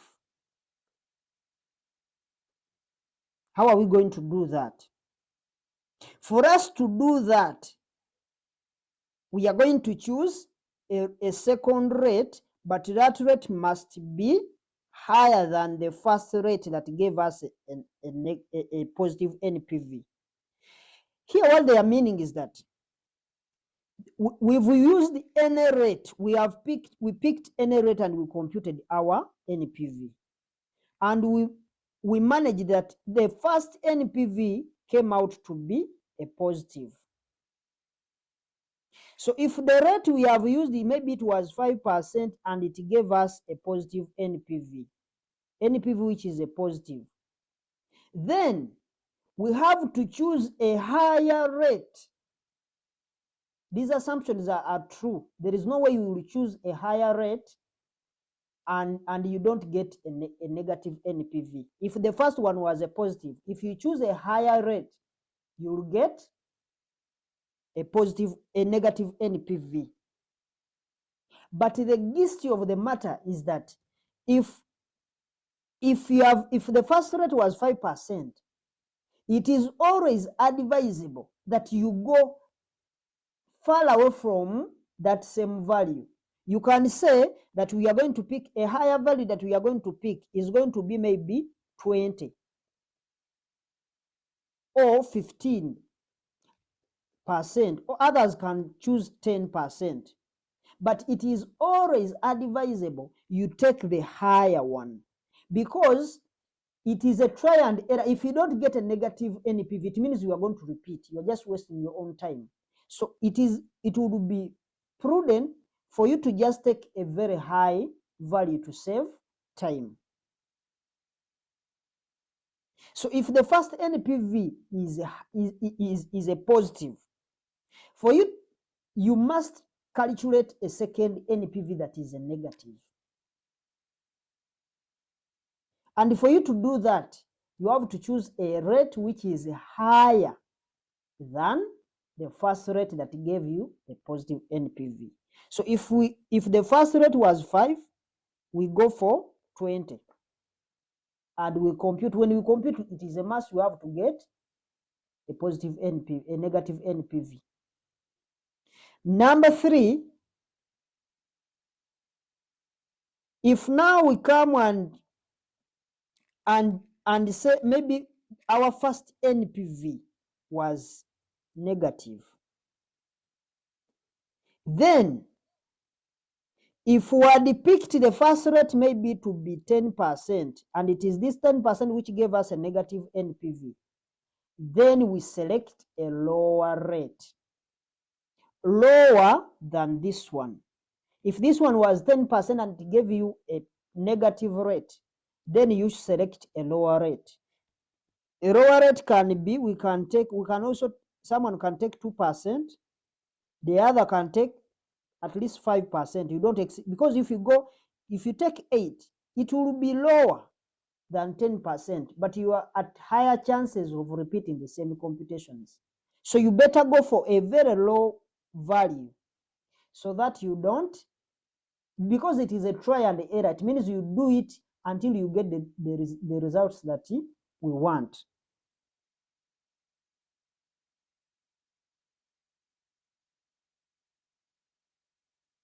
So those are the 3 things that manage IRR. It's a darling of the examiner because he knows people get confused from these computations. More so if the examiner gives you a first rate which is not in the table, in the present value table that are given in your question sheets, the formula sheet. So that's what we wanted to know. Those are the steps. There are 3. Therefore, when you have gotten those values, what do we do? After getting the 2 NPVs, one is a positive, the other is a negative.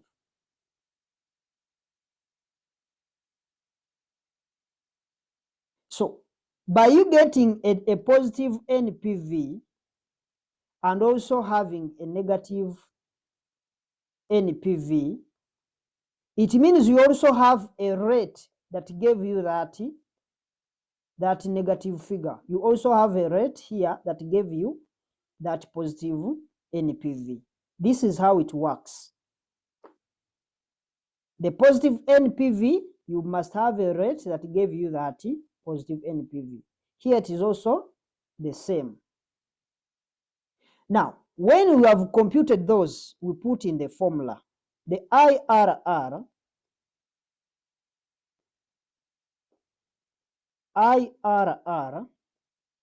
is given by A, this is small a.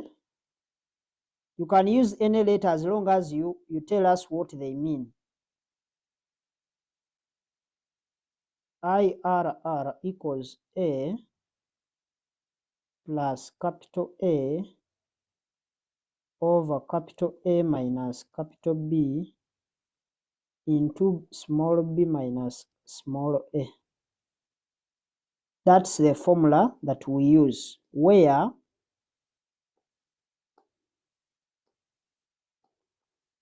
small a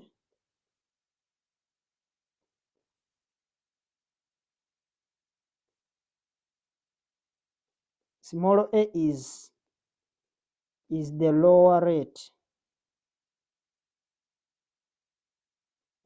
that makes the first NPV positive. B, small b,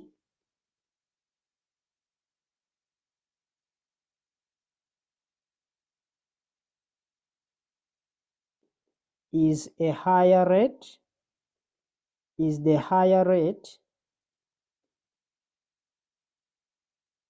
that makes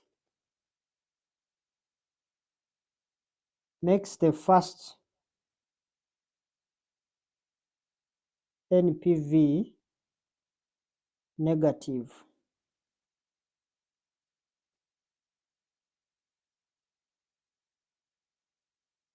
Then our capital A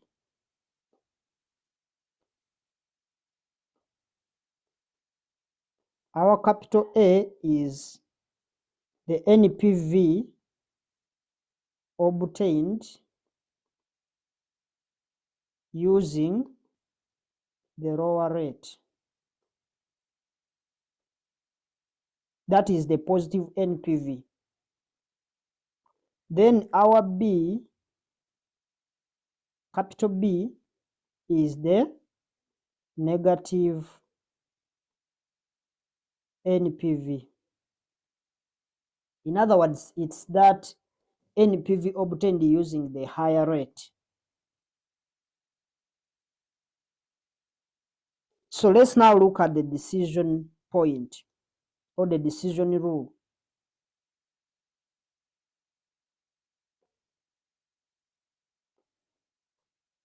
The decision rule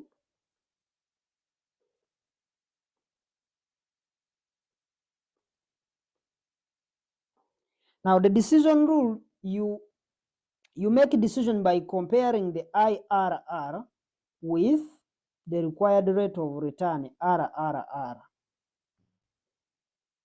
We said it is also the cost of capital, or the minimum required rate of return, minimum rate of return.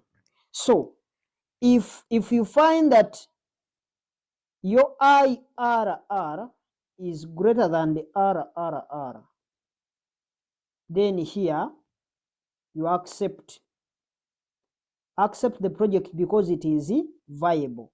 But if your IRR is less than the required rate of return, then you reject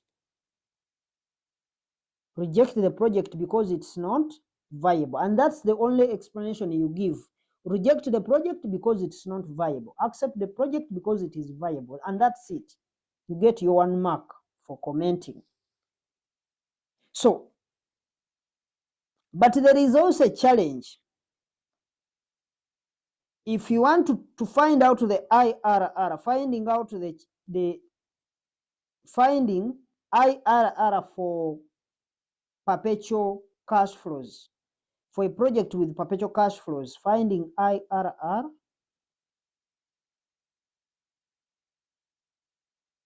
for a project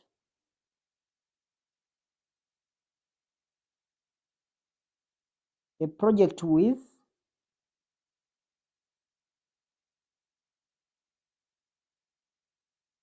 perpetual cash flows.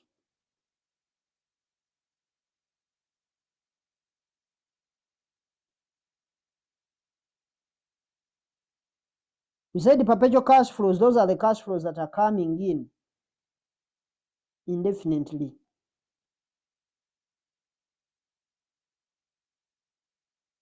So they come in perpetuity. So the IRR of a project with perpetual cash flows will be, it will be given by the formula annual cash flows. Annual cash flows divided by initial investment. Remember, these cash flows are going to come in times 100 because we are looking for a rate. You multiply by 100 to make it a percentage. So you need to first understand whether you are dealing with a perpetuity, and if it is a perpetuity, then you don't go through the long process, the other steps that we talked about. We just use this formula and we get that done. So let's look at the last one, which is the profitability index.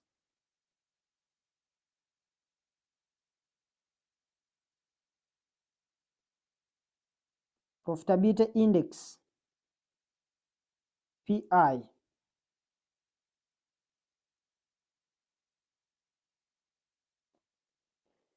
Now, profitability index, this is the present value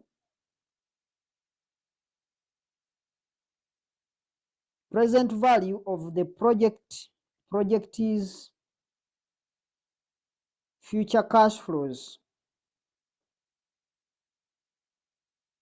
divided by the initial investment.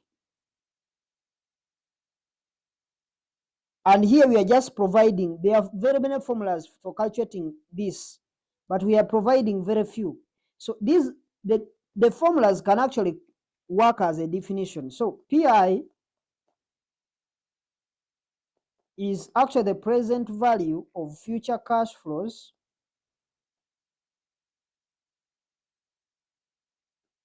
divided by the initial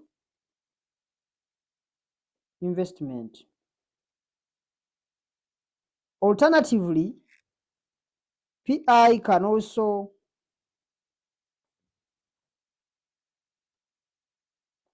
PI or profitability index can be 1 plus NPV over initial investment.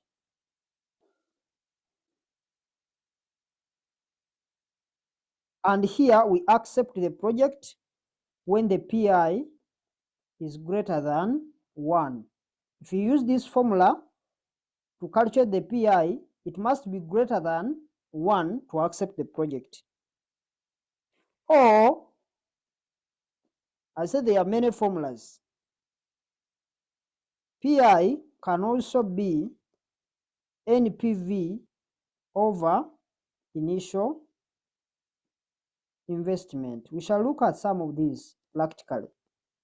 So here you only accept the project when the PI is greater than 0. So here we don't have 1 plus.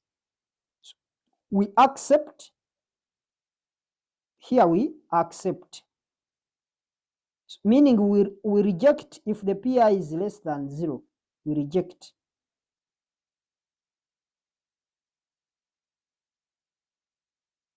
However, there are new issues. There are new issues that were introduced. The issues that are regarding taxation, I haven't talked about them. Even when I was explaining the cash flows, I didn't talk about the taxes. I want to explain it differently because we need to understand the impact of taxation, the impact of inflation. So we need to look at the impact of these two aspects on the computations, because I want you to first understand when we don't have aspects to do with inflation and taxation. Then after that, we can do some computations that are going to involve taxes. Then we shall also be able to compute the tax savings and capital allowances. But these are going to come in the following videos. So let's stop here for today. Then when we are coming in the next lecture, we look at the practical stuffs. Then we finalize. Thank you for watching.